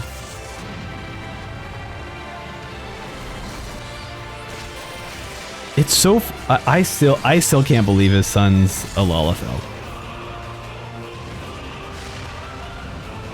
Because there's not really a mention or a note. Wait, is it biological? I don't know if they're biological. Because it always hints at Nanamo and anyways, let's continue. Great, cool. Look ye where the sun Oh, doth rise, Xenos, yes. see crimson I will listen. darkening skies. Look ye where the sun doth fall, see azure. Wait, no, this is Elidibus. That sounds like an Ashian. That doesn't sound like no Xenos. Only man has the wisdom and the clarity to embrace violence for its own sake. That sounds like Xenos. June 6th, here we go. And we jump right into the Dungeon Crawl trailer where they kind of explore and show us all the different dungeons for Stormblood.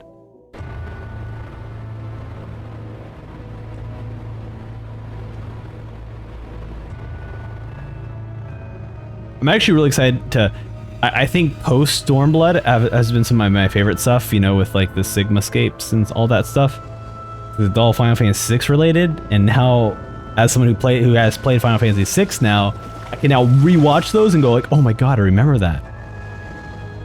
Oh, this ghost ship stuff was so much fun, and it honestly reminded me of the beta of 1.0, because the way that maybe it opens up, because I chose Ul'dah as my starting location in 2.0, and in 1.0 I chose Lominsa.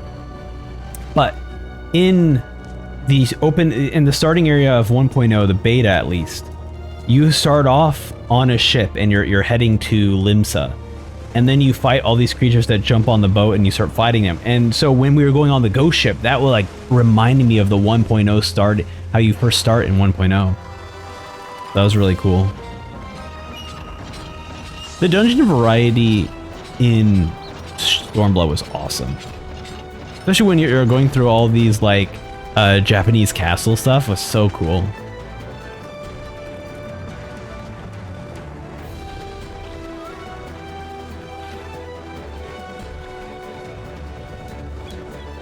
And I think what I appreciate about their dungeon design and dungeon, how they place enemies, is it all feels naturally well for this kind of areas, you know? So a lot of the indoor areas in the Japanese castle will be like guards or ninjas or other things that like really make it feel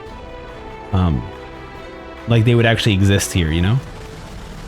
Which is all appreciated.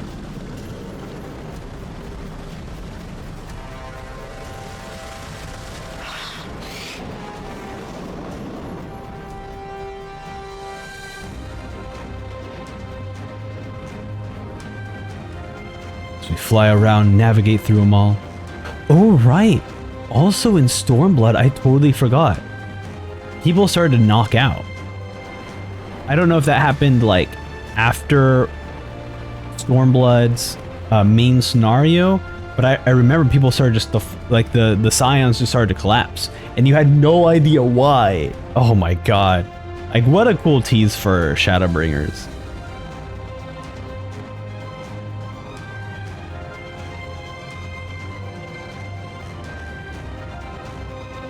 What a cool area. Is this like that dungeon near Rhalgr's Reach? Has like similar aesthetic.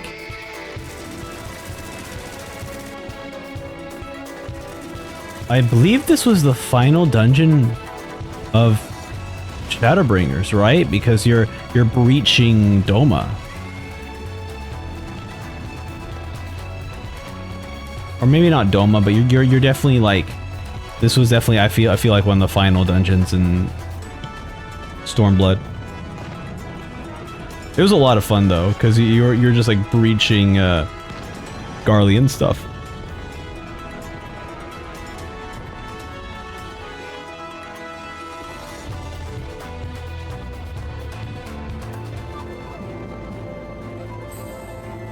We're now over to the Asm Steps.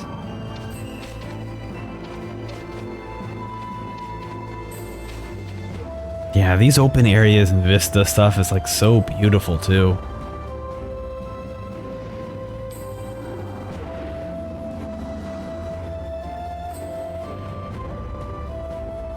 Also, maybe I'm incorrect in thinking this way, but I believe this dungeon was written as like a trial. Or sorry, not like a 14 trial, but like written as like a challenge for the tribes here. You know, not necessarily, oh, we've never been to this place before, it's too dangerous kind of thing, you know. It wasn't like that. At least from my understanding, but maybe I'm misremembering. Dude, look at the water here. It looks so good. Ow. Oh man. Okay.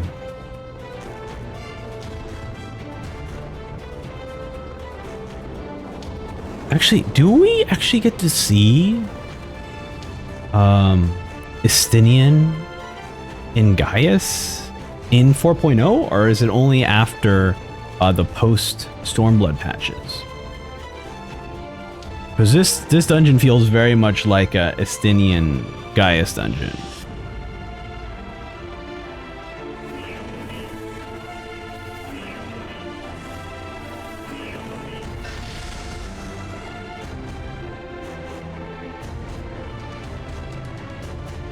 Bum, bum.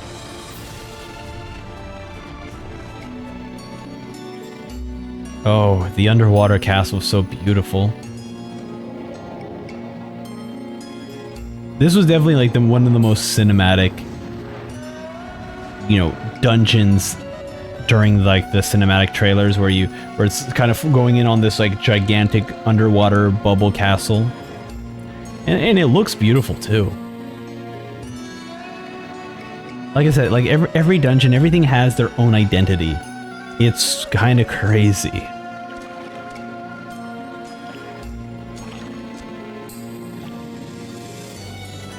Like, even if you're going through, like, you know, the Japanese castle, this area here, you're still seeing, like, completely new assets, completely new everything. It's like, you guys are putting so much effort into all of this. It's awesome.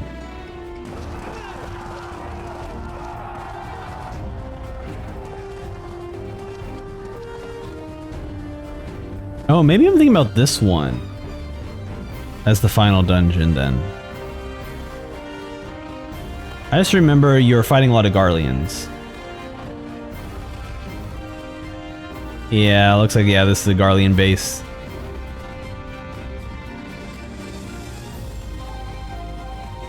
Or I should say a Garlean occupied area. What the heck? Ew. All these things look so gross. Yeah! Yo, Jimbo. Finally. After so long, I get to fight you. Oh, damn. Like an Elden Ring boss. June 20th, Stormblood. Fantastic. I always love these dungeon crawl stuff because not many of the trailers showcase all the dungeons, so it's cool to just reminisce on them. But here we are, 4.1. The legend returns. Summons from the scions. This must be important. Oh no. Indeed. Though, if it concerns anything so underhand as an assassination, I fear I can be of little help. Stormblood.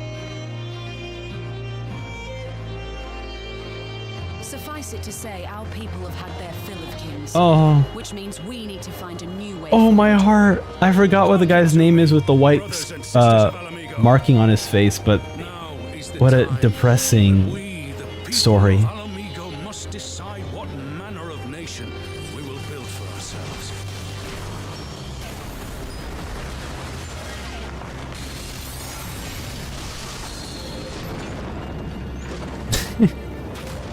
That painting.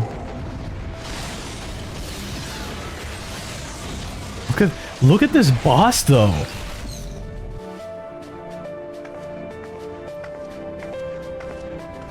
You're wasting your time. All of this is pointless. There's no reason to keep me alive, and you know it. Elise is different. She's not like everyone else. She wants to help, you know? That's like one of the things I like about her, right? Is she is like trying to be different, trying to change, you know? I am Lise Hext, and I speak for the resistance. Hell yes. You go, girl. Ooh. I forgot we fought Ultima. What the heck? I don't remember that at all. To help decide the future of Alamigo.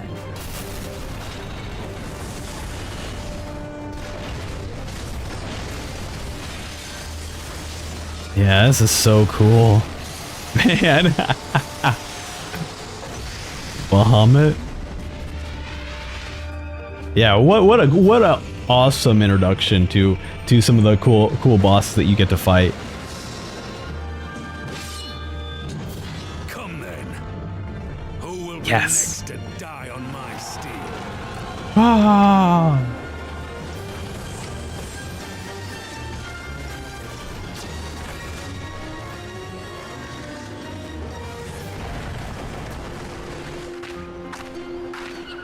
Hildebrand.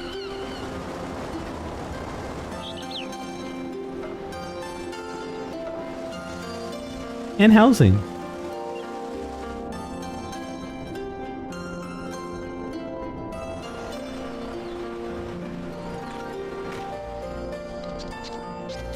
That's cute.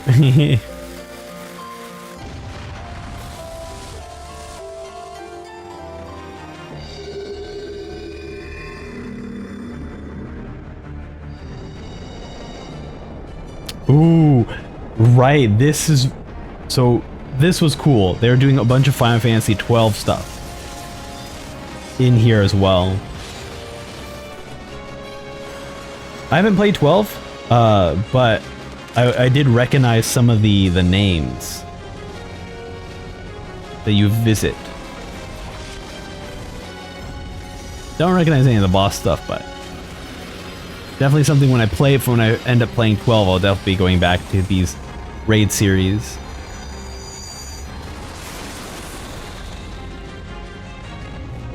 Very cool. What a cool ship, airship design. Like for someone to design that. Look at this, dude. The art is insane. Wow. Oh, they even got the Legend Returns. So this art is completely different than any of their other arts, but this is like definitely they got Final Fantasy. That's like this. That whole face here definitely reminds me of like Final Fantasy 12 vibes. So, and we're jumping right into 4.2 Rise of a New Sun. It's so pretty. Okay, so now we're in the Amnesia storyline stuff. Who are you? Who are you? Or is this when she starts to remember?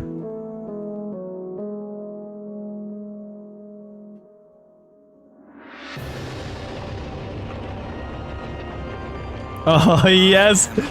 Oh, the Doom Train. I can't believe it. Oh my god. That's so cool. Oh, man. Oh, and you're actually fighting the ghost in there. Oh, that makes me so happy. Oh my god. And you're fighting the ghost that was attacking Realm, sorry. Dude, I love this so much. Is a dear friend. I really need to replay that series now that I played FF6. God damn. That's so cool. Oh my god, that was oh my god, they perfected it so well. Icons are a blight upon this stone. In his wisdom, Emperor Varus wishes to explore the possibility of an alliance to combat this common threat. What a cool design. What a cool design for this guy. Man, they just know how to make such talented, well-designed bosses here.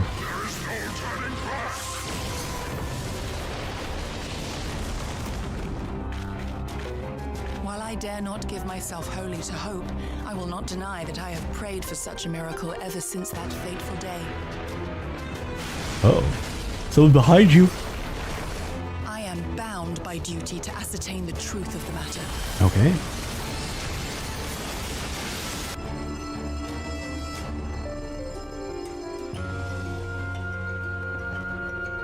Did Gorsetsu not seem strange to you? Yeah, he's a little bit strange. Been taking care of someone. No, I don't want to.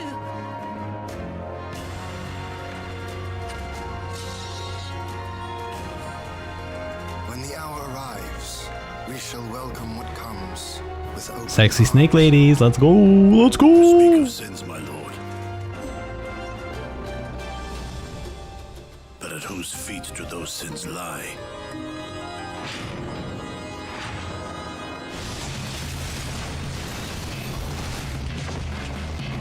Nero, here we go. The Sigma escape. Alfie there. Love it. Or I think they just call him Alpha, actually. Alfie, I think, is Alpha now. Oh, all the 6 bosses, dude. Oh, that's so cool.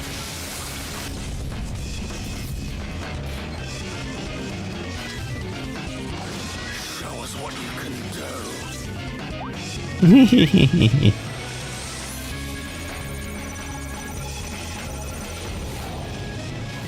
Oh, dude. Oh, so cool. I can't believe it. Oh, that's wonderful. The entire crew is here. You got Nero looking dope, Biggs, Wedge, Jesse, and we got Sid here. Oh, I love it. And Alpha, dude, fantastic. Great art. That's so awesome. Oh my god. Oh, he does the laugh. He does the laugh. Oh my god. That is how you sell people on a patch. Wow. That is how you sell people on a patch. Like, look, I'll be honest. When I first played this game, 14, or sorry, when I was like actively playing 14, not like playing it to level 40, dropping off, like when I actually got into it and like officially permanently became my life, I played Final Fantasy 7, 8, very little of 10, but I knew a lot about 10. And I played the ones on the GBA. So I think that was like 1 and 2, but I didn't beat them. You know, I just played a little bit of them. I think that's about it. And then I've also played Final Fantasy Record Keeper, which was a freaking incredible mobile game. So there were certain characters that I knew from other games, like one of my favorite characters in Record Keeper, who was Locke from 6. And me playing through 6 for the first time, I'm like, oh my god, Locke from Record Keeper. That was like my reaction to it. So I loved Record Keeper, and also Ariana Grande as well. Great character in Record Keeper as well. I'm not joking. Ariana Grande was a playable character. Either way, it's really cool. After playing through a few more Final Fantasy games, to see these references here with Kefka's, it's so cool. And they even gave him the original laugh too, which is amazing. But now we jump over to Magnai Fantasy. So I believe this is another one of their like fun little things, like trailers. The original one was them fighting Titan. The second one was them doing like a what was it called? A fighting game? You know, 1v1 fighting game. So now this seems like maybe a visual novel of some sort. It's only in Japanese though, so we'll have to deal with the characters here. Oh my god, it's OG Final Fantasy 1. That's so cute. In Azim steps. Oh, that's cute. I actually really like that. It's like, I'm out of here. Oh, that's cute.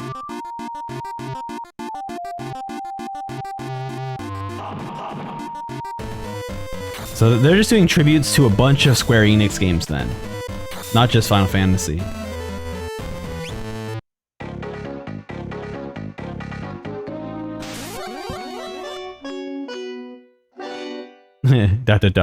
See you later. Oh, this looks great. Like, it always impresses me, like, the amount of creativity and effort that goes in to these one-off videos here, you know? Just because they could, you know?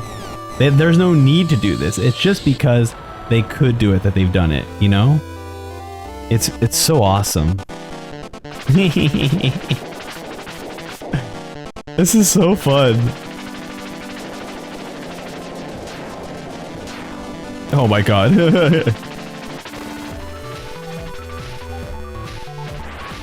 He came back with a flamethrower. Oh, it's a cute little Game Boy game too.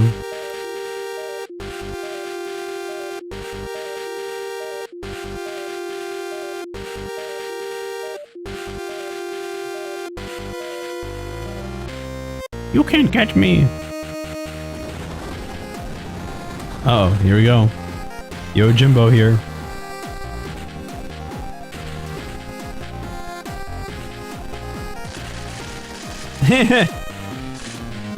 It's a lot of Gil.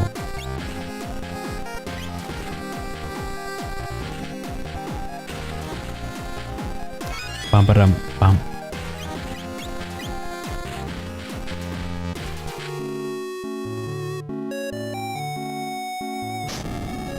And I love that all these 14 music is all, you know. Oh no. All pixelated.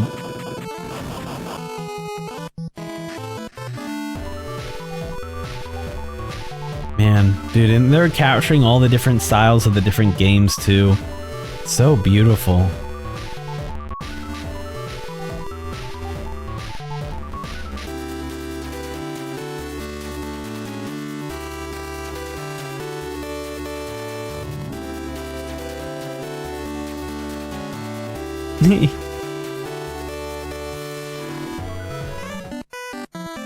Oh, that's so funny.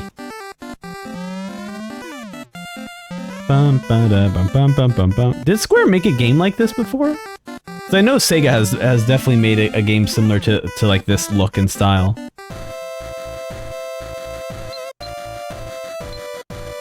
But these must be all tributes to Square games.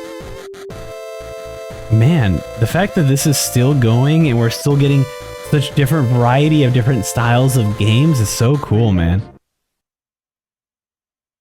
Huh. That's cute.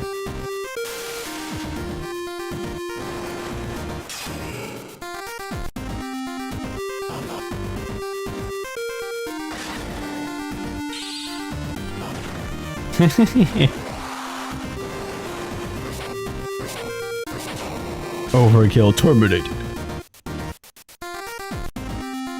Oh, that's cute.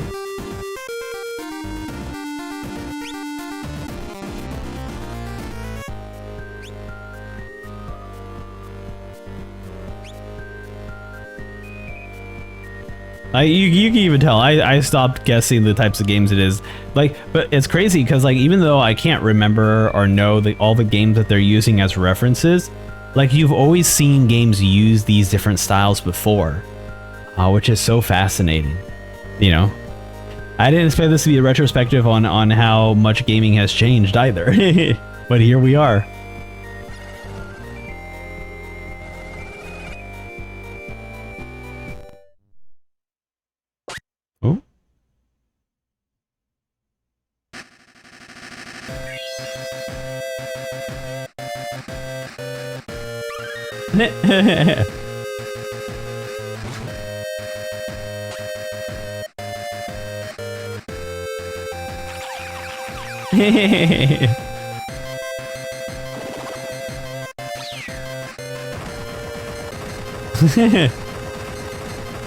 They're all in love with him. That's cute. Final Fantasy Magnai 14.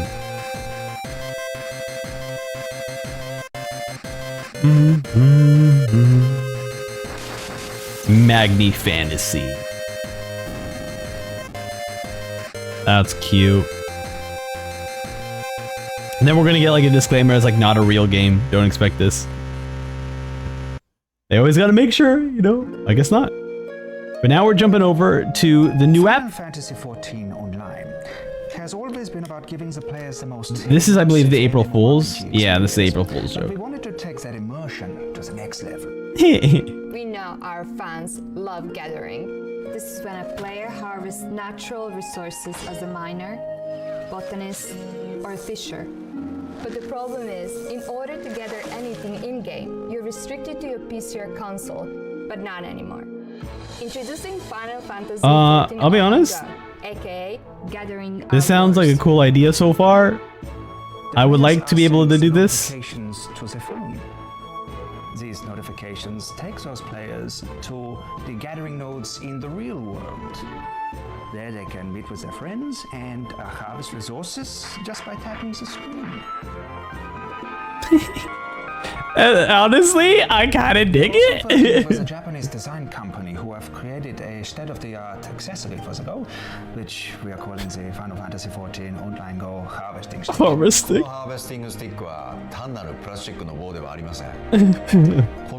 It's a very special plastic stick. It's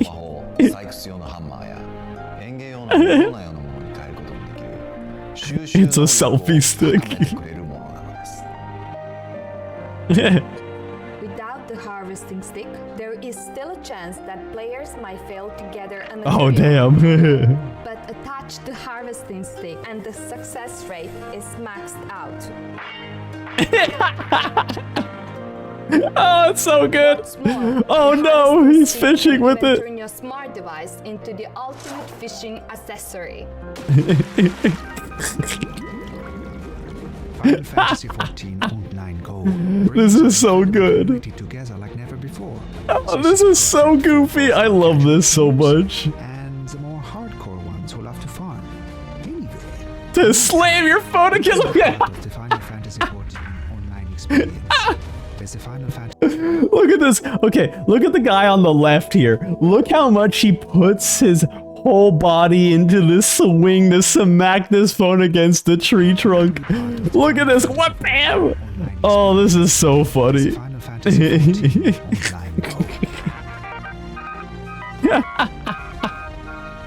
Oh, this is a 10 out of 10. That is amazing.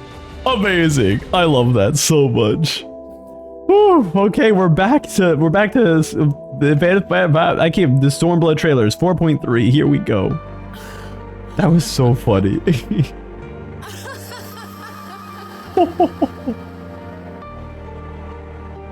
the very depths I have sunk. My soul steeped in spite and rotten to the core. She got her memories back.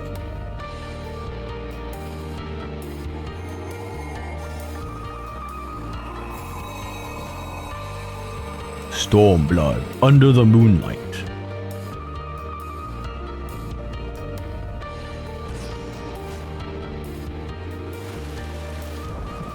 How can it be?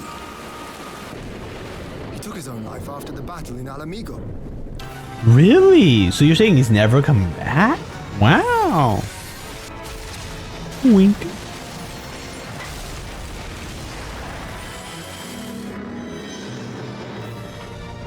Oh. Without our knowledge and expertise, our new friends will be hard pressed to contend. Is that where we get Asm Stone? Is that it? We got all. I thought we got in Shadowbringers. What a cool effect. Oh. Dude, what a cool effect there. I don't remember this fight at all.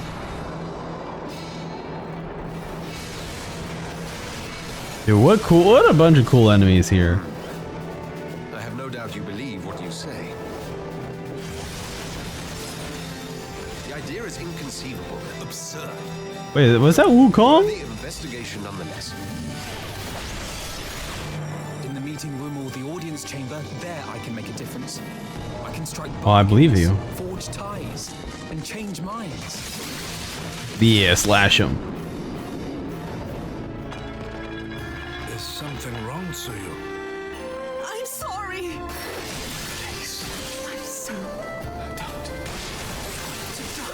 Sorry. Here, there's no need to cry. Will you surrender to anger then? Are we gonna get his like smile? Are we gonna get that creepy smile that he always has? I hope so.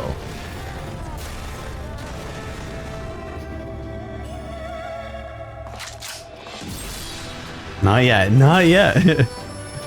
That's like the defining character. Oh, it's getting there. It's the defining characteristic of this dude.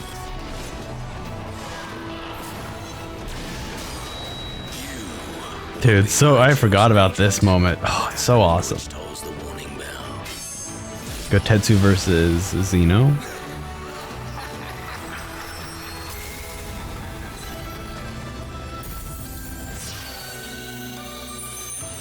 Oh man, the artwork. Look at this. Beautiful. Yeah, they always do 10 out of 10, 10 out of 10 patch artwork all the time. It's so, I'm so happy that they spend this much time. Yeah, guys! Oh my god, oh my god! We get the Gaius tease! We get the Gaius tease. Holy moly. So, at this point... Let's go back. So at this point, we've never heard of Gaius's voice outside of the mask, so you don't know who this is. They show you the 4 primals. or sorry, they show you 3 primals and Ultima, which kind of could give you the hint of maybe who this is. But I love this. This Gaius is one of my favorite characters of all time in Final Fantasy XIV. Now, it is hard. They had to do a lot of work. I'll be honest. They had to do a lot of work to somehow redeem Gaius. Because God, the Garleans were up to some shit. Especially especially the way Gaius. The Gaius is like a squadron or our group, you know? So they had to do a lot of work to redeem him. For me though, I'm kind of a sucker for like bad guys turning good guys kind of thing. Also, Gaius is hot. Okay. So, you know, it's hard, you're like bad guy or hot, and you're like, yo, Gaius is just super hot. I love Gaius. So it kind of like triggered something feral inside me that I just needed to be. I needed to see more of Gaius, and so dude, I'm so happy, Gaius. I'm so happy what they've done with Gaius, and he's just incredible. So I love it. I love the tease. I love the Gaius tease. But hey, let's move on to the Monster Hunter collab. Here we go. This was also such a cool collab. Even as somebody who doesn't play Monster Hunter, this stuff is just so cool. Especially that it's its own trial, and you can get Monster Hunter gear by grinding the trial. It's just really cool.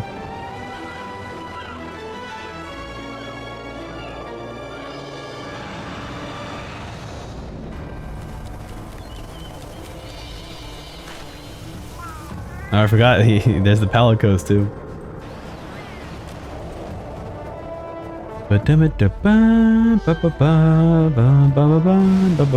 Oh, you know what? I should probably be able to solo this by now. It'll be a pain, but you know, I could at least start grinding for the materials in this. Rathalos, that's the name. Yeah, this was such a fun fight too. Especially because like the mechanics were a lot different than other Final Fantasy XIV bosses too. Oh yeah, they limited you on like what you how you can heal and do damage and stuff like that. I forgot they changed a lot of the mechanic stuff for this. Warriors of Light. Oh yeah, you could. I forgot about this. Heed the call. Yeah, this was so cool. I really hope they do more collabs like this, because they've been doing a lot of collabs where it's like you do a quest, you do a little thing, you get the rewards, but like the Rathalos one specifically was so cool because it's a boss fight that you can get specific gear for. It's just really cool, and it's still available too. It's an event that's still available.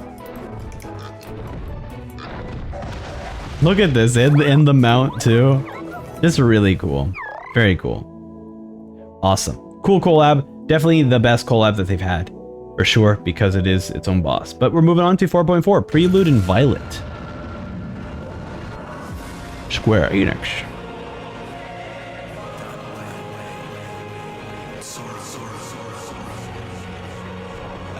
Whoa, what the heck? Expunging all form and life. I don't remember all this. To be able to welcome friends both old and new. Pray, accept my heartfelt thanks for your generous invitation. Oh yeah, LSA gets a new outfit, but that was like a while ago. Has summoned a primal, and the Empire's more liberal voices are being drowned out in the fear. I forget what this place is called. Is this the Burn? Because they also have a similar area in Shadowbringers as well, but I forget what they called this one. This area specifically that's like devoid of any kind of aether. The Populares no longer present an obstacle. Now is the time to bring the Empire's might to bear. Guys, look how handsome he is. Also, I forgot, this was also the first time that we could play as the Scions. Shout as I may. Because we were playing as Alphino. I could not sense in him the spark of life that is his soul. To have the people I hold dear nightmare struck down before my eyes, and be powerless. Evil Lalafell. That I cannot bear. Ooh, hello there, lady. Ooh, what a cool visual for Phoenix. Oh my god. Look at that. That is a straight up domain expansion, okay? I know this was way before JJK, but this, the JJK author, it must have looked at this and was like, yo, this is how domain expansions should look like. That was straight up a domain expansion. Holy moly. Oh, the music! I love this soundtrack.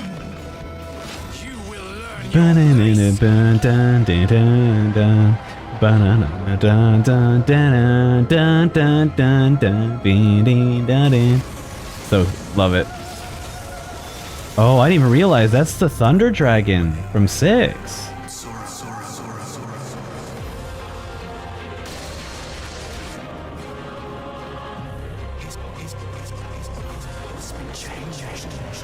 Oh, this is where everyone starts to lose consciousness. Oh man, they're like slowly revealing. Oh, Alfie! Yeah, they're slowly revealing the artwork.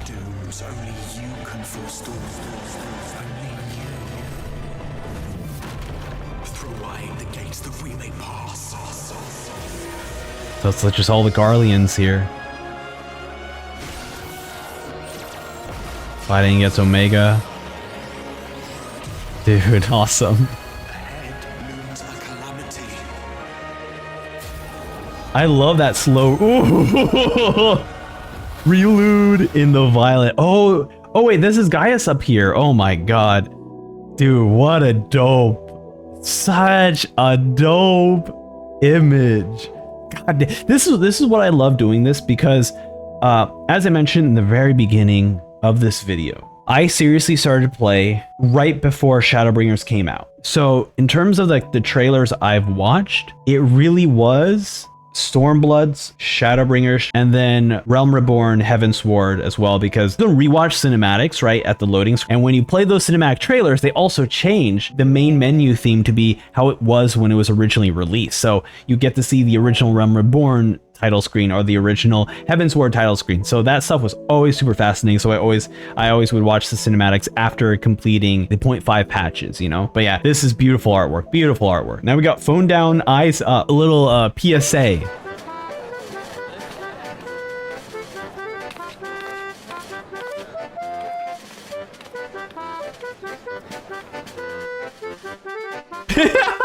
Look how upset he is. Uh-oh. Definitely the Hildebrand team that animated all of this for sure. Danger. Keep your eyes on the streets, not on your phone.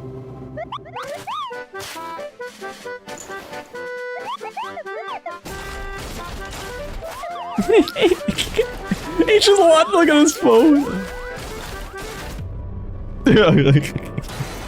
I also love that it's a Lalafell in all of this. He doesn't care. He's like, keep going. Oh, there we go. He's like, I killed the Lalafell, doesn't matter. But the wall, now I care. No phones when operating bikes, cars, and especially Magitech armor. I love this. This is so funny. Oh no. Titan. I love that they went to the effort of like illuminating the face.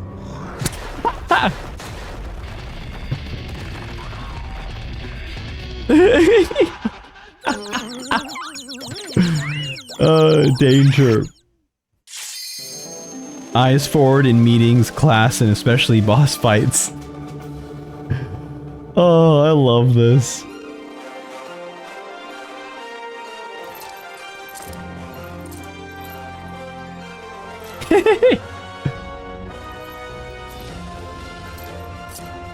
Oh, there you go. He just checked his notifications. Look at that. He learned.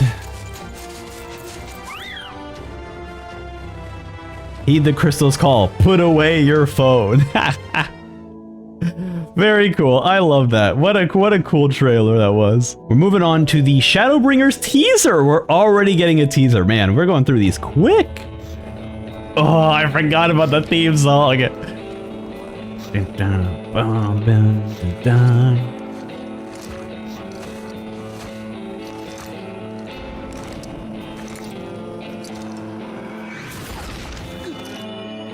Recalling everything that happened.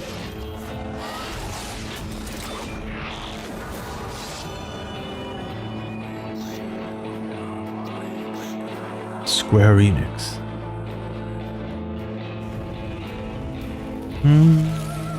And this is at the end of Stormblood.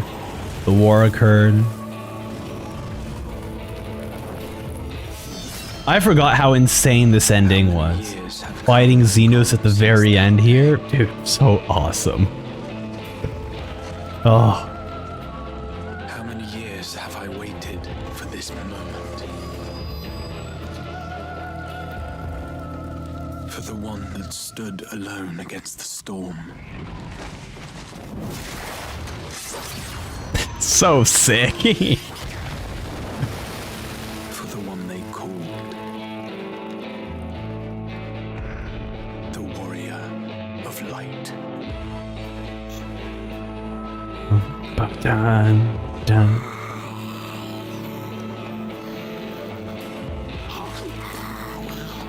No fight left to fight. No life left to live.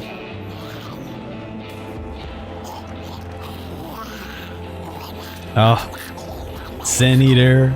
Look at this. The first boss you get to fight. Awesome. No one. Nothing. Alright. Thancred. And this is our reveal of Rin, and you're like, wait, what the heck? This town certainly has changed. His eye got better. A new weapon too. Oh my god, I forgot all this. This tragedy, greater even than the seventh umbral calamity, must be undone. If history must be unwritten, let it be unwritten. Become Dark Knight. Yeah. That's so cool, man. The effects on it, so awesome. the warrior of darkness. I remember when I saw that trailer, I was chuckling. You now become the warrior of darkness. Shadowbringers. They're amazing. I can't wait. All right, let's keep going on to the Blue Mage reveal. Wait. They were released 5 years ago? Really? I thought they were much earlier than that. Huh. Cool.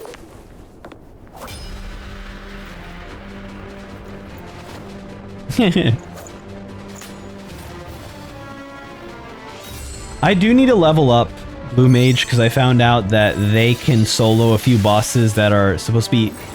that have instant kill abilities. And because Blue Mages can deal damage, I'm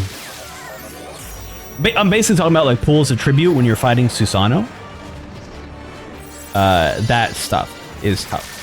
You can't solo that without a Blue Mage. Or I guess maybe a Scholar as well. You just need to have an ad to attack the sword while you're holding the sword up, essentially. Wait, you can... oh my god. Oh my god. Okay, you can learn enemy abilities from bosses too? I guess that makes sense to Blue Mage. Of course it can do that. I guess I never really thought about it in that way.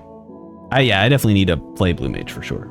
And here we are with the 4.5, a Requiem for Heroes. The light will expunge all life.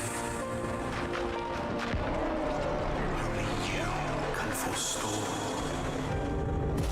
the calamity. Beyond become instant. Oh, interesting. So the teaser for Shadowbringers kind of spoiled what happens In 4.5, I didn't realize that. That's actually kind of funny. Commander Hicks have taken their troops to provide support, but we don't know how long they can hold out. Ooh, that dweeb there. This doesn't make sense. How is it even possible? Trial escape, nice. More Cthulhu bosses. Ah, Emmett Salk, that's ringing up! The goat! My goal is this. Named my cat after him. Turn the world to the way it once was. Isn't that right, Emmett? The way it was always meant to be. In doing so, mankind will be made whole once more. Oh, the music too is so good. I don't know what it is, but like mechs with sniper rifles is just very cool design. We suffer from the dissension born of our differences.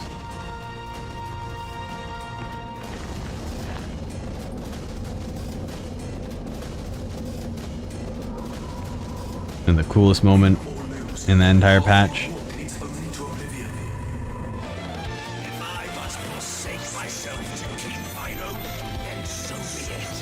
How cool, man.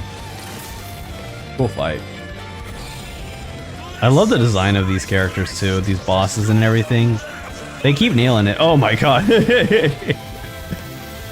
Never mind, I don't want any of these snakes anywhere near me. Get them out of the way. Long as their kind lurked in the shadows, laboring to sow chaos throughout our world, I would see each and every one dragged into the light and put to Gaius. Dun dun dun dun dun dun dun dun dun. He has my brother. Emmett. Dun dun dun dun dun dun dun dun dun dun. So rad. Oh.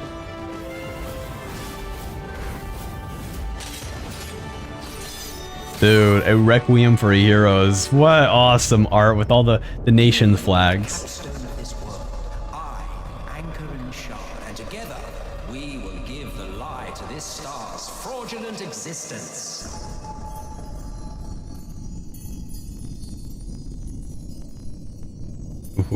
I wonder who that is. Part 1 in January, part 2 in late March. I always appreciate their 0.5s having two parts because part 1 is like the ending of the quest of the epilogue, and then part 2 is always the prologue to the next expansion. So always fun. But hey, let's keep going to the Shadowbringers new area. We're not even getting the teasers yet. Or we're just looking at new areas here. Okay, cool.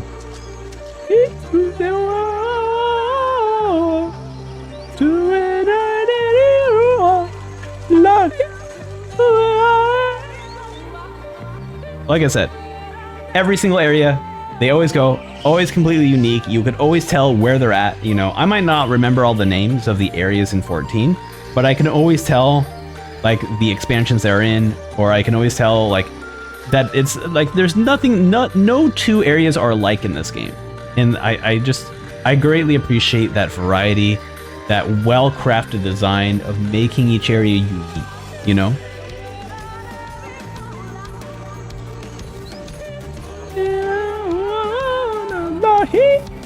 I love it. Also, that was a freaking cool mount. I always love that they sneak in Shadowbringers mount stuff here. And that was the Raktika Great Woods. And they'll do this. Now what they do is they break apart the area trailers to like single areas. So it's nice. But here we go. The extended teaser trailer. Wait, does this mean there's a full trailer or no?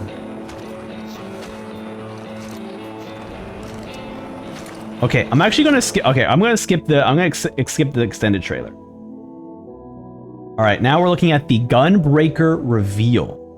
Here we are.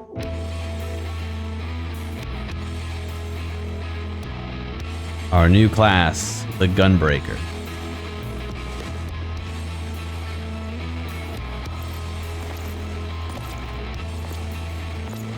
Sick, dude.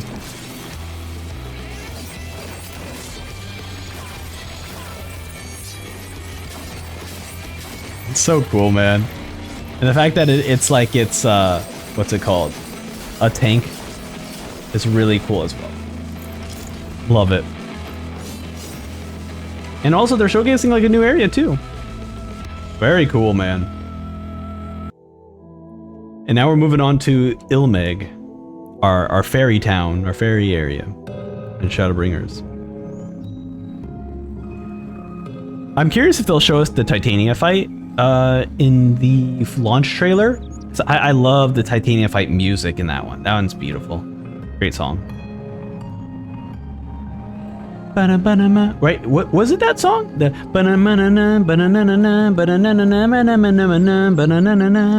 I believe that was the Titania. I might be thinking of a different fight, but I believe that's where that came from. Really enjoyed that. Great song. Great song. Yeah, this place is so awesome too.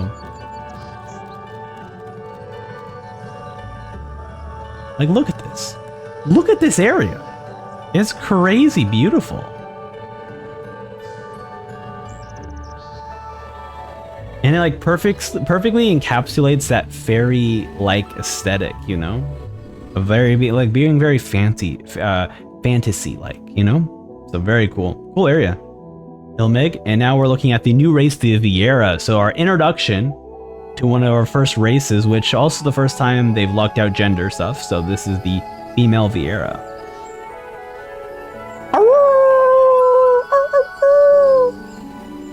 Absolutely amazing. I tried to be a Viera for like 1 hour and did not succeed. I was like, I don't know. Wow. Oh, I forgot that they were like, we want to make sure that you guys understood the Final Fantasy XII reference. Yes. Woo. Anyways, I tried to be a Viera and I did not like how my Viera looks. So I just went back to being a Femro.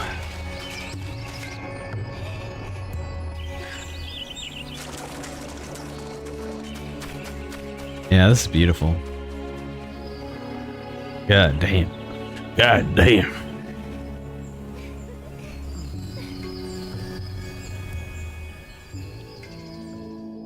You know, this gotta have like 1 million views. Have 1 million, you know, close enough. Now we're looking at the let's go! This is the Final Fantasy 15 collaboration. I love this. I got my regalia. I got my Noctis clothing. I love it. I am one of the unabashed Final Fantasy 15 fan, and I'm not talking about like, well, Final Fantasy 15 gets better in the Royal Edition. No, I loved Final Fantasy 15 before the Royal Edition, so you know how messed up I am. If I enjoyed 15 that time. Oh yeah, he fights with you because you have to do like fates. You do fates with him. And we get to go camping with him. Oh my god.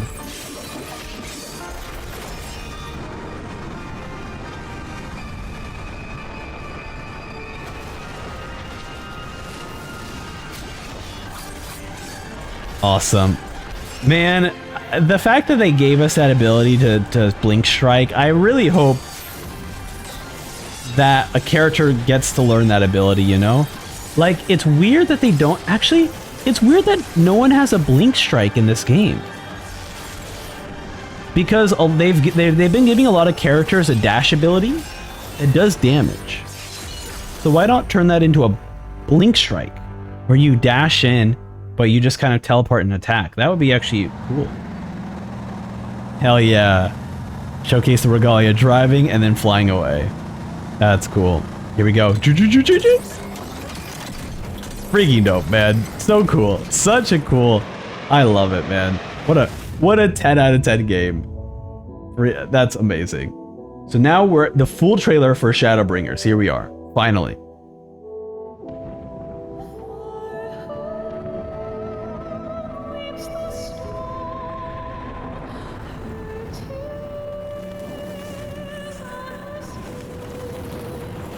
Full soundtrack now, man. Oh.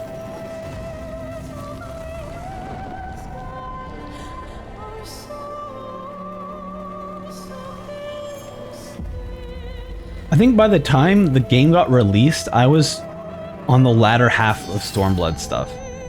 Like, I marathoned this game. Since that day.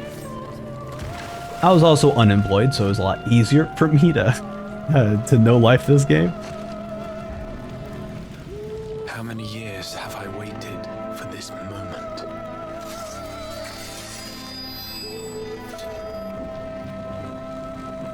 For the one that stood alone against the storm.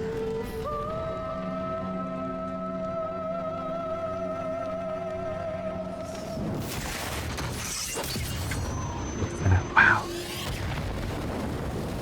For the one they called. Boom, boom, boom, boom, boom.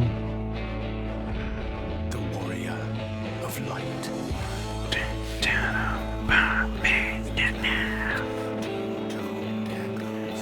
God, I still listen to the Stormblood main theme. It's so freaking good.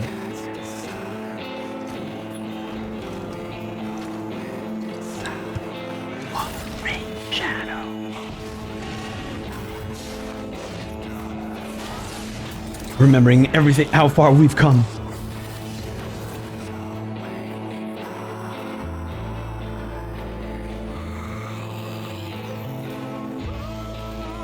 It is interesting that in this trailer, they've done a great job of showcasing things that you could actually do in this game.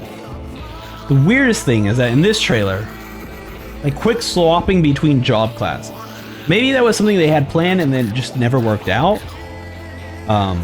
For solo content, but like it was very weird that he was just quick swapping jobs.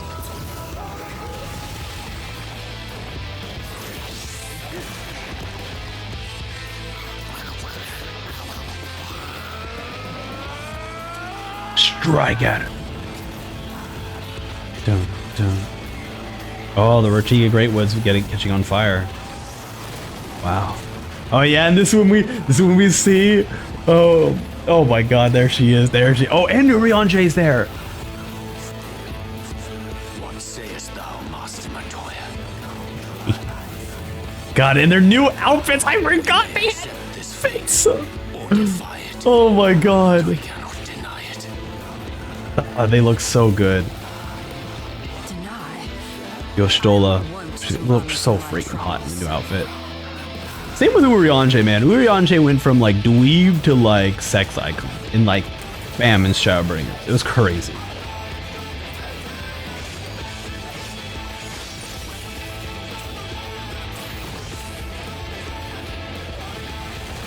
Smack in the face. There she is. Until our friend returns. Yeah, look how good this cinematic looks. Oh man, now we're gonna get Siren and Thancred here. No, oh wait, no, Alphano's also here too.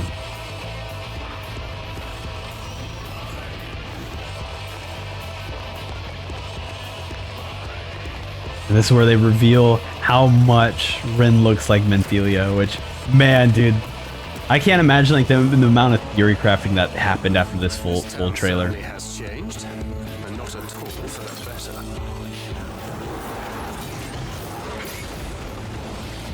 Oh, and that it reveals that he has the gunblade now. So cool, man. Look at that.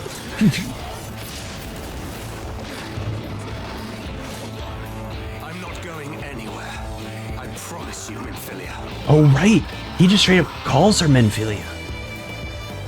I totally forgot about that.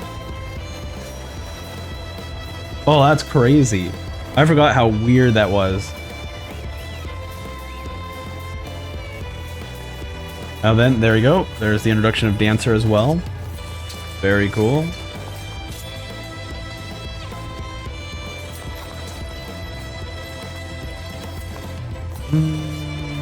Dun, dun, dun, dun.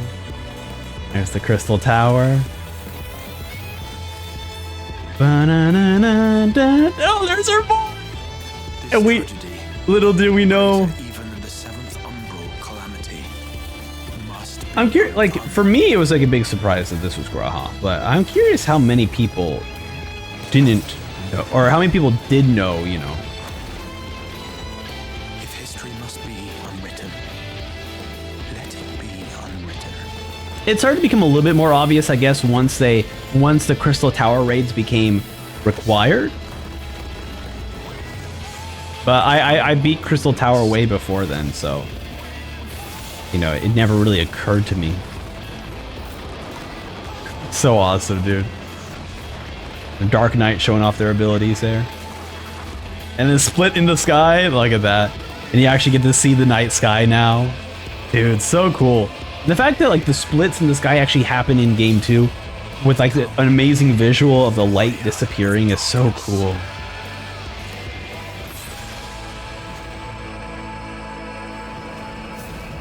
Hell yes. Yeah.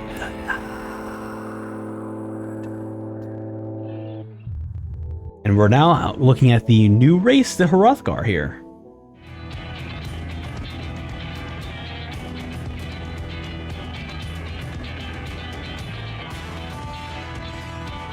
We got cat boys and cat girls, but now we got buff cat boys now. Cat men, really. Once again, male only. Only until Dawntrail did we get actually the female Hrothgar. And then late Shadowbringers did we get the male Viera.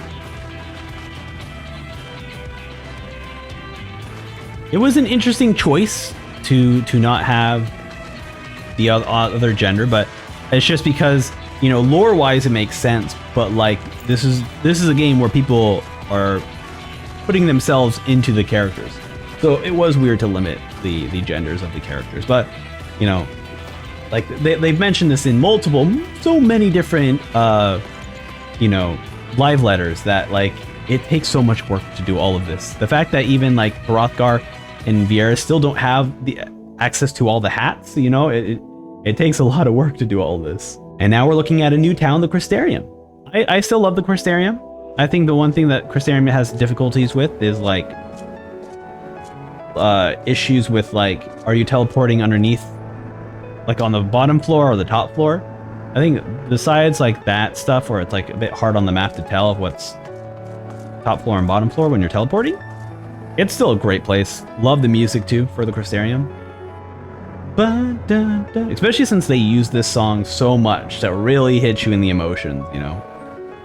Like, we want to make sure that you feel.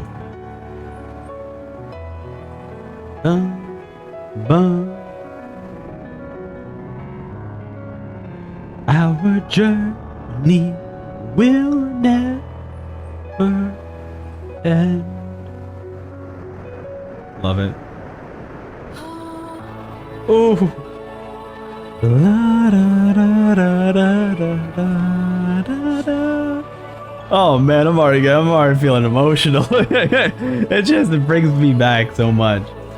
This was like, you know, I love Stormblood, but Shadowbringers really made 14 something where there's a lot. Sometimes I could be very excited and very exaggerated in a lot of the things I say. But Shadowbringers was really the first time where I was like, this is better than any other story I've ever experienced. Like, there was just something so special. But here we go, we're looking at a new area called Lakeland. That is until Endwalker. I love Endwalker.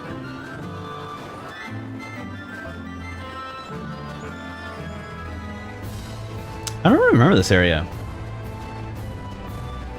Oh, you know what? This might be the area outside the Crystarium. Yeah, it is. It is, okay.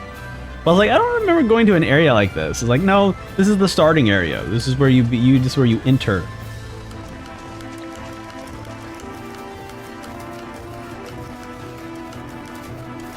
Yeah, all the purple greenery. So cool though.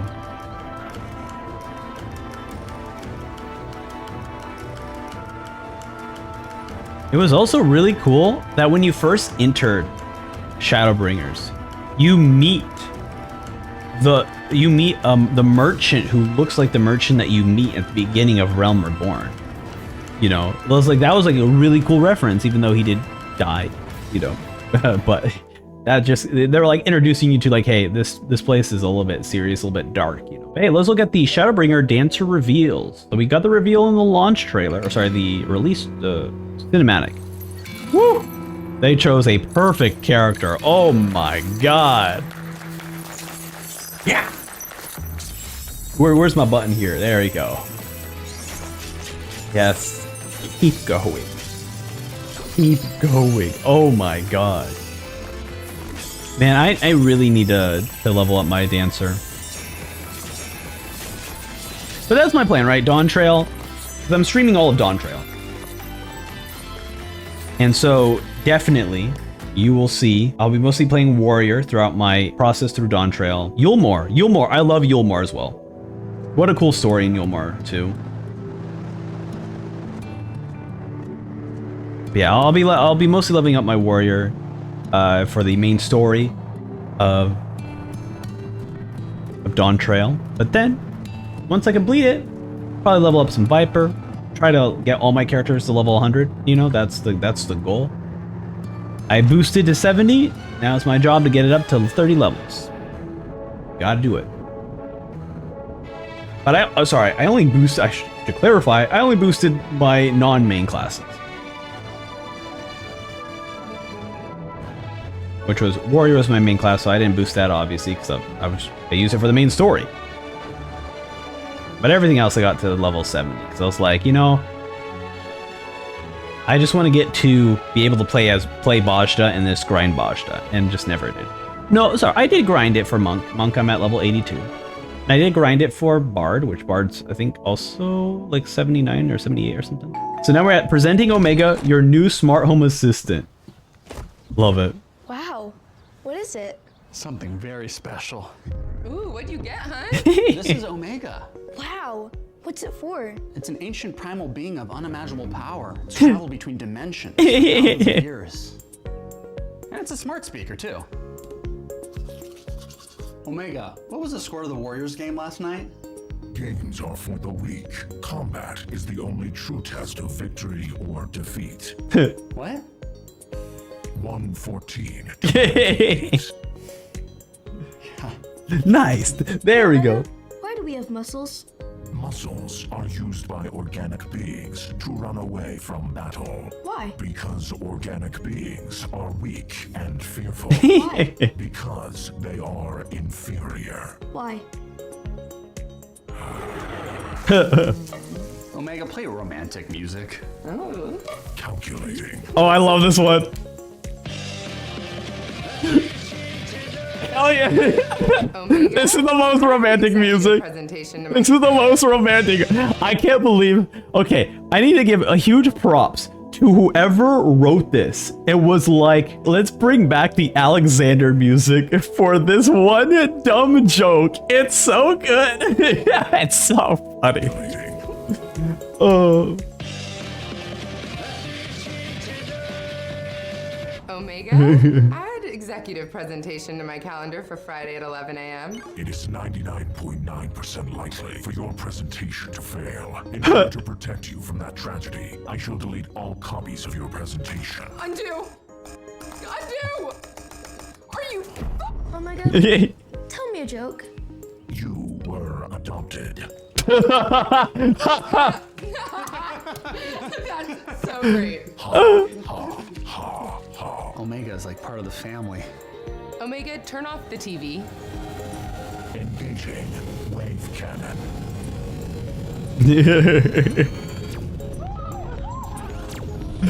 Oh, I love this. The fact that they just go on like this. It's so good. All right, now we're moving on to the Shadowbringers benchmark trailer. So now what they've decided to do is still release a bunch of trailers before the benchmark now. I guess because spoiler stuff, you know? They're switching it up.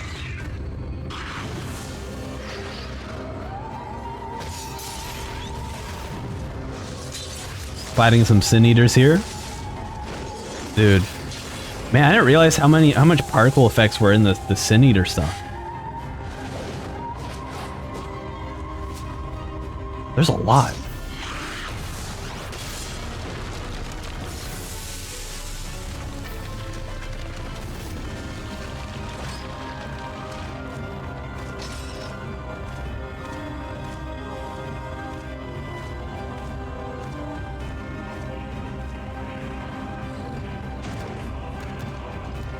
Cool mount. Goofy knows though. The Crystal Tower. Wow. It's real. Shadowbringers. Official benchmark. Oh, okay. I thought that was it. I was like, wait a minute, that's a bit short. No fighting, but here we are. Man, I wish these areas were this populated, you know?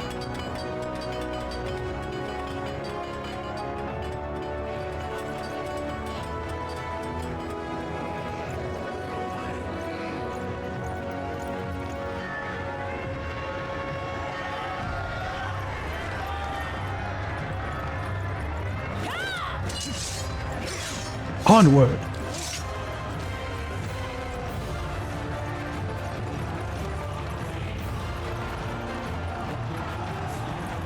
Charge!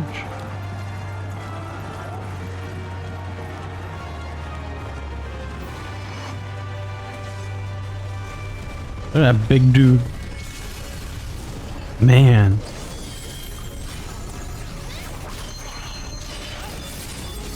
It would be cool to see stuff like this happen in a game where, like, I don't know where I don't know how you do it, right? Like maybe in hunts, the main creature that you're fighting for a hunt creates a bunch of ads for something like this to occur, where where like people have to split apart and fight different things, you know, but still all get the credit for it. It's still really cool visually.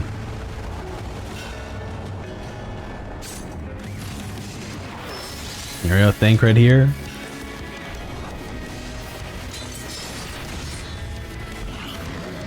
Headshot.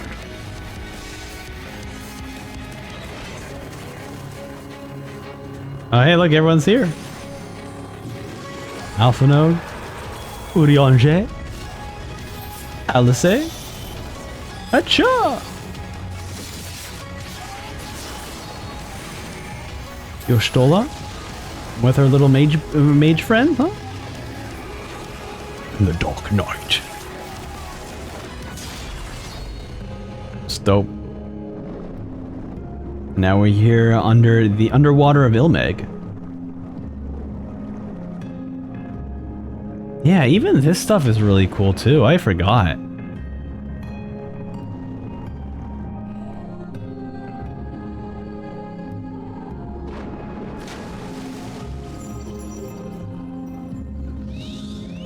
We actually haven't been introduced to Fael yet. I just realized. All the fairies are just like, hey, this is not how you fish here. Cute, everyone's like doing a little camping and stuff too. Oh, I forgot what their names are, but is it Amarots? Ama something. Amarot is the location.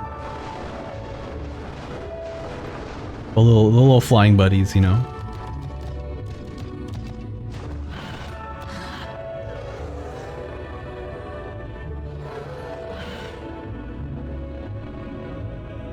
Must ride on. Are we actually getting a glimpse of the Titania fight? Possibly? That would actually be nice though. Oh, we're just kind of floating away here.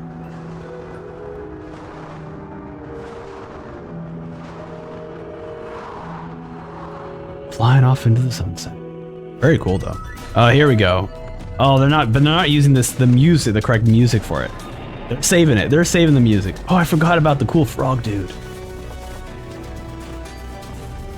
He guided us through this entire dungeon.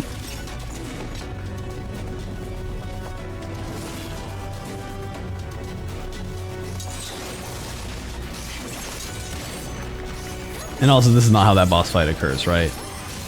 Because you have the dungeon first, and then there is a trial afterward.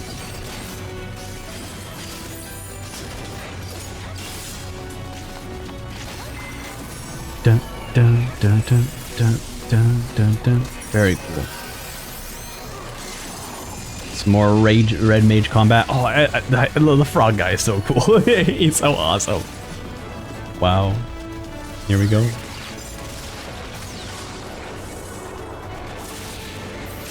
Yep, they're a Dark Knight tank, absolutely.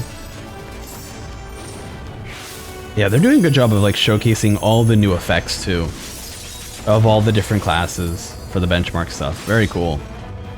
And that's it. Bum, bum, bum. Any teasers though? No teasers. No teasers. All right, and now for the Shadowbringers launch trailer. We're moving in. Here we go.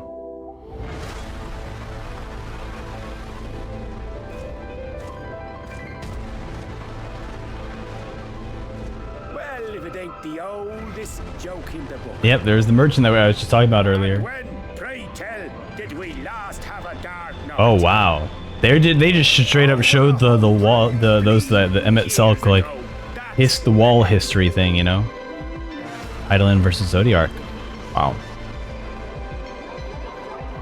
In that chaotic no man's land between realms, time and space roar and blend in unexpected ways. What Ariana saw was the future. Shadowbringers.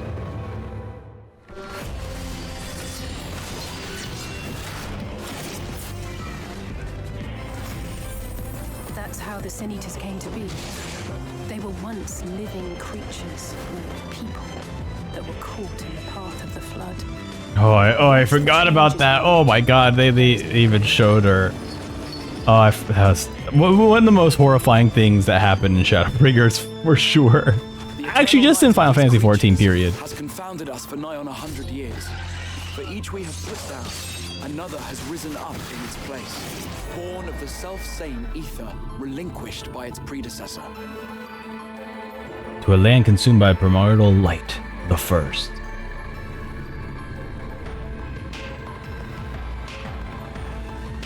That's him.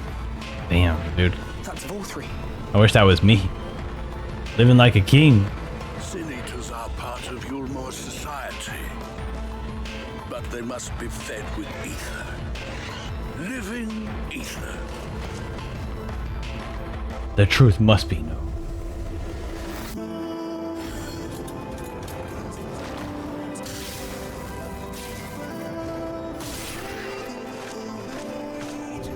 This world's beyond saving. Oh, bad video. Like those who try to save it. There you go. There's Feul. It's full of heroes.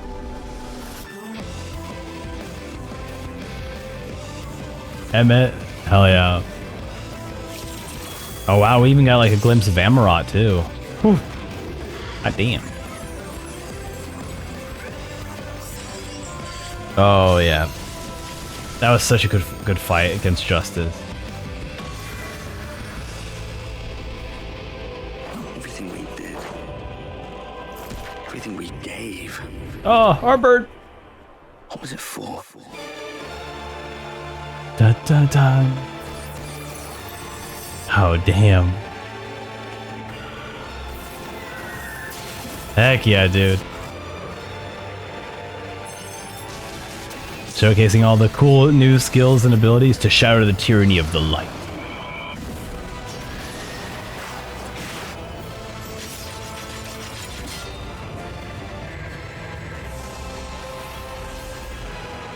Become what you must. How many years have I waited for this moment? Become the warrior of light. Possessed of her blessing. For you.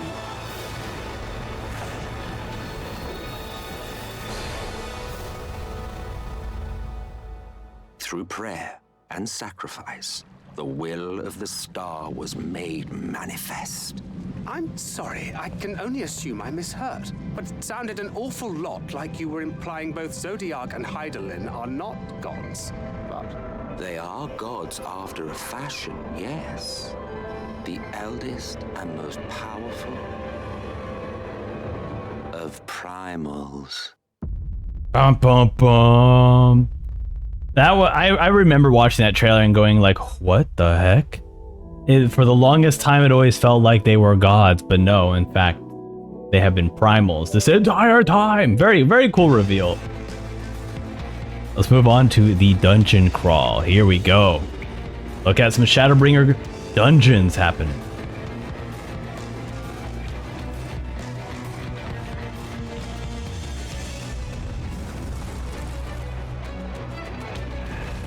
And what you may have noticed that we're kind of going through Shadowbringers and Endwalker pretty quickly. And that's because like around Stormblood, they started to change the way they made these trailers, and they have actually gotten like significantly shorter. So you know, usually a version trailer would be like 5, 6, 8 minutes long, and now they're like 3 to 4 minutes long. Like they definitely changed it for sure, and they're a lot more digestible too, which is really, I mean, look, I'm grateful about it. This video is already several hours long. You made it this far? Hey, thank you. I appreciate it. Because typically, you know, I could just release them like every week, but I'm like, I'm just dropping it all at once. You get a big video.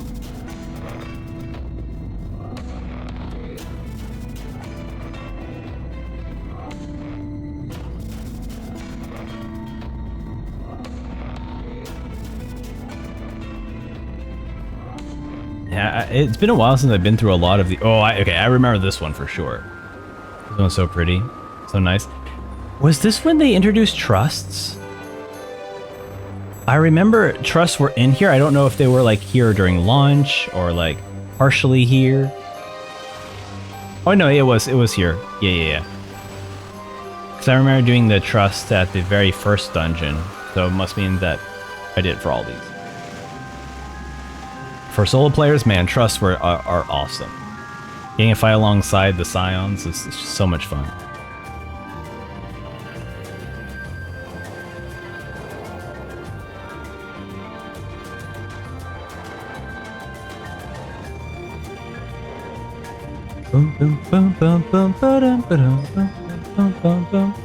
Such cool designs too for all these creatures. Like, look at this thing. It looks so creepy but cool. Oh, and this is the same area too. Man. They're always here to surprise us. That's basically what they're doing.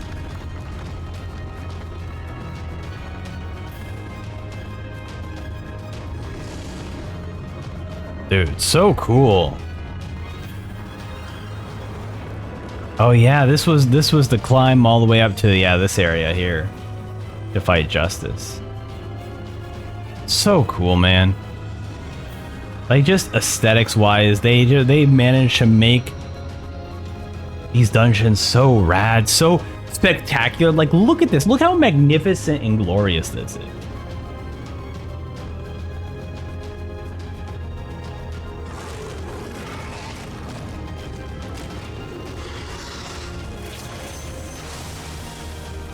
Frogman's back.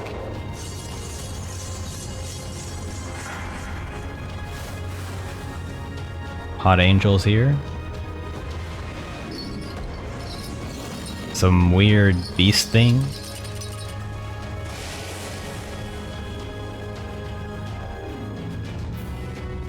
Heck yeah. Very cool. And now time for... Oh, here we go. Fantasy 14? No, I'm not ready yet. I gotta get prepared. You don't need to train. The 14 started releasing some of the best commercials. For Shadowbringers, dude. I'm training to be the warrior of darkness. I must become the darkness. I must become a better roommate. You don't need that sword, man. You're not the warrior of darkness. Yes, I am. Look at my sword. You're from West London. That's the really nice part of London. Relax, man. That's a really nice part of London. Right. Yeah, well, you know, not gonna be the warrior of darkness, so. It's not about trying to be the ultimate Final Fantasy master. It's what's in here that matters. And what's in there is a gamer. You can do this. You got this. Yeah. You think so? It's video games, yeah. I never really thought about it like that. Yeah, it's just buttons. Let's just go and play. Yeah. you can become the warrior of darkness. I love that. I believe this is also the same expansion where they had like the ones where they were dressed up as well. And all those push-ups, so you died 20 seconds into the game. Thought we said we were going to be more positive about this. Great. And now we cut over to patch 5.1. Vows of Virtue, Deeds of Cruelty.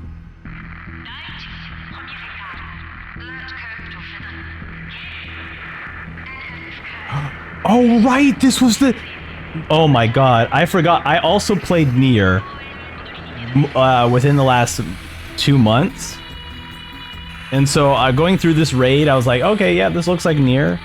But then actually playing Nier, and now I could understand all the references and all the looks and everything. Dude, very cool. I forgot the Nier raids were in this. Oh my god, they were so much fun. There stands a great palace built by the elves. It was forsaken in the wake of the flood, but a certain Numo chose to make their home there soon after. Now we have a full reveal that it is Graha too. The nun in all of This was a fun dungeon. is more knowledgeable than they on matters of the soul.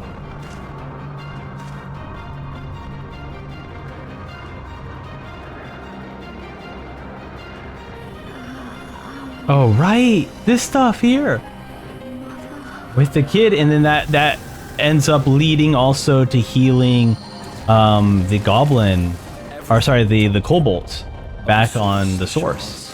The 7 umbral calamities. Oh, there's a Hades fight. Dope. Oh, this was such a fun fight too. Oh man, all these fights were great. Were it not for their heroism, the skies over Northern would still be awash with light. The realm yet at the mercy of 4-3 and the Sin Eaters.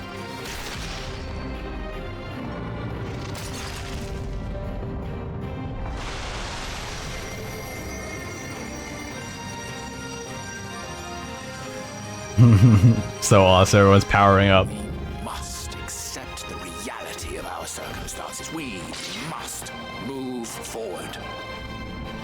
Instead of saving your friends, you risk killing them. Are you sure you're willing to take that chance? Now we have the Weight of the World playing. Oh, dude. They managed to, they captured like the environments and everything so perfectly. You must surely have noted the peculiar nature of their swords. Look at this, so awesome.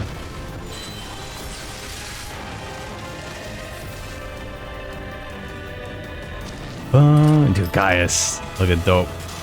Ba-da-ba-ba-ba-ba. Da-da-da-da-da-da. Oh man, dude, so cool.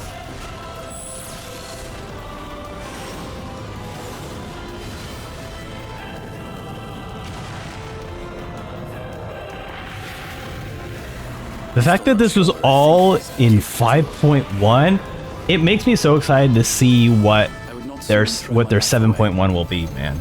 Because this stuff is so awesome.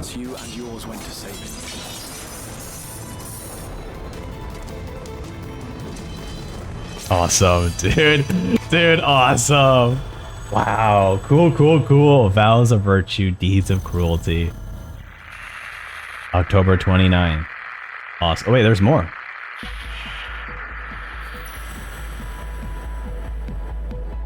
Is there? Yep. Oh, Alexander. It's like an extreme? Yeah, it might be extreme. Cool. Let's keep going. So we're at 5.2, Echoes of a Fallen Star. By this time, I was already watching the live letter stuff. Oh, this is when they were really the ruby weapon stuff. Oh, sick. Get to pilot a mech. Oh, this is awesome. Yeah, look at that. And I actually enjoyed the story with the Gaius' children.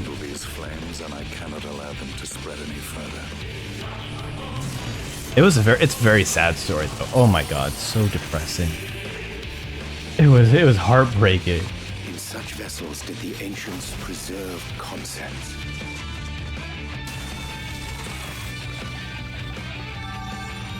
I ideal forms to be drawn upon in the act of creation. Is that the diadem?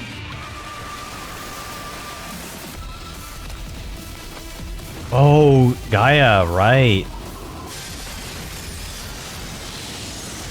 I loved this raid series because I love Final Fantasy VIII, even though like there was very limited amount of 8 in it. It was like mostly music and calling things. Yeah, it was mostly just music. If, as the Exarch's research suggests, soul and mind share a fragile yet profound bond, might it not be possible for an event to leave such a deep imprint upon the soul that it could be perceived eons later? Oh, is this like the glimpse of the final days thing that they were showing us?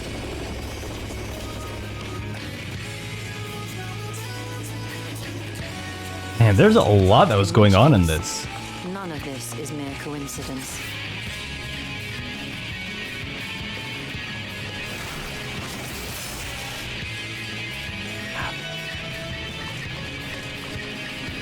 Oh, Sid. I forgot about. Yeah, this was it. Could such a miracle come to pass? Look up, everyone.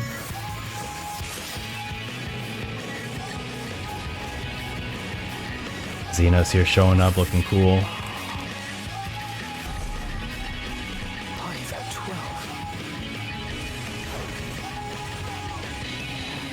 Oh, Amarat. Oh.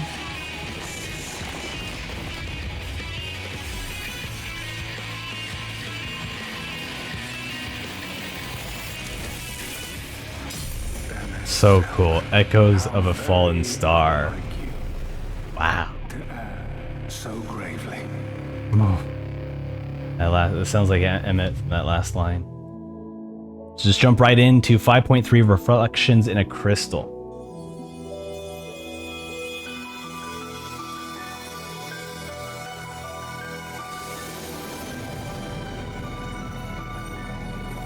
I believe it's 5.3 that has my favorite boss fight. And they might show it here. But that was like one of my favorite moments. Just the fight against the warrior flight. So incredible. Another star shower. Yeah, there we go. Wait. Dude, this was so cool because when you're running through all of this, and you see everyone fighting and everyone from like different stars fighting, and you get to see Hildebrandt there as well. It's like, oh my god, there he is, our boy! Because he never got a quest line in this. Oh, here's Bajda. Excellent. I had intended to speak with you alone. Yep, some Bajda stuff. Having drawn your strength from such a cacophony of voices, can you truly be sure you still speak with your own? Dude, I forgot we were behind a mech. It's so cool. Oh, the music! Oh. Not this time. Hell yes.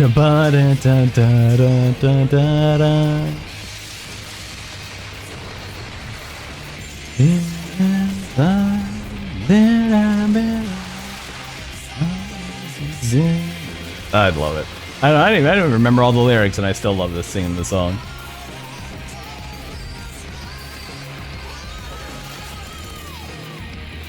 The joy you have known. Ooh.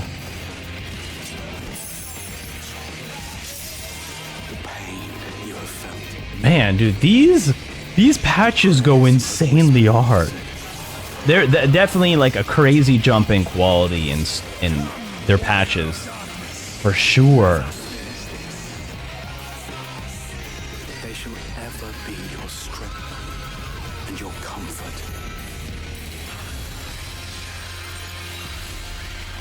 Reflections in Crystal. When all is said and done, I would ask a favor of you. Oh. I'll ask a favor of you, huh? I wonder what that is. Break the limit.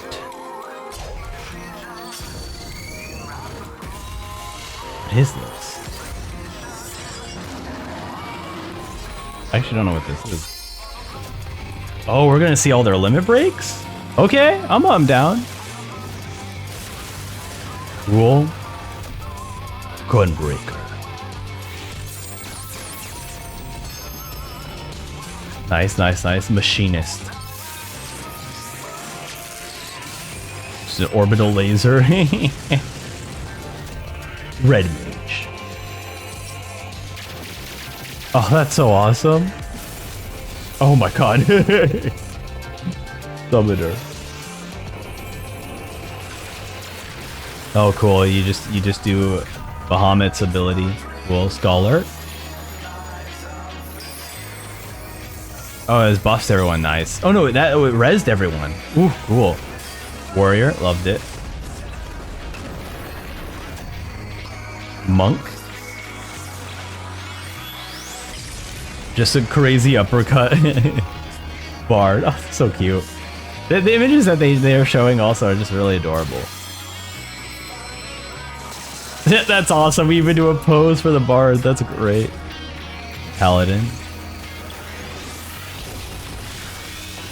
Yeah, tower defense there. Dark Knight.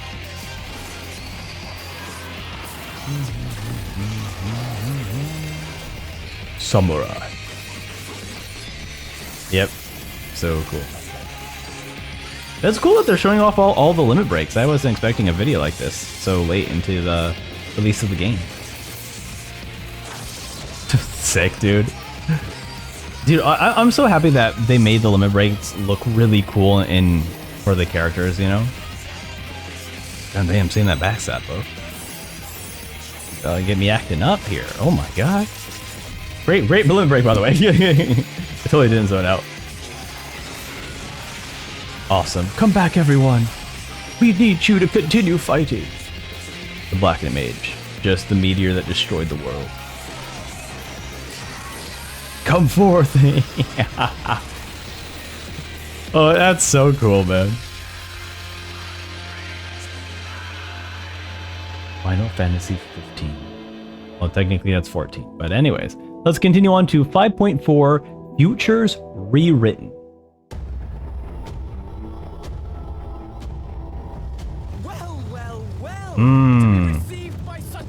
Okay. Back on the source, officially. I am Daniel, and may I say what a pleasure it is to finally make your acquaintance. Man. Oh, this is so cool. Early reports say huge swathes of the Imperial capital have been reduced to rubble. Have they? Okay. It's good to know.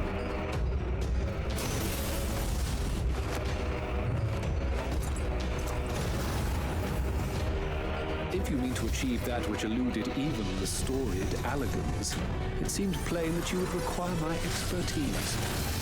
Yes, we'll need your help. Of course, Nero.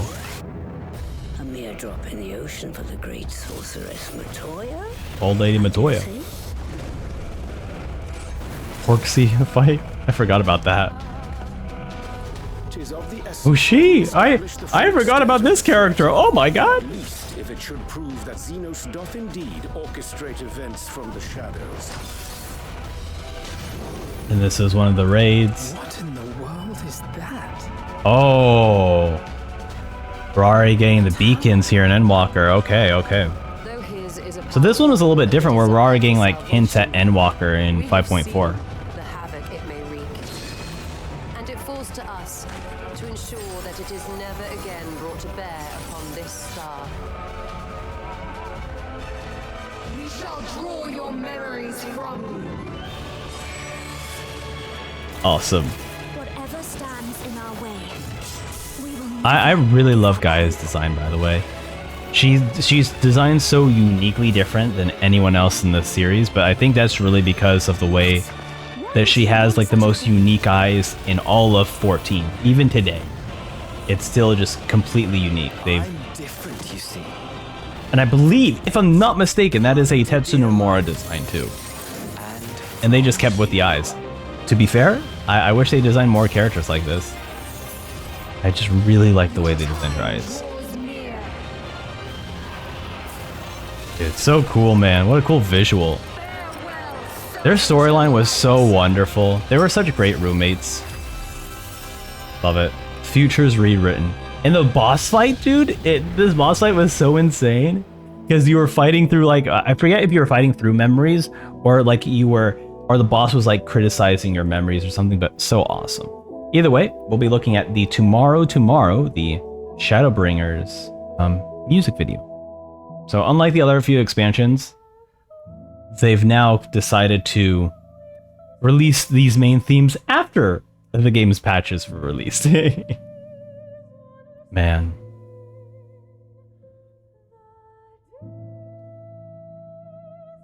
Menphilia.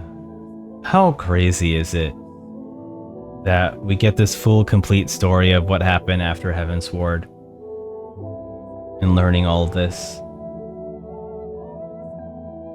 Seeing everyone all knocked out, traveling to a distant world. It's hard. It's hard. Like, there's no way they could ever replicate a Shadowbringers or Endwalker. It's just so many years in the making to build up to stuff like this, you know? I'm really excited to see what they do with Dawntrail, as they're starting fresh, starting new. We'll see if they're able to pull off everything, you know? Oh,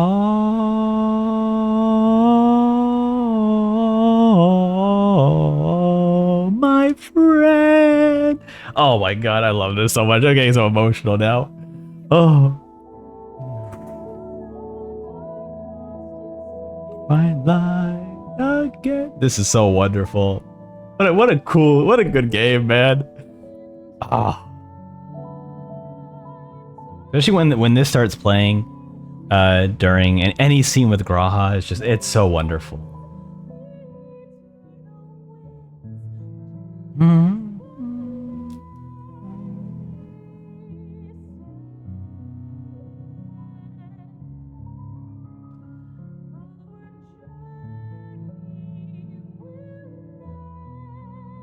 Oh.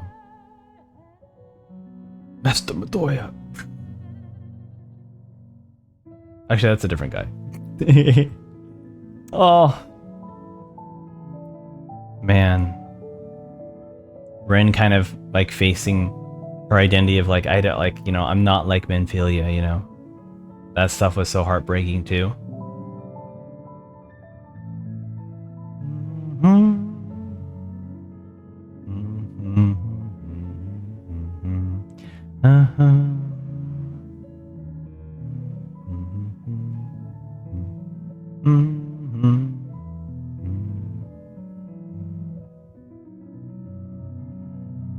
And then where they're bidding us farewell as we journey away. As we go back home.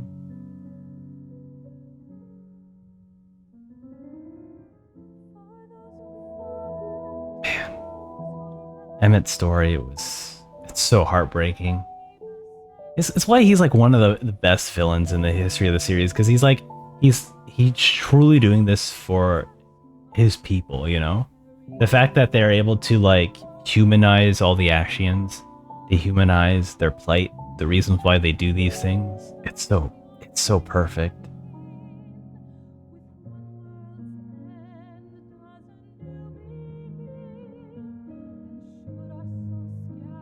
They give us the Sephiroth walk into the fire moment. Oh, getting chills. Oh, stand tall. Oh, this moment was so freaking rad. I was freaking out, dude. That this moment here, summoning everyone for the fight against the Warrior of Light. Oh my god. Oh, Elidibus' story was also so heartbreaking. Man, this game is like a 10 out of 10. This game is so good. Oh, man. Oh, man. So many incredible characters in this game.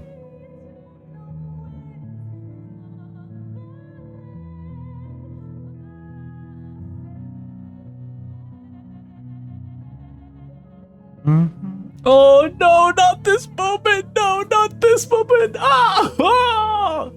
Oh! The entire ending of Shadowbringers is just me bawling my eyes out. Much like Endwalker. Honestly, both Shadowbringers and Endwalker, I was a massive wreck at the end of it. Oh my god. Oh. Whew. All right, hey, guess what? We're jumping over to the Endwalker Sage reveal.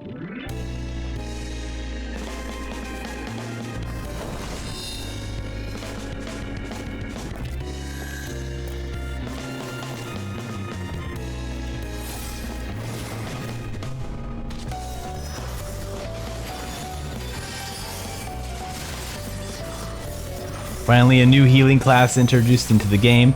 And what a cool looking healing class as well.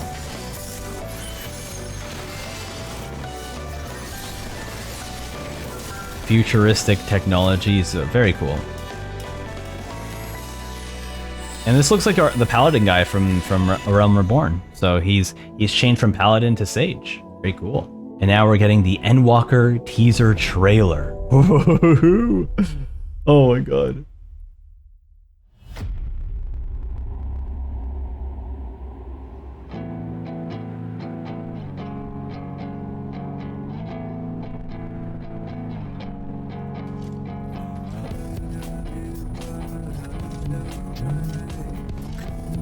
Dun, dun, dun, dun. Oh my goodness.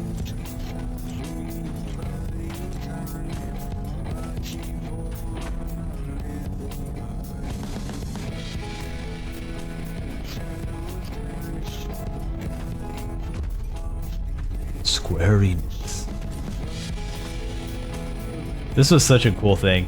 Like, this was like, I believe people were like, you know, theorizing that we would go to the moon. And then that official confirmation of him stepping on the moon, I was like, oh, everyone looked freaking out. The fabric of the star had begun to fray, its lands rent by tooth and claw. Right, Alizé here showing up. So we saw the teaser before the Sage reveal. So when we see Alphino show up here, we're like, oh my god, what is this new class, right? Because I believe they all happen in the same live letter.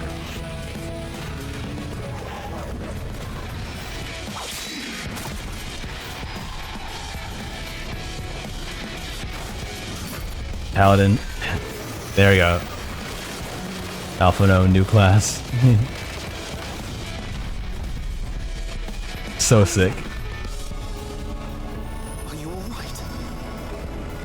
I can look after myself, you know. Awesome. And I've had enough of this rat. Come on. I've watched this trailer so many times, I just recognize all the lines for this.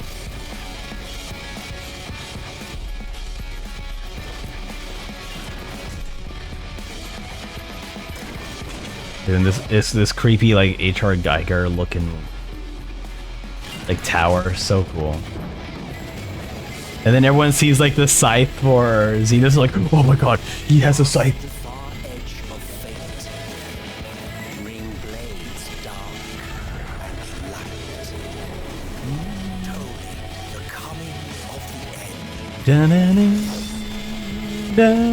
Dude, look how cool this is! Look at this!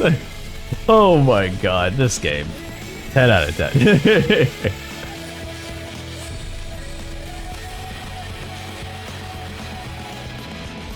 There's a flying ship. Love it. So cool. So freaking cool. Oh, here we go. Here are my favorite trailers. This is it.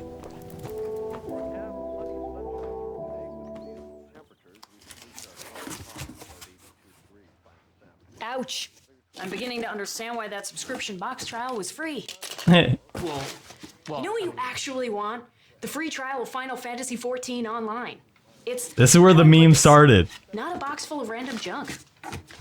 Oh, a mouse pad with a deer on it.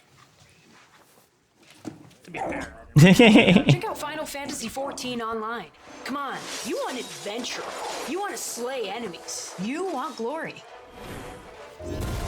You want glory, don't you, Rishi? I do want glory. Of course you do, Rishi. Let's go get some glory. Let's get some glory. These are just so goofy. What kind of guy doesn't have sauerkraut? Now we're looking at the Dark Knight. Puss! Come on!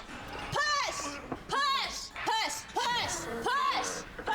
Yeah, this free trial's a little suckier than you thought, eh? You know what free trial doesn't suck? Final Fantasy 14 online. Final Fantasy 14, you'll get over 100 hours of awesome gameplay for free. Here, you get to watch Randy McWhirterson over there grunt his eyeballs out for 45 minutes. My goodness. Don't want to join some ridiculous pedal party? 10 more seconds. Final Fantasy 14 lets you join your friends in an epic battle. The only thing Don't work ridiculous out. Play 14. That's the message of this. enemies you'll vanquish. Look at this Dark Knight. Oh, Dark Knight. Now, that's what I call a sparring partner. It's so goofy. I love it. It's the eucalyptus that really opens up the pores. So ridiculous. Am I not this baby's father? This is the Dragoon one. After the melted butter, because if we were to add the butter to the batter with eggs in them, we'd end up with sprinkled eggs in the batter. What you watching? Who are you? Yikes. Now I see why the streaming trial is free. That guy should not be trusted with a whisk. Come on, guys, you know who has the best free trial ever? Final Fantasy 14 online. This is basically every Final Fantasy fan has turned into this woman. I'm just like, hey, let me tell you about the free trial for Final Fantasy 14. You can level up to level 70, up to Stormblood, by the way, huh? It's a critically acclaimed game. Fight bad guys, slay enemies, you name it. Look at that instant. Deep down, you're a slayer, aren't you, Julia? Yeah. Deep down, you're a slayer. It's so dumb. I love it. Oh my god. I also love that they made the Dragoon look like a Sinian. Playing as yourself?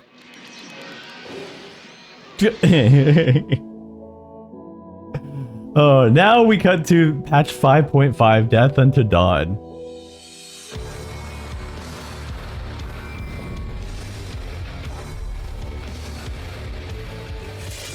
Our adversary moves against us in unprecedented numbers, Oh. compelling us Why'd to you push act him? in kind. The outlook Just get out of the way, push. is bleak. Yet though our foes are many, and we but few, we may still tip the balance in Eorzea's favor. Still? Oh, wait. We got captured! Let's go! Finally. Given the enemy's capabilities, we will all need to play our part if we are to have any chance of success. For if any here should give less than their best, it will be to the cost of every living being on this. I don't remember seeing that, like, giant airship in the background. That looks so cool. You've got a pretty narrow view of what it means to be a hero. Do you know that? You think they're all forged in the fires of battle? That it's all about being brave and killing villains? Oh, right. Oh, this place is so cool. Man. Some more near. I actually believe this is like the last near raid. You even fight the red girl. Wow. You would never turn your back on those in need. Never close your eyes to their suffering. That's the end of the storyline for the weapons too. Relga's name happened here. The battlefield's littered with would-be heroes. At this rate, you'll Guy is looking so cool.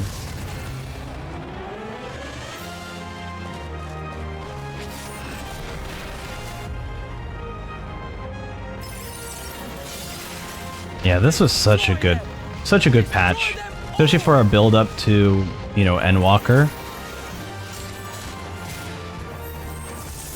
Ravana. We came together and we're leaving together.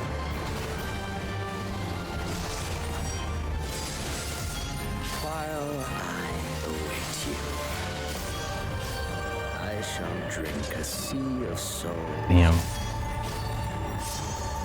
And gorge myself upon the darkened moon. Oh. Dude, look at that. Death Until Dawn. Dude, look out. Dude, oh my god. Seeing all the leaders. Man, freaking fantastic, dude. And we're jumping right into an art exhibition. So now we're going to kind of chill back a little bit. This was during a live letter. This was really wonderful. Look at this. Look at this artwork. All this. Legos? Freaking incredible. The talent to build a crystarium like this.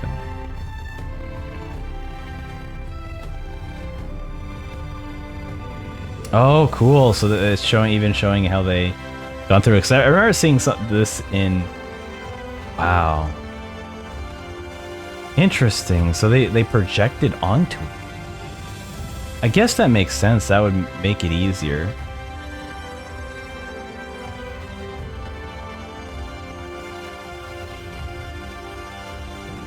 In fact, they have to have all those same color pieces too.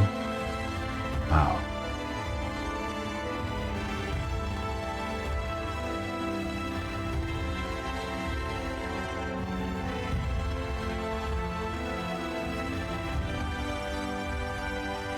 Yeah, this looks great.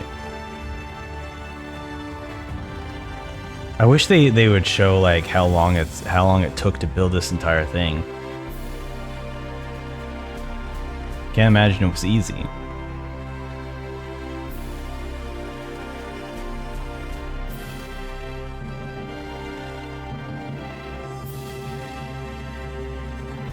Look at this.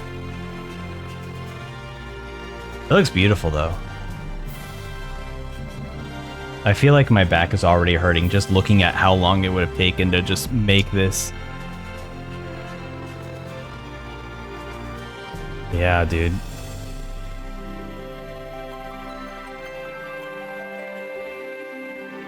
Wow. Look at this.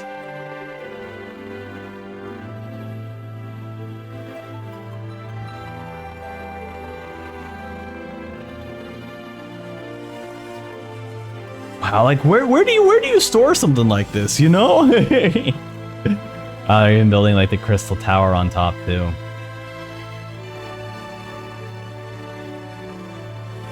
Curious if they have like here I'm gonna click on this button. See if they have like a list of how many parts was in here. No, they don't really show it. They're just showing the making of film, but they don't have like, you know, how many pieces were in this puzzle, how long it or not puzzle, this piece building. Now they got to put it all together. Damn, that's huge! That man is probably like 5'10", 5'11". That thing is huge! Oh my god! I did not realize it was that big.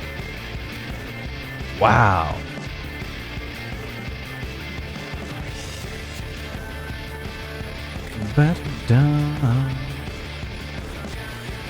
Man, the attention to detail though is so good.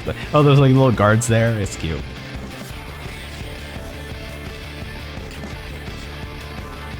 Insane. Freaking insane. Even having enough space for lights and everything. Wow. Incredible. Wow. Okay, let's move on. We're now looking at the Endwalker full trailer here.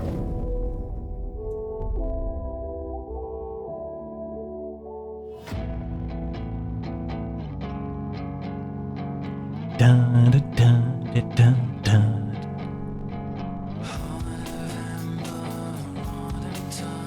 I can't wait to watch the Dawntrail full trailer. I haven't seen it yet.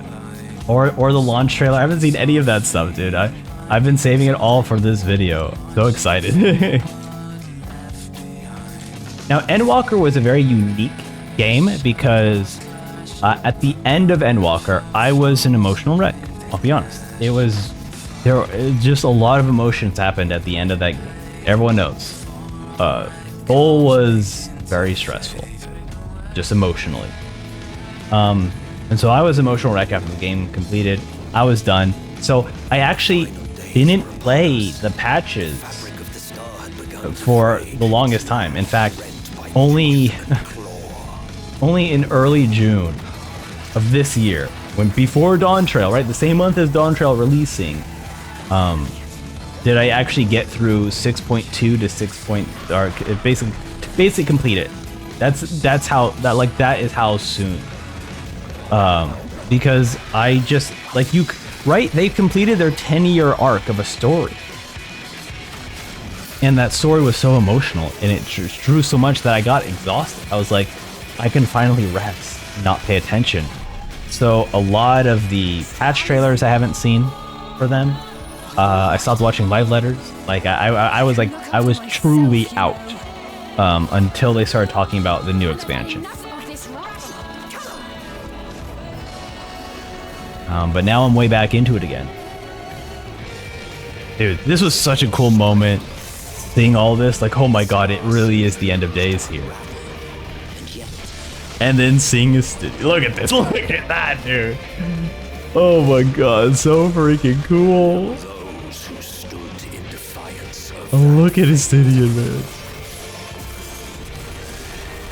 Everyone's like, wait a minute, that's Vitra. I was freaking out about that. I loved it. Dude, it's so sick. Yes. From blood, all my fallen brothers. Dude, I love this. And the fact that this main theme song, it like goes through Realm Reborn, Heavensward, Stormblood, Shadowbringers. Like it talks about all of the different expansions that led up to this moment. Because this is the end of this 10-year story arc.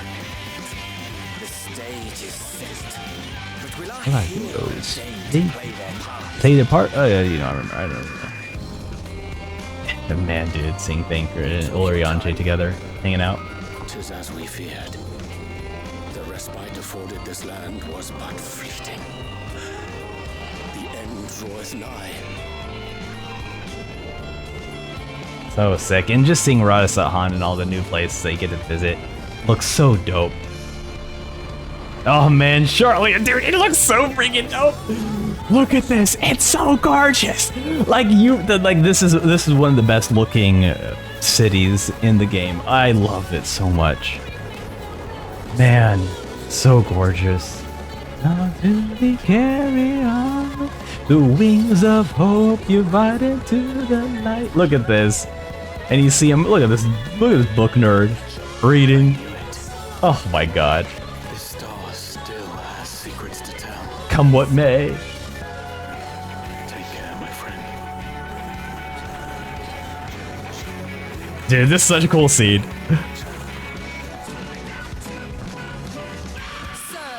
Charlian would keep its counsel while the world is lost to ruin. Come what may. Come what may, we shall live on. Until our Heavensward, until our last breath. And the staff slams down. I love it. Until the heavens fall, until our last. And then oh man, I'm already getting chills. So cool. I've watched this so many times. I love this. And then everyone was predicting. Oh yeah, and everyone was like, oh yeah, it is a scythe that he's wielding. You know, like so cool. The actual reveal. But I remember some people were like, you know, guessing if that was like Alphinaud's father and whatnot. And like, yeah. It's just so good, man. This is such a fantastic trailer.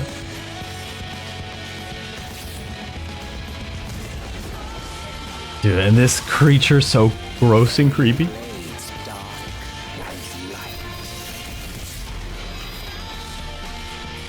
Sick, dude. So sick.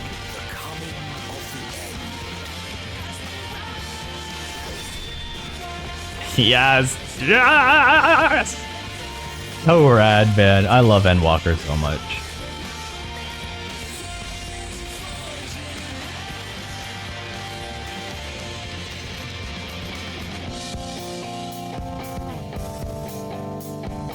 Oh. So cool. So cool. But we're moving on to the Reaper reveal.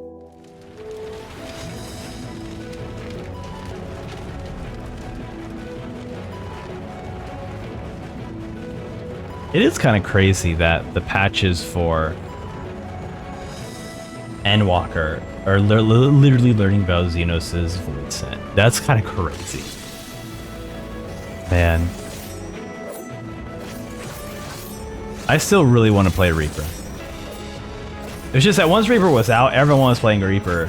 I was like, man, like good luck getting in DPS queues. It's already hard enough. I mean, I guess the same thing is gonna be for Viper as well. So, Viper and Pictomancer actually, they're both DPS classes. Yeah, but the animations are so sick though. Look at this! Look at that, dude! What a show off! I love it. Oh, hand in front of the face, always perfect. All right, now we're looking at Old Sharlayan. Yeah, this is such a beautiful environment, so wonderful. Ooh, music that they're playing too, so perfect. Yeah, I can't wait to go to the new locations in Dawntrail. They're always impressive every time. Yeah, this looks great.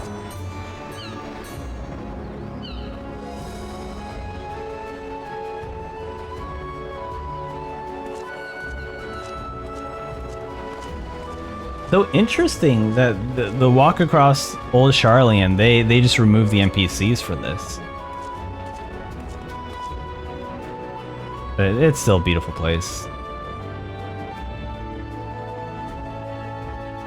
And Graha's favorite place was the book place, the Annex. All right, let's continue going to the Labyrinthos, new area. I remember people, I remember like watching a bunch of like streamers and whatnot talk about this area of like trying to figure out where it was because you saw the fake walls and everything. But I feel like for the most part, everyone's like assuming that like, yeah, it's probably under Sharlayan. You know?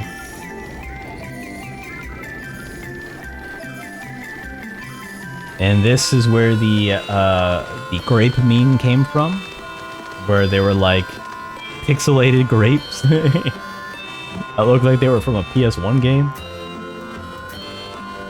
And then like literally they performed an update to fix how the grapes looked. Everyone was memeing on it. I don't think everyone actually like hated that there were grapes like that. I think people were just memeing on it because it was just funny. Thavnir looks beautiful.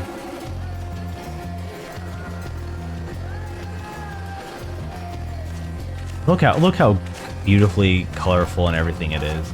It's wonderful, man. Endwalker really took like I feel like Shadowbringers took a little bit of risks with the way they designed their areas, and then for Endwalker they were really like, we're going all out, we're going wild and crazy.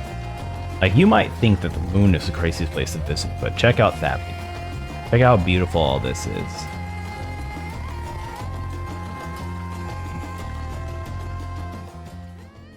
And that's not even a glimpse into Razad Han. Razad Han is like freaking dope. Here we go. We're already there. Down in Razad Han. Like this stuff here. Look at this. It's so gorgeous. So like just the use of color work and everything. It's so beautiful.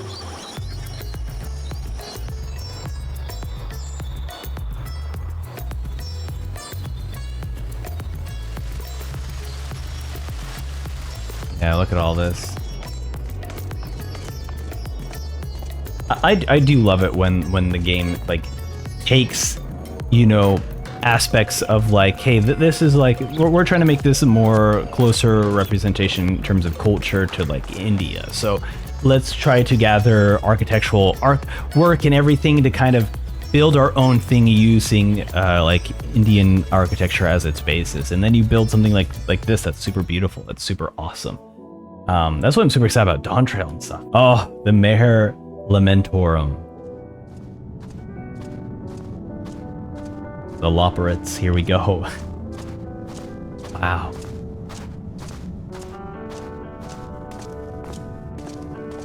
They're not going to show the Watcher. Yeah, there's no NPCs here, so yeah, you're not going to get to see the Watcher here. They're not spoiling that.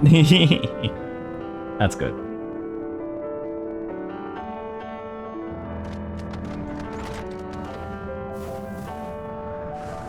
I'm curious if they'll... I don't think they'll spoil Ultima Thule, but who knows? Maybe they will show that location. I guess it's not really spoilers to show the location, because you don't really know what's going to go on in there.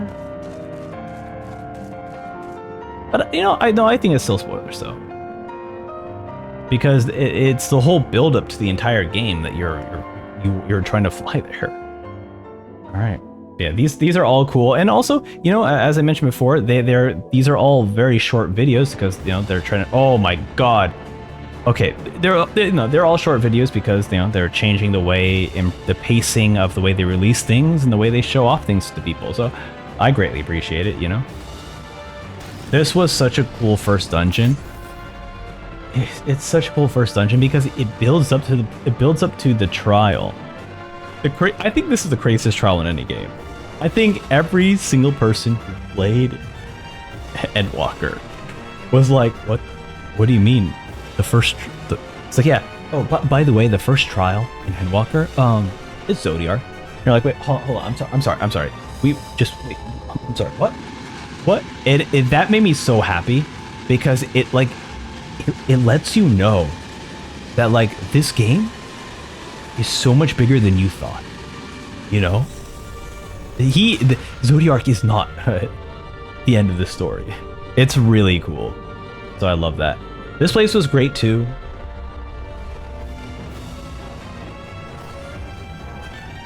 All this stuff was super cool. This was Ingarlian itself, you know.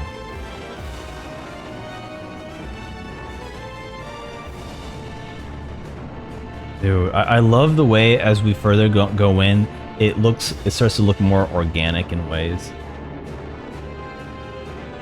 Is this must be in the Labyrinthos. Like this is all Charlian looking stuff here. Oh yeah. Oh no. Is it?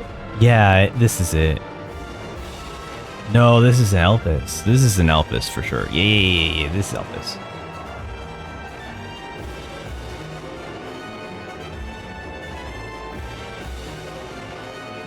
Is it? I don't know anymore. It's been a while. It's been a while. Yeah, this stuff is all super cool though. And now we introduce the male Viera. Here we go. So I didn't realize this. Okay, so male Viera was actually released Endwalker, and then the female Hrothgar was released Dawntrail. Okay.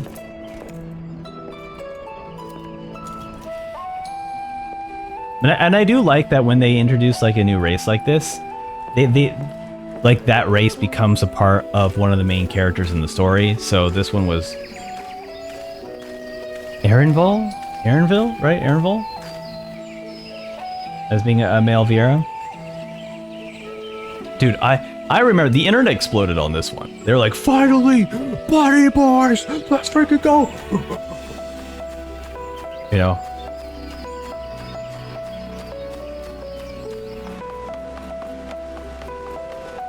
It is very funny, like, looking at the difference between the female Viera trailer and the male Viera trailer. Where the female Viera trailer is like, look at their asses. Yeah, bruh. And then this one is like, they're so sentimentally looking up in the sky, stretching, looking around, as little bunny boys would. You know? It's very goofy. Oh, there's the sexiness. Oh my goodness, Kia!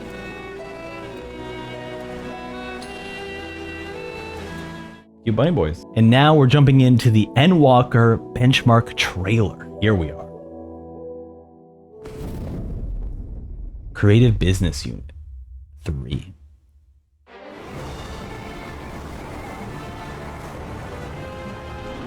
Uh-oh. Explosions are occurring.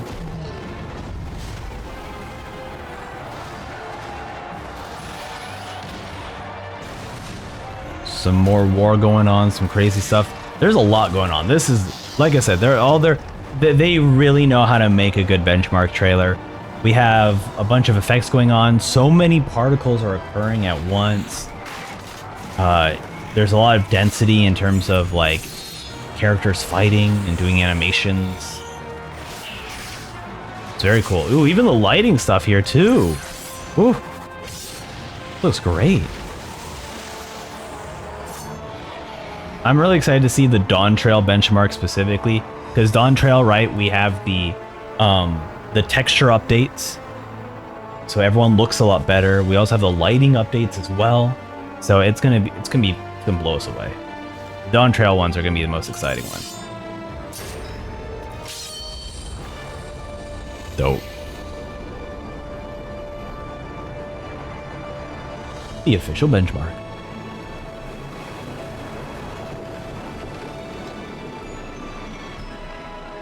Pour some water down.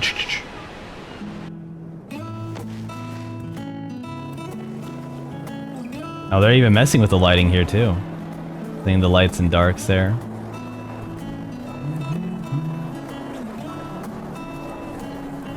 It's a busy place. I do wish that one day we can get to a point where when we look at the benchmark and see how busy this area is, that it does get this busy in game, you know? And I think, I guess this is meant to represent like some players, not NPCs, but I don't know. I feel like it would be cool to see this kind of stuff in the game. Because sometimes these areas look too barren, you know? Oh yeah, dude, fighting on the streets of the destroyed Garlemald.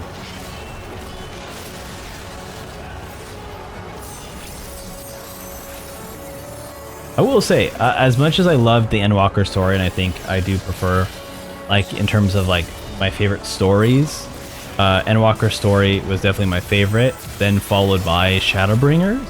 That being said, I think definitely Endwalker had one of the more annoying quest, like, setup stuff, you know? Because I look back at this street area, and I don't think excitement, I think, oh my god, it's another one of these stealth missions I have to sneak through, you know? Like, so there is definitely a few, you know, quest things that I hope they fix in Dawntrail, you know? So we'll see.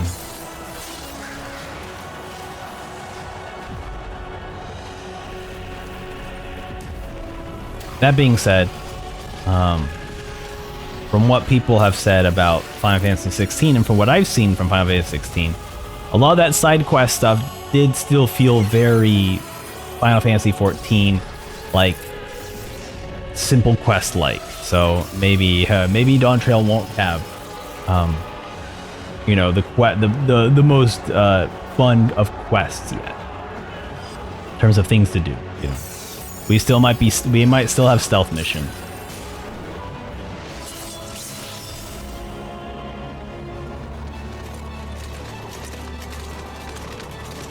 Now exploring Thavnir. Oh man, Vitra flying above us. Oh, this is crazy. Oh, that's actually really cool.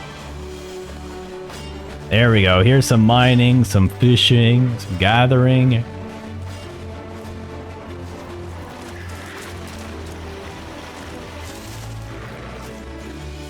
I wish a moment like this occurred in the game where we could fly with Vitra. That'd be really cool. Like, just follow Vitra. That's all we need to do. Oh, that's cute. The Scions are all flying in their mounts. That's actually adorable. Because this used to be, like, player characters. But now they're all sticking with, like, NPCs and Scions, you know?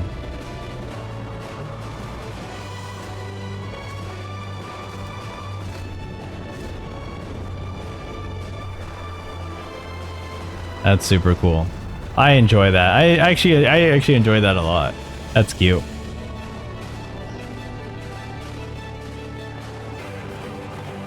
Oh, here we go. Some more fighting.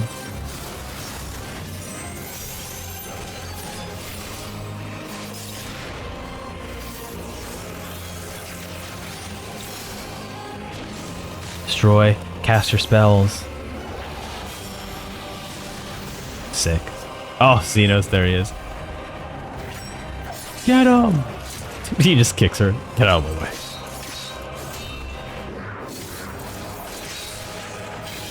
Awesome. And I mean, I guess like in a way, like this is meant to encourage like trusts, right? They could invite the NPC characters.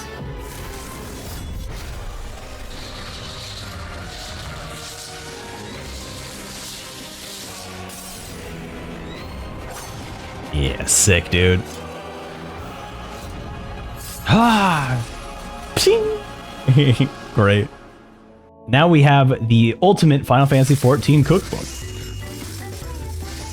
Ba-ya. Ooh, that looks delicious. Ba-ya. Oh, that's cute. It has like the chibi versions of Ren and Gaia.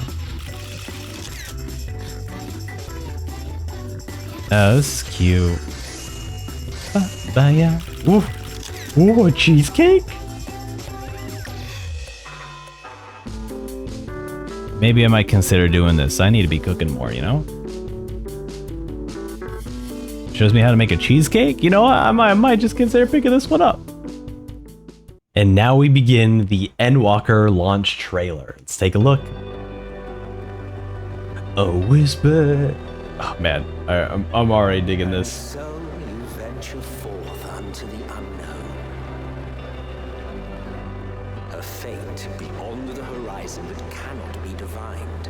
A future undefined and in flux. Hell yes. Have a safe journey, and please be careful. Oh my god, I love this.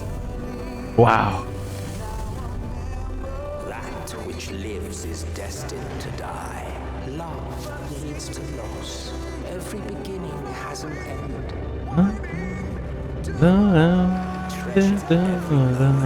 Every step of your descent. That's where souls and stars rest. Find your truth. Our tale wends towards the final days. Man, dude. It's crazy when you go to Garlemald for the first time and just see it just destroyed. Crazy. Where hearts and souls align. Ah! Man, dude. Elpis was one of the coolest. So much fun. Oh, I forgot about this place. Oh man, it was so sad. Because you're going through all the memories of the Mother Crystal. Animus, so sick. Let me relieve you of your burden. You've suffered enough. Reaper showing off their cool moves. The sky burns. Man. The final days are truly upon us. What an emotional journey this was. Bereft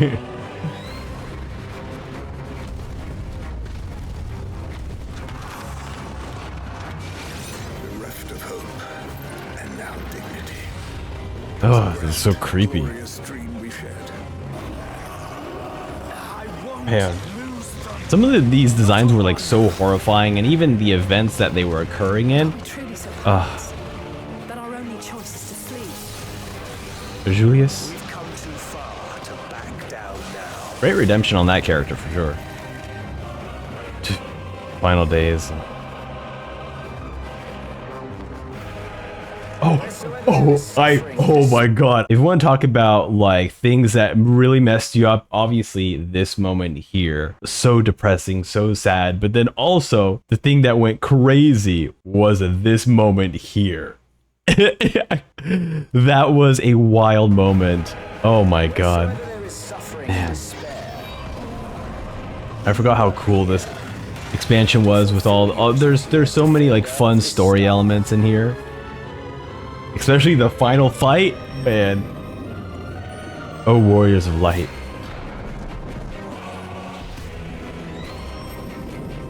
Are you prepared?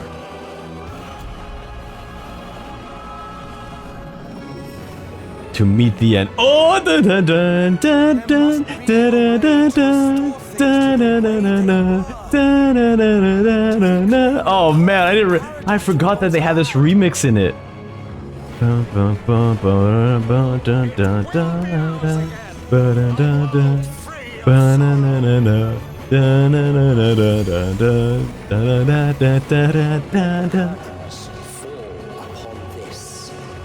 final chapter in the tale of the star. Dude, what a cool this. Okay, out of all the launch trailers, this was my favorite, just because it was so hype, and I think it was just super hype because this was the end of the Heidel and Zodiac storyline. To have you at my side, it means more to me than you know. Thank you. From the bottom of my heart. Aww. Given what lies ahead, I did not wish to leave for later that which I could do today. I definitely remember everyone was like, red flag, red flag, red flag. After all, which, hey, to be fair, you know, missed. it was very suspicious at the time. I don't know if I'm able to play the entire soundtrack, but we'll just play it.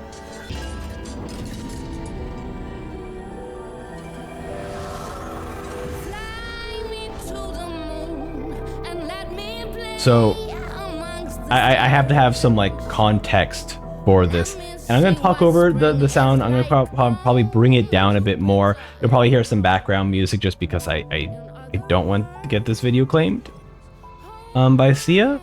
But so this was a music video, right? As you could tell, it made by Sia here, right? Final Fantasy 14. I mean, obviously you just sat through, you know, nearly 6+7, actually, honestly, at this point, probably 7+ hours of me reacting to, you know, Final Fantasy 14 videos, which I appreciate it. Thank you so much. I actually greatly appreciate it. So yeah, Final Fantasy 14 is one of my favorite games of all time. My number one favorite song of all time is Fly Me to the Moon. So when this dropped out of nowhere, I was the happiest person that can be. Now, I have no comments or any, you know, thing. I know nothing of Sia besides like the one weird Shia LaBeouf video that she did. That's literally about it. Aside from that, I literally know nothing about her. So aside from her, I love Final Fantasy 14, love Fly Me to the Moon, and so the fact that that my favorite song is being sung in terms of Endwalker, where you are going to the moon, I was so happy. It made me so happy to hear. So this song is always on repeat. I have so many different covers and versions of this song, and the fact that we get and also this is such a fantastic rendition of Fly Me to the Moon, because I've definitely heard other renditions of Fly Me to the Moon by modern artists, and you know, they often change up too much of it that I'm not too fond of.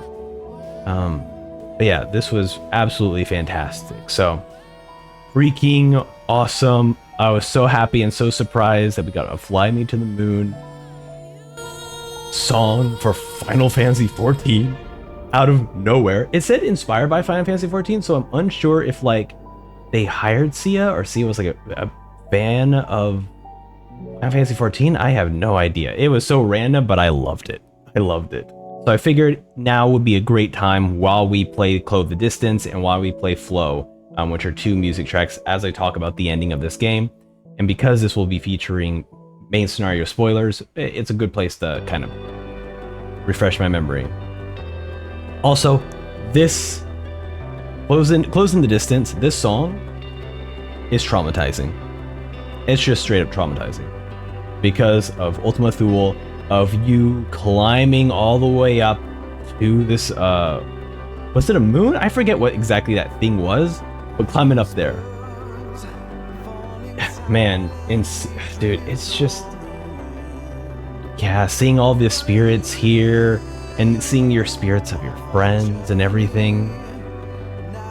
Oh, why do you gotta do this to us already? Oh my god. Yeah, just kind of, you know, sharing all the memories that we've had since the beginning of this game. it's one of the things that why I love Endwalker so much is because it's finally closing to this story that I haven't been with for too long. You know, I've only been here since I've only been truly engaged in the story since, you know, Shadowbringers essentially.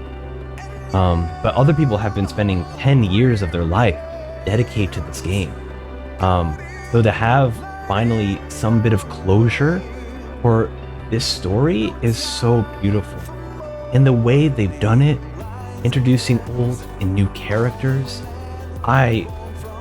When you are on the flower field before the final boss, I could not stop crying. It was so emotional for me. Because you are here about to face the end. And it's one of those moments where you've lost everything to get to this point. You've understood the power and the meaning of loss. And so to get to that point and see, at least for me, one of my favorite characters of all time, Emmett, show up and encourage you on, to tell you to not lose hope, to be that final person to give you that power to move forward. I'm a cheesy sucker, okay? I love me some like super cheesy power of friendship stuff. So when it comes to like people coming together, telling you, rooting you on, giving you that energy to continue moving forward, it's what truly grabs me in a game like Endwalker, where it's all about the friends you make and how much those bonds mean to you as you proceed further. So yeah, I was just an emotional wreck, crying my eyes out. Oh man, this moment here where the bridge is there and you're now having to speak with everyone that you've ran across before. Yeah, it's so beautiful. So yeah, I've loved it so much. And the fact that at the final boss, I think one of the coolest music swaps as well. So we're gonna do a little brief detour from the video because I'm gonna show you the Endsinger Phase 2 theme from the Final Fantasy XIV boss. Okay, it's made by UV. Because all your friends are coming together. They're like, we're gonna wish for you. You got this, buddy. It is like one of the most hypest moments here, and you survive the final attack from the Endsinger. And you're like, we're freaking ready here, right? The music starts to play, everyone is hyped. I remember, because I was playing this during launch, I remember the chat was blowing up because mostly, I believe it's like all of us fighting this boss. We're doing it for the first time. So we're like, holy shit, oh my god, what the hell is happening? Oh my god, like, everyone's freaking out. Everyone's like shouting out their favorite characters. It was such a moment of community that that only Final Fantasy XIV can do, because Final Fantasy XIV knows how to hit phase 2s. Other games are like phase 2, oh, boss gets harder, things change. But for Final Fantasy XIV, the music changes, the boss changes, like you get this sense of motivation that this phase 2 is for you, not for the boss. And it was so cool listening to the song, and then this moment here. It's about to hit it. This was where I started screaming in my chair. When I was like, I can't believe this. Almost here. Wait for it.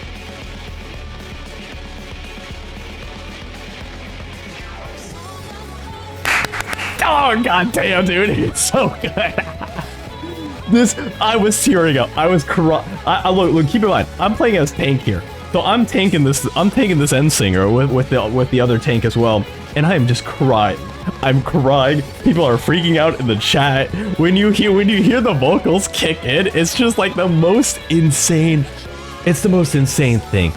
Oh my god. I was definitely not in my chair at this. I was definitely not in my chair. It was just so good. It was so incredible. And that's what I mean. This game is unlike any other game before.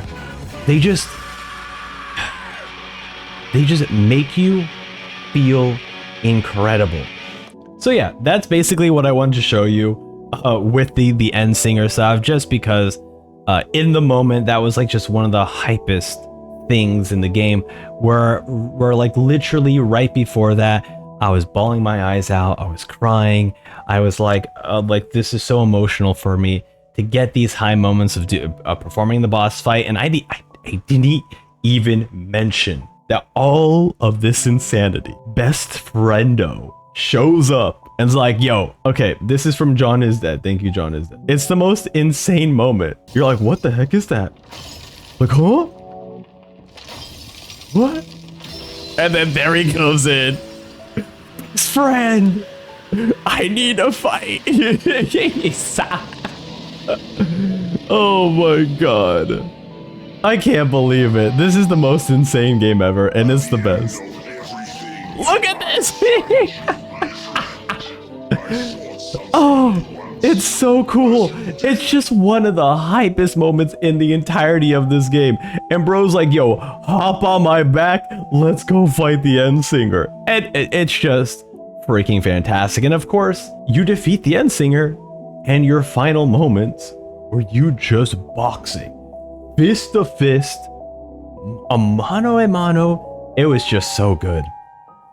Like this moment right here. I'm really curious how other people felt who weren't melee classes. Like, I guess it makes sense for like warrior or like monk, even like paladin and dark knight to like maybe use their fists, you know? But I'm really curious for other people who are like range users or like healers or magic users, you know? Like the fist fight, I don't know if it fits very well, but I'm very curious to hear other people feel. Because like for me as a warrior, it just felt right. I was like, no, axe is down, the gloves are off, let's freaking go, you know? Man.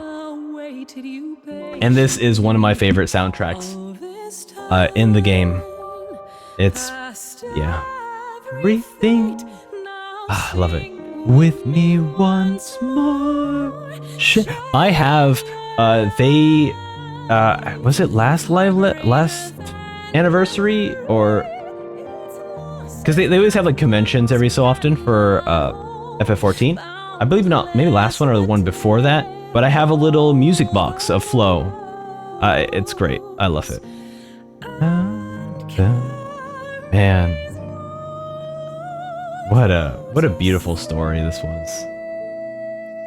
And the fact that they were able to make us care so much about the Ashians, like Emmett and Elidibus did such a fantastic job of humanizing them, and then this just went even further and further. Man, it was so perfect, man. Such talented writing team to build this beautiful story.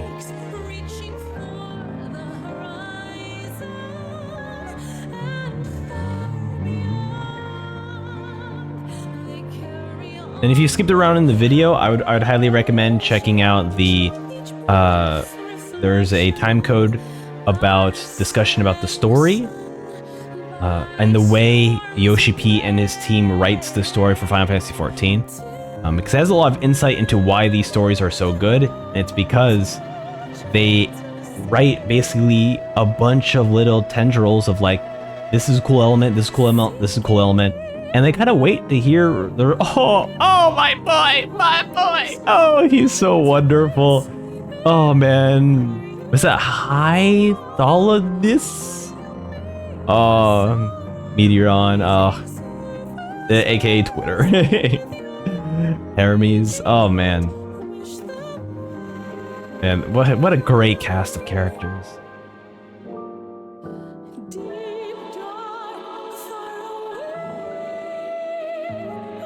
I come to fight. I'm just a child. Man.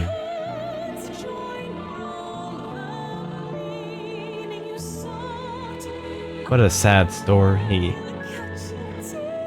Like, you know, it's a fun joke, you know, that she's Twitter basically, right? where it's just all the negativity has brought her down. She started out as a bluebird, then turned into a blackbird, you know, all that stuff, but it's still a fantastic story, despite the jokes I can make about it. Oh, man. It's one of those things that I'm looking forward to Dawntrail. Because, you know, to me,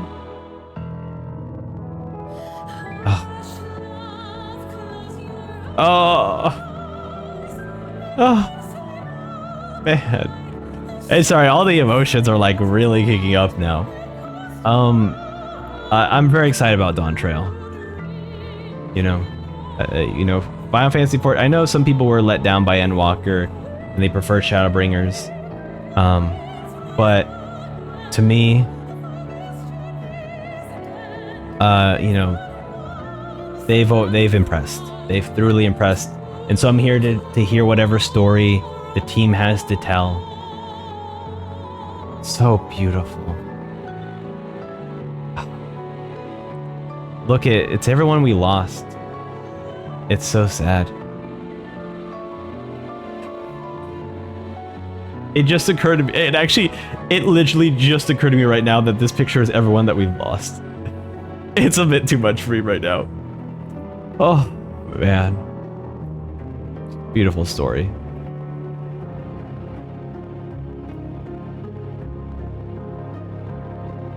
I love this game.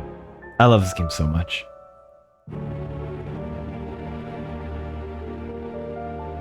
It's waking up from final fight.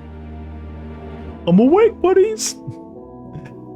Ah, beautiful. Ah, beautiful. And now we continue onward, you know, and despite the Scions kind of, you know, disbanding, you know, we are still having some new adventures to travel on. Now, It's so much quieter these days without everyone around. also this is 6.1 patch if I didn't mention it. I love. Pining for your return, you understand? I have my sources, and I know that each and every one of you is doing well and keeping busy with your endeavors.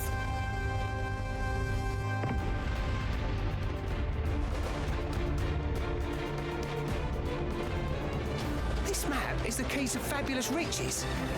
But I'll be the king of fools to simply give it away. Yeah, more the info about the dark scent. Now, I'll be honest. I don't think I'm the first to say this, obviously, but I was not a big fan of post-patch Endwalker at all, and there's a few reasons for it. Endwalker main scenario was the end of the 10-year story arc, and how traumatizing and emotional, I shouldn't say traumatizing, but how just emotionally draining that ending was. I had to take several months away from Final Fantasy 14. As I mentioned, it really only took a few months before, oh yeah, I forgot Hildebrand returns. It only took a few months before Dawntrail, like literally, I completed 6.2 all the way up to 6.5 this month in June, before the game released, same month the game releases.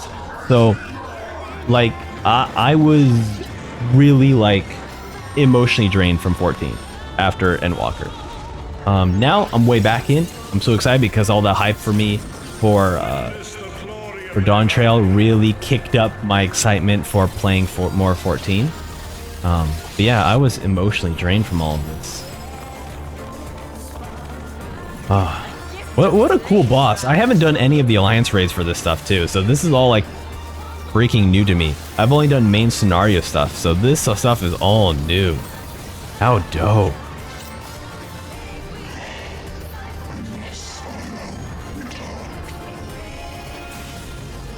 So this is the spirit of man. That's sick.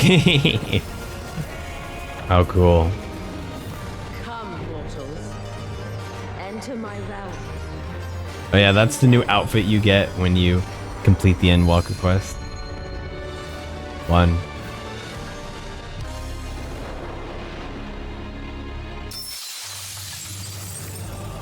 Oh yeah, this is the what do they call it? It's like Savage, or is it, they have something else called like the Ultimate Trials or something. I forget what they call this thing.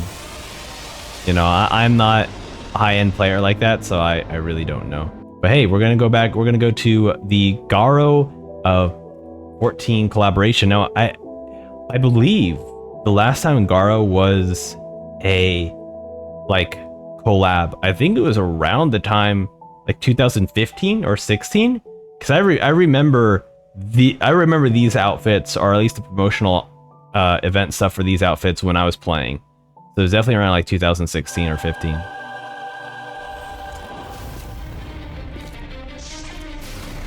But it returns.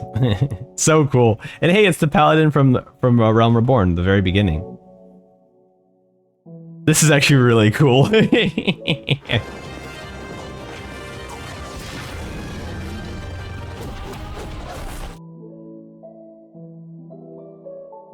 Yeah, these outfits are sick, dude.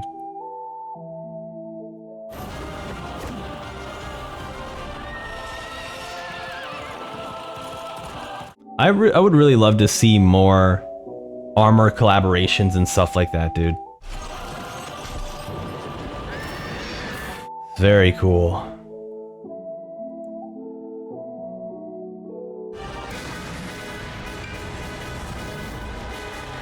Love it. So awesome.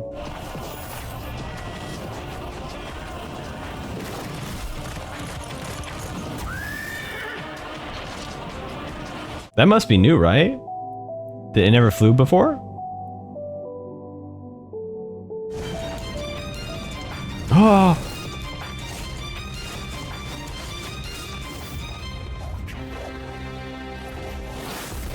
Garo X Final Fantasy 14. Sick. Great trailer. Great trailer. That was such cool armor, man. I really hope we get more collabs in the future. Actually, speaking of which, I believe we will be... Okay, not yet. There's a Fall Guys event. I still haven't participated in it, but I believe it's permanent, so we're good. Alright, 14, 6.2. There was once light here, and it shone its warmth upon creation.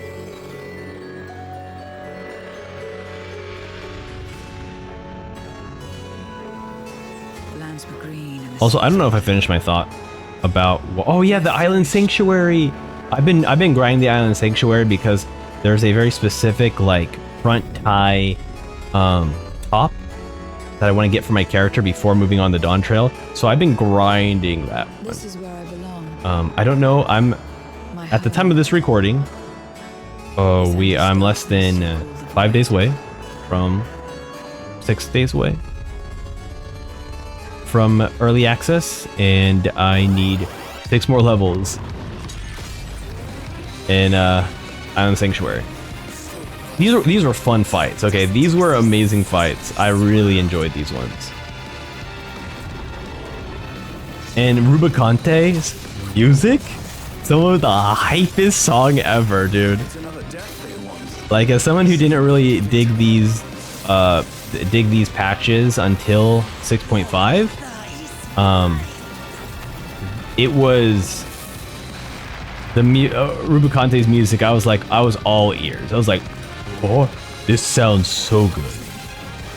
And the reason why I wasn't into the story for these ones wasn't because it was bad. It's just because I was like, I don't know. I just felt exhausted after the end of a 10-year journey. You know? So it was hard to get me back into it. Oh man, the Hildebrand quest is so good in this. It's so freaking fantastic.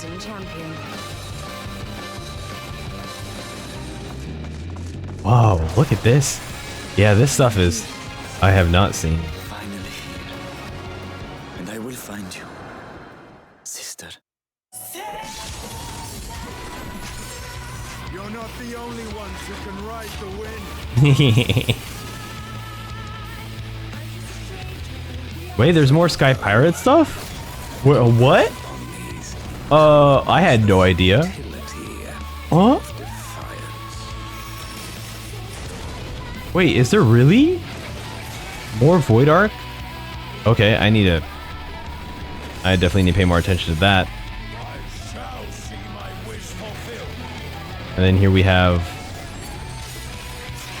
characters who I have yet to know. Although, I believe, if I'm not mistaken, Yoshi P has mentioned that the 12, I think they're called the 12, are very important, are worth listening to, so we'll see. But we're jumping over to 6.3 God Reverie and Land Trembles. Okay, please play some of the Rubicante theme. Wow, what the heck? At last the time has come. Where's this? Man, I need to start doing these alliance raids and stuff. This is so cool. I think I did one of the Azfrosh circles, one. And if it's like any other FF14 a raid series, there's gonna be like 30 other circles to go through. Wow, that's cool. Endwalker. Wow, that's pretty. My friends, 'tis good to see you again. But enough about events here. What brings you to us? And with Oh, wait. I like Zero. I warmed up to Zero after a while, for sure. I thought you'd keep your escapades closer to home for a while. Oh, I've been waiting so long. Don't disappoint. So cool. Dude, look at these designs of these creatures. So rad, man. Oh, that was a fun fight, you know, when you're playing as Zero, you're fighting against the Void Scent. So awesome. Help me. Yeah. Someone. Don't worry, your friends are here. Oh, wow. It's got its own like lyrics too, some vocal tracks. Oh, dude, she looks sick with the sight. Man, I'm missing out on these boss fights for sure, and these environments. Wow, Golbez. Never be ours again.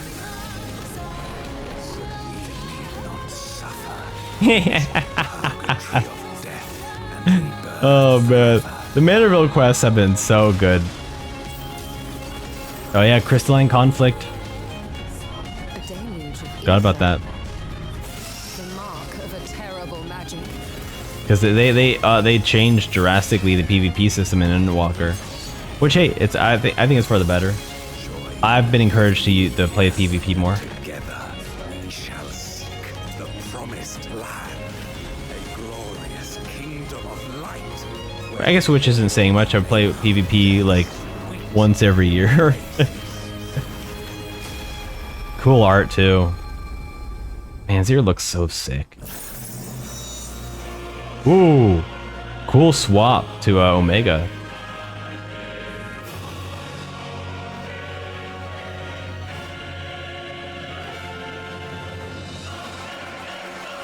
Dope. All right, and now for some fun things. I can't believe we did that. Some more real life ad stuff. Actually united the realms. How cool was that? There's no stopping us. We got the Yours Inner Alliance back together, we defeated that creature, and then beat back the Empire! The Empire! Yeah! So what's next? Dragons? I'm ready to take on some dragons. This just keeps getting better.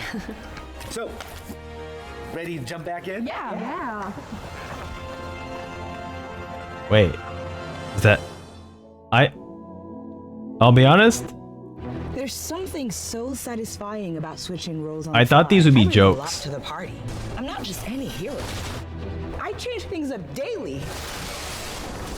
I can tank on the front line one day, be a healer the next, or unleash a whole world of damage. I thought these would be like comedy ones, but these are like... Got a job to do. These are more a little bit more serious. But we'll watch them. They're only 30 seconds long. I think there's 2 more left. I started this journey on my own, but it didn't take me long to meet you guys. And now I found. Oh, that's cute. I like seeing the in-game model stuff. It's very cute. There's a lot to learn, and sure, Some of us might get knocked down a few times. Because this does happen in the game. People have made real life friendships through the game, and this is kind of like showcasing that in a way. So I do like it. It's cute. Ba-na-na-na-na-na. Play for free, yeah. Up to level 70. Just when you thought you were done, boom! This falls to prices you once again. In Arisia, there is always more. More lands bring new enemies. New enemies need more heroes, and heroes always need new weapons, which means more crafting for me. This world is always expanding, always growing. Are you done with my spear? Nearly. This is quality craftsmanship. I gotta keep crafting, buddy. All right, now we're jumping over to the 6.4, the Dark Throne. I would bid you join me. Fight with me for the salvation of. Dude, the 13th moon was so sick, dude.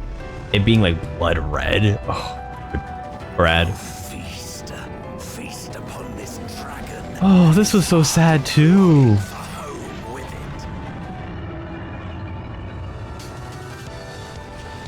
Like Vitra's like trying to find his lost sister. I forgot about that part of the story. Oh, that was so sad. They claim to be soldiers of a kingdom called Baron, and were traveling the realm in search of a means to end the Contra Memoria. Everything seems to be proceeding apace. I dare say you would have been fine without me. I like how beautiful these environments are.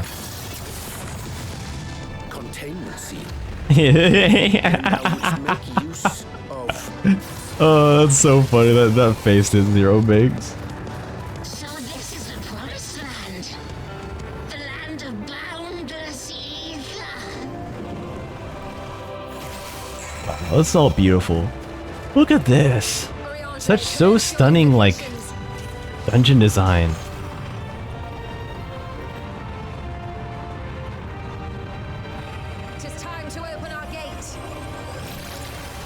Hildebrand. Oh my god, this is so funny. I'm so happy they haven't spoiled. I won't spoil it here just because not everyone's played the Hildebrand stuff, but it's absolutely amazing. Also, how long has my arm been in my boob? Sorry, chat. That's awkward. I've just been so engaged in the game. I forgot my arm drifted into my boob.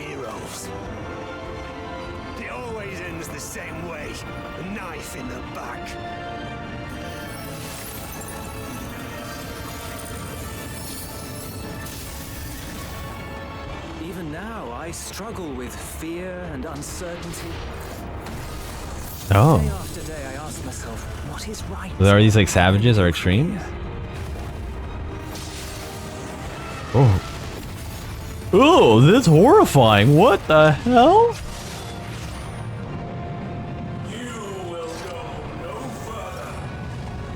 That was the most horrifying thing I saw. A weird spider monster.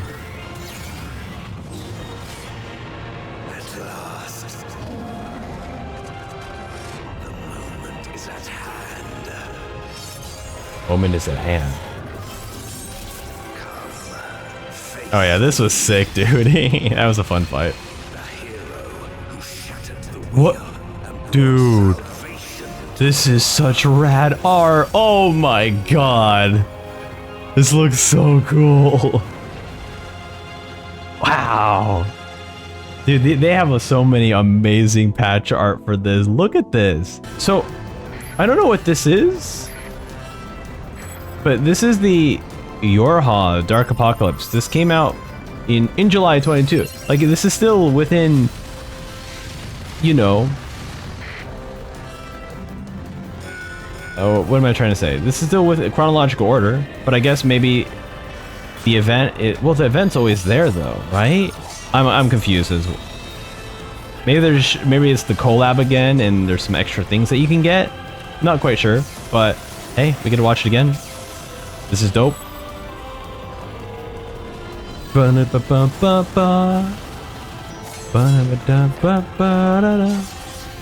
It was, I mean, this is a super dope collab. I know I mentioned that the Monster Hunter was one of my favorite collabs just because like you gotta fight a trial and a boss and you get like, you know, armor from the game. But I mean, Nier is just the same way, right? It's an entire raid. You get to go visit the locations in the actual game, and then you fight bosses that look like they're from the actual game. Like, you know, this is also equally as amazing or even more amazing. We are finally here. We're at the Dawntrail teaser trailer. Let's go. We're almost at the end here. Thank you for everyone for hanging by and watching. Appreciate it.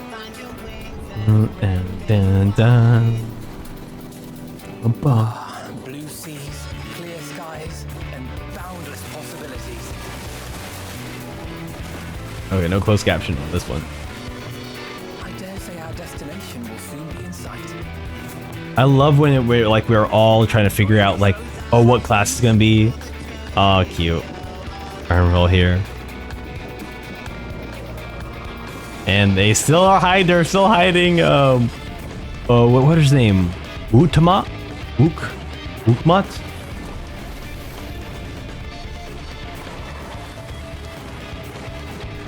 Or Wuklamat. There we go.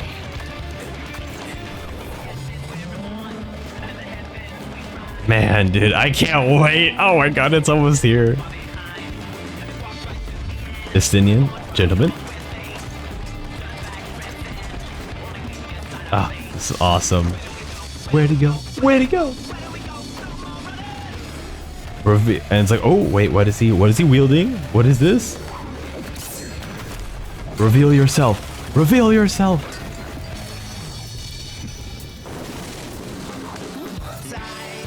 Oh, ooh, the teaser doesn't give us like the cool like phase change, the tempo change in the song. I talked about a song like it was like some boss fight. And Steven's like, what the heck? Might you have a moment to speak further? Ladies. Man, I can't wait. Come to the land you call the New World. My home. You hear Wuklamat, but they hit her from the ship. Dawntrail. Oh, it makes me happy. And now we're back over to the 6.5 glowing light trailer.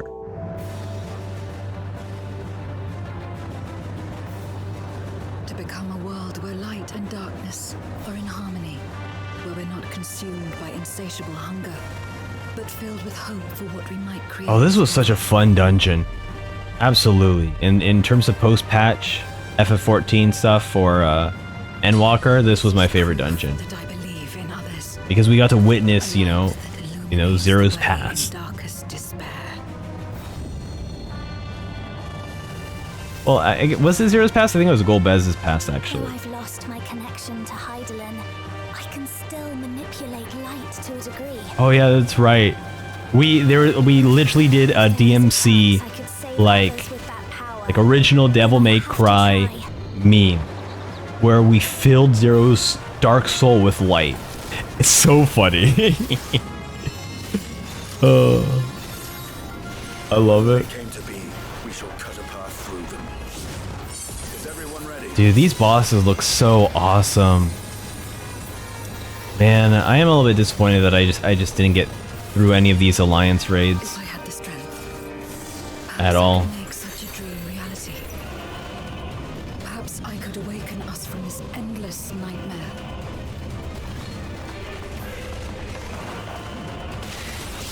Look at that. That was so cute. Ah, this is great. I love polygonal Hildebrand is one of my favorite characters. His like thinking moments are so perfect. His little like fingers touching each other is so cute.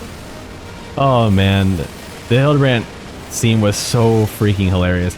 I still also just don't want to spoil it in case, because it's like side content, so like not everyone's gonna play it. But man, the reveal that happened, the lore reveal, it is so perfect. It's the funniest thing ever. Oh, I love Hildebrand so much. Wow! That was so beautiful. Oh, I'm so sad. I have not done these raids. They look so good.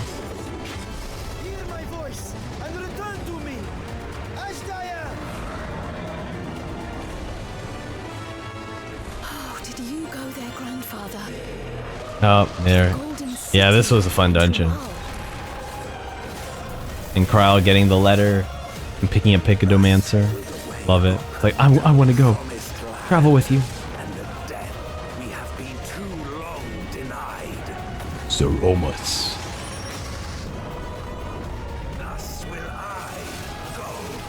What? Zeromus looks like a StarCraft 2 villain. I swear there's a StarCraft 2 cover that looks like Zeromus. Dude, what a cool art. Oh my god, look at everyone there. I love that they had Julius in here too. Dude's had such a great arc. Who would have guessed that Julius would appear on a patch artwork? That's incredible. All right, and now here we are at the 10-year anniversary, A New Hope. This is a New Hope diorama. This looks insane. Wow.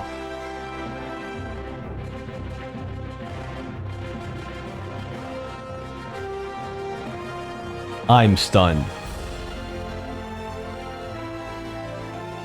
Wow, this looks so good. How?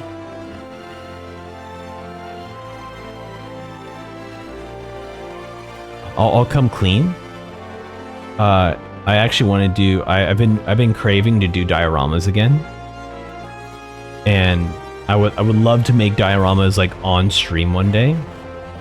But looking at this, I'm like, man, I was gonna do like the same dioramas I used to make as a child, where it'd be like construction paper and glue sticks, and like nothing like this though. No way, this is insane.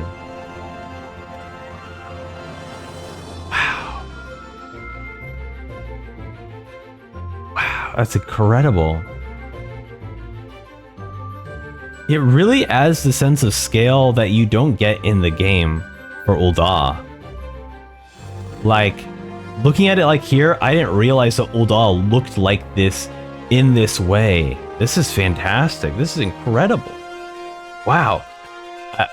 I'm stunned. Truly.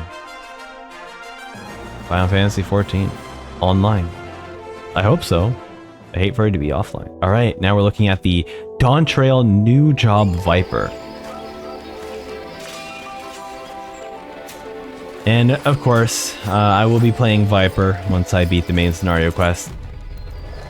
Viper just looks like a sick class to play. Look at this. You could get dual lightsabers, or you can be Darth Maul.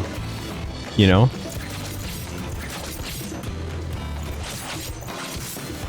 And I love how quick the strikes are too here. Yeah, dude. So rad.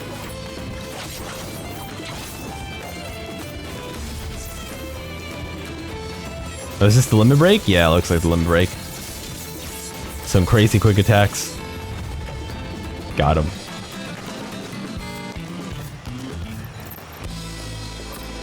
Yeah, look at this. Look how cool this character looks. I'm all in. I'm all in on the Viper. Okay? But hey, let's take a look at Tuliyola. Okay, we are going to mispronounce everything.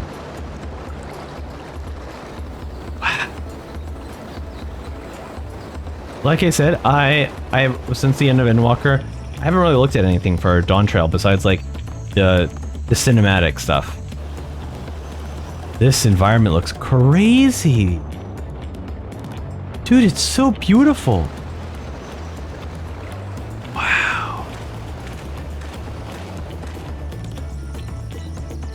Oh, this is so... I love this. And the music is also really nice too. Wow, look at these big walls here too. Oh, man. Dude, that looked great. Are we gonna go into the main city, or is it just that outside town? Because this is Yokdel and Urkopacha.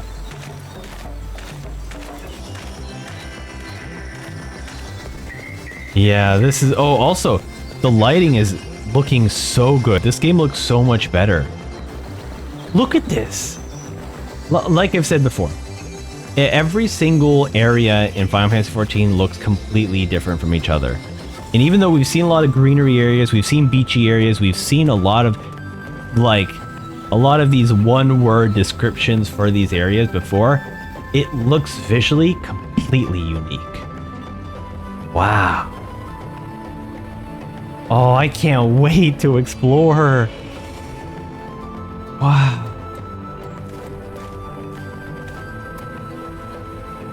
Yeah, the lighting is doing so much work on this that it really feels... I think it makes it so much different, you know? With all the lighting here. There's so many... Like, it feels like there's way more shadows in this now. Yeah, everything feels so alive. This doesn't feel like 14 a little bit. Like that zoom in shot, like aside from like the character walking, which is like the character is clearly like sliding in animation, so it's like very clear that this is in game. The fact that this is in game and this is what the environment looks like, it's like, do I need reshade anymore? I don't know. Very cool. But let's move on to the next one, which is the Fall Guys collaboration trailer. I definitely remember seeing this one.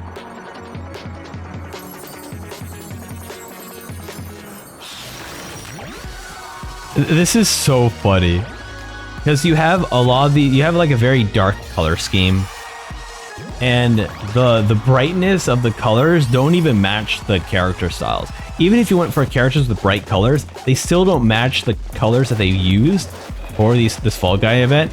So it looks so like goofy and bad, but I love it. I love it so much.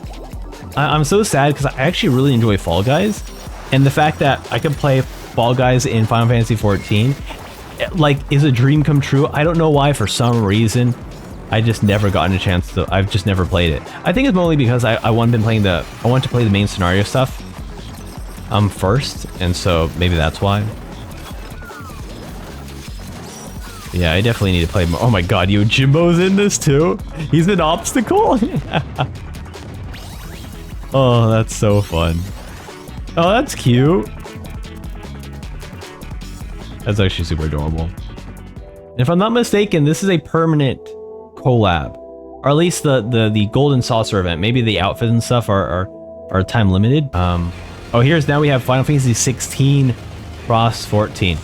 Okay, so this is like one of my favorite collaborations. Not because I love 16. I haven't really I've just watched someone play 16. That's really it.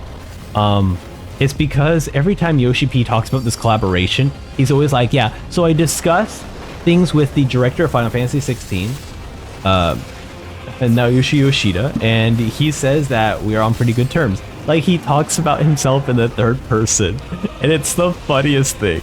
So that's why I really love this. Oh, cool, you get to fight Ifrit in this. What the heck? That's actually super sick. Whoa. I kind of wish I didn't skip out on this.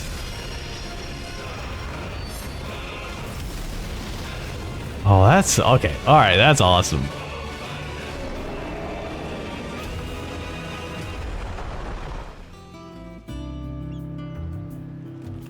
Oh yeah, and you get Torval as your mount, and I believe as your minion too.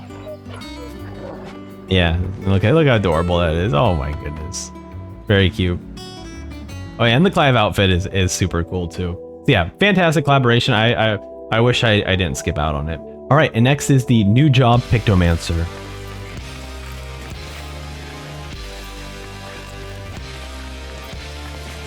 Fantastic.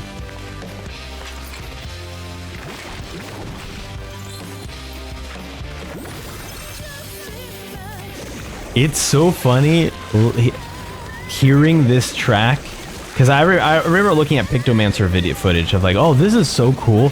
The art and everything is super fascinating. And I remember hearing this track, I'm like, oh, this track is very goofy and cute. Only to learn that this is actually like the third part of the main theme of Dawntrail. Dude, the Dawntrail theme goes hard. And it's so versatile too. I love it.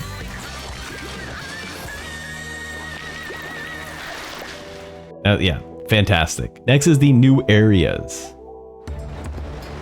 So yeah, we looked at this area here. Tululal.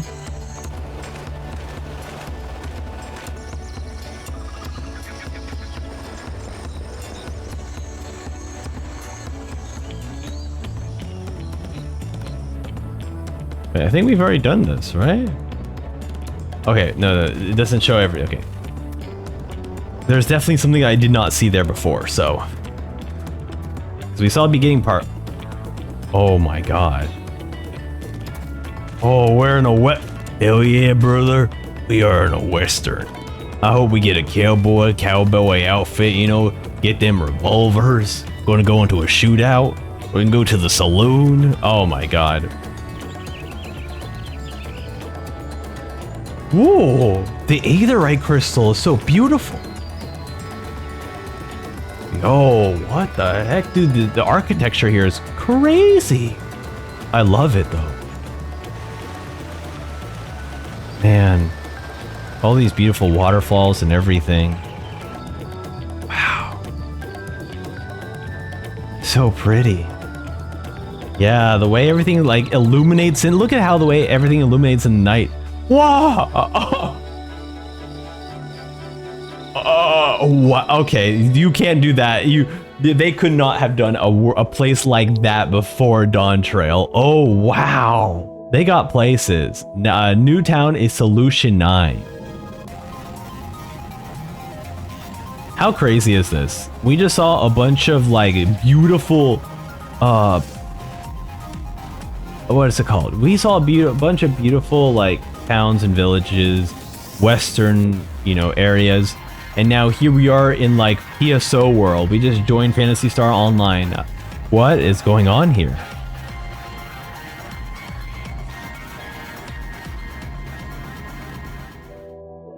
That is insane. Okay, what's next? Dungeon crawl. Okay, so we're gonna look at a few of the dungeons. We got. Okay, we're on a boat ride.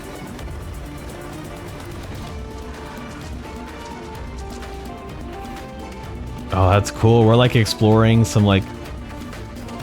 Oh my god, dude. They're showing off the lighting here. This looks so good.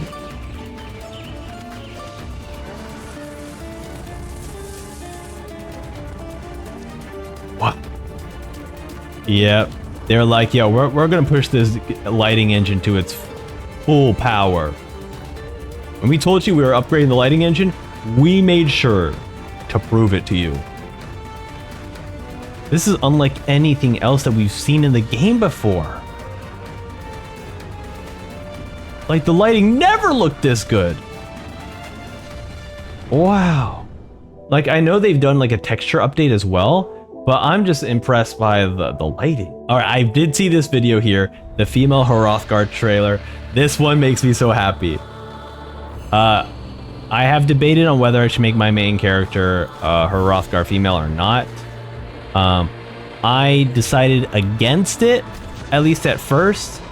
It's mainly because there's not enough fur when you take off, when you're like using like a two-piece or something, like a bikini top or something. So I was like, because it looks like weird chest hair, you know, it doesn't look like cat fur. And I'm like, I'm good. But they look awesome, dude. They look freaking awesome.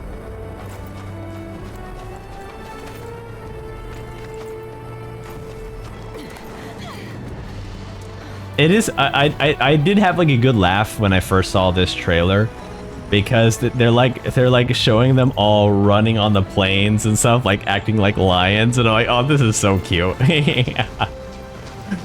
But yeah, they did such a great job. I love it. I love these buff cats. They're so perfect. All right, now we have the Dawntrail full trailer. This will have the full soundtrack. I believe it also shows Luke Lamont. I definitely remember watching this one.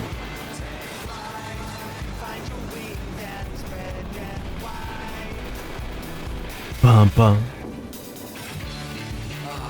Blue seas, clear skies, and boundless possibilities.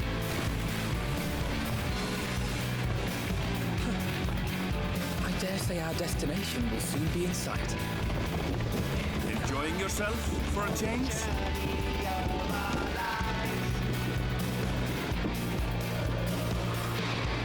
Smirk, love the smirk. Creative Business Unit 3. Hell yeah, dude. What a sick name.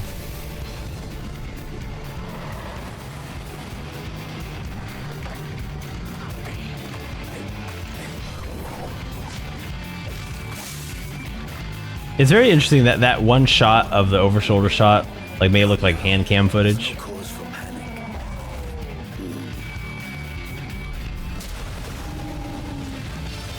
I really hope we get to fight this monster at some point, whether it be a trial or like a hunt of some sort. Honestly, it'll probably be a hunt, given the way Estinian is like hunting with these other creatures.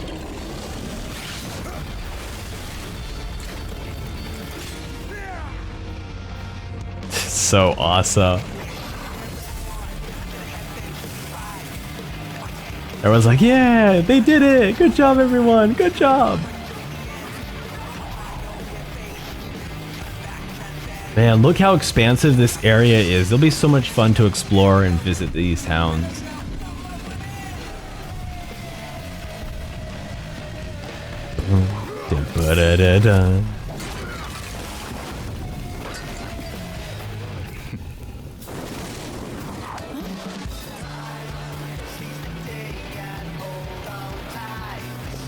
Is rising.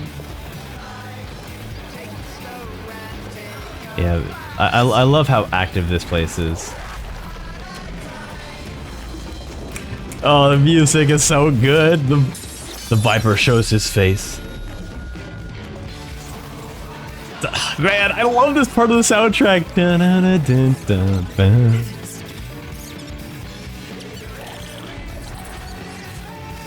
Oh, I can't wait, dude. Look how beautiful it looks at night, and it's going to look very similar to this. Oh, I can't wait. Might you have a moment to speak further? Trying to riz up these girls, huh?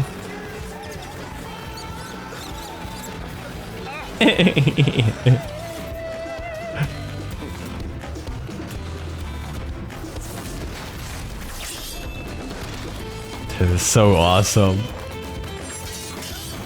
I'm curious how they'll introduce the Pictomancer into this. I actually don't remember. Is it just gonna be Kryle showing up at some point? Dude, so awesome. Wow. Look at this. Ah, I can't wait to visit this place. Oh, it's gonna be so beautiful, dude. That taco looks so delicious, though. Oh my god. Oh, look at the... He's so cute. Oh, here we are. Oh, so beautiful, man. The lights and everything. And they perfectly weaved in the music into here with Pictomancer. Dude, good on Kryle, man. She's been, you know, she's been on the bench for a while, you know. So it's great to see her finally get her shine. Look at that, it's so cute, man. I love this.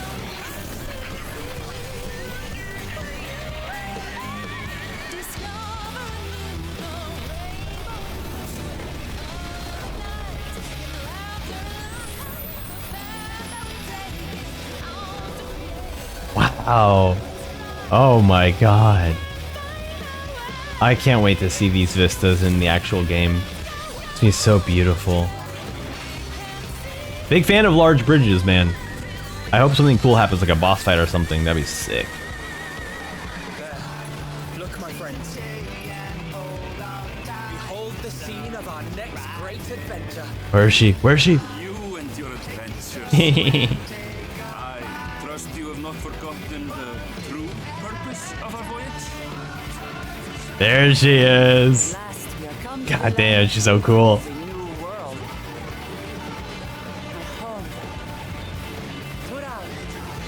Dural, okay. Oh man, I can't wait, dude. It's so close. It's so close.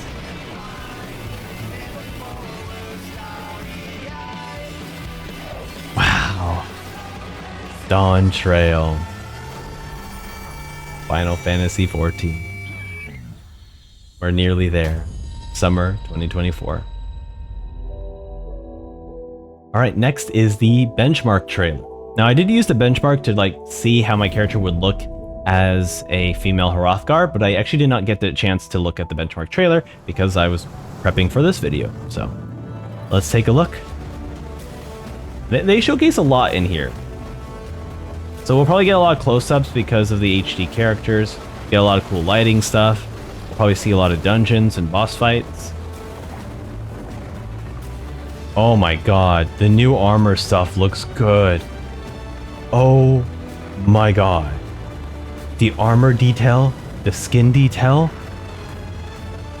Okay. Yeah, if you want to show off texture work, we've been looking at character models from 10 years ago for the last 7-8 hours. So you can easily tell this is completely different. Wow. Everyone can get rid of their HD face mods and HD hair mods now.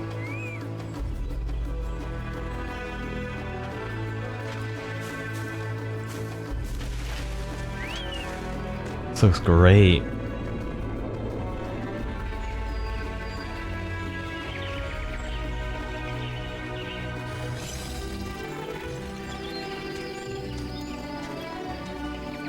I can't believe this is in-game. Quite literally, just the texture jump for the characters and the armor sets and the lighting has drastically changed the look of this game. What? I'm really excited to see how the effects look in terms of lighting, you know? Like, did the effects get upgraded to, like, actually do, like, real-time lighting, or is that still too much? Okay, that still looks like it's a little bit too much. It doesn't seem to be affecting... Seems to be very, very similar to the way it's been. So, which makes sense, right? Because if the effects are also doing the same kind of lighting stuff that's current, dude, you'll need a beefy machine at that point. Dude, what? These bosses! Even the texture on the enemies look incredible. Oh my god, I forgot. I saw the job action video and the warrior got to shoot out like a buzzsaw or something. It's so cool. Oh, this looks so great. Wow, oh my god, that makes me so happy.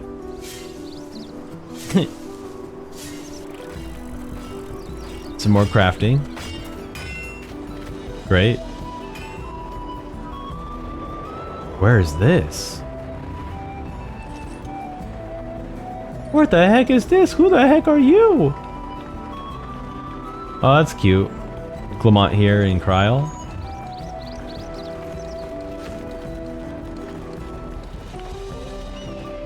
Uh-huh, yes. Don't mind if I do. Oh, here.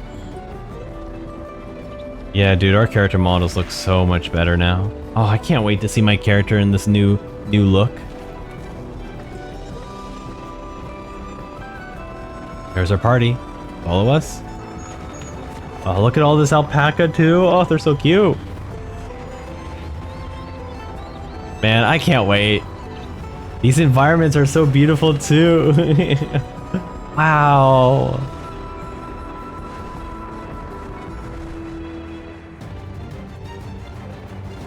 Ooh, what the heck? We're in the sky? Oh, these are dungeons. How interesting. So this must be like one of the first dungeons you visit, right? I can't imagine they'd be spoiling all the dungeons. So this has to be like the first dungeon you visit. Very cool.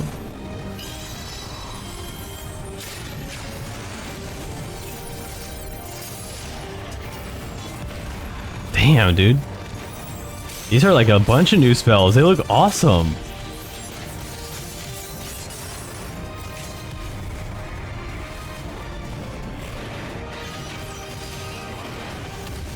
Sick.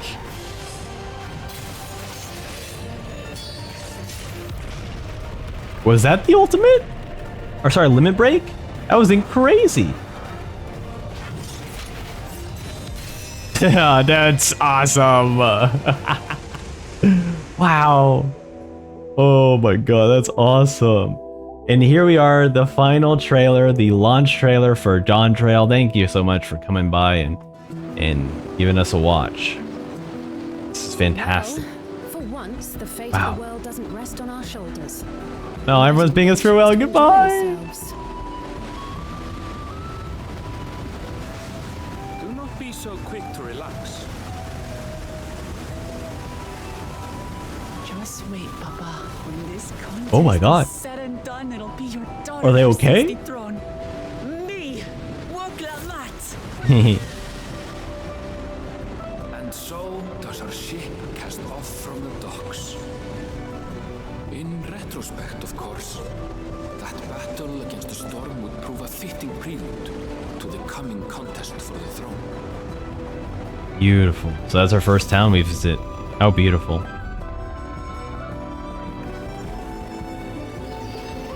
Wow. I can't wait to explore all this. The road to adventure beckons once more.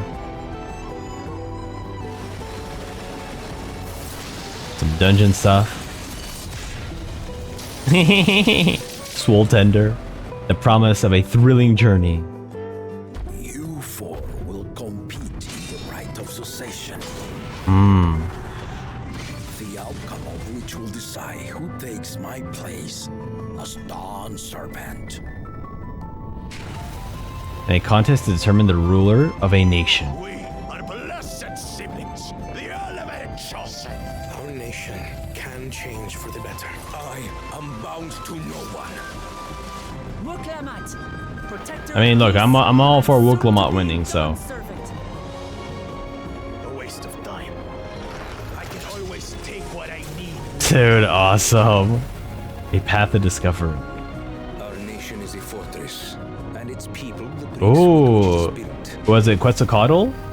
A rich tapestry of history. Embracing innovation, that we will usher Tuli Yolal onto a more prosperous future. Colored with the hearts and minds of a diverse people. And at journey's end, the legendary city of gold. Wow. Never aging, never dying, free from hardship and conflict. Oh no, what's happening here? It was here, the city of gold. But the road will be a difficult one. Dude, what a cool dungeon! Oh my god! Fraught with untold perils.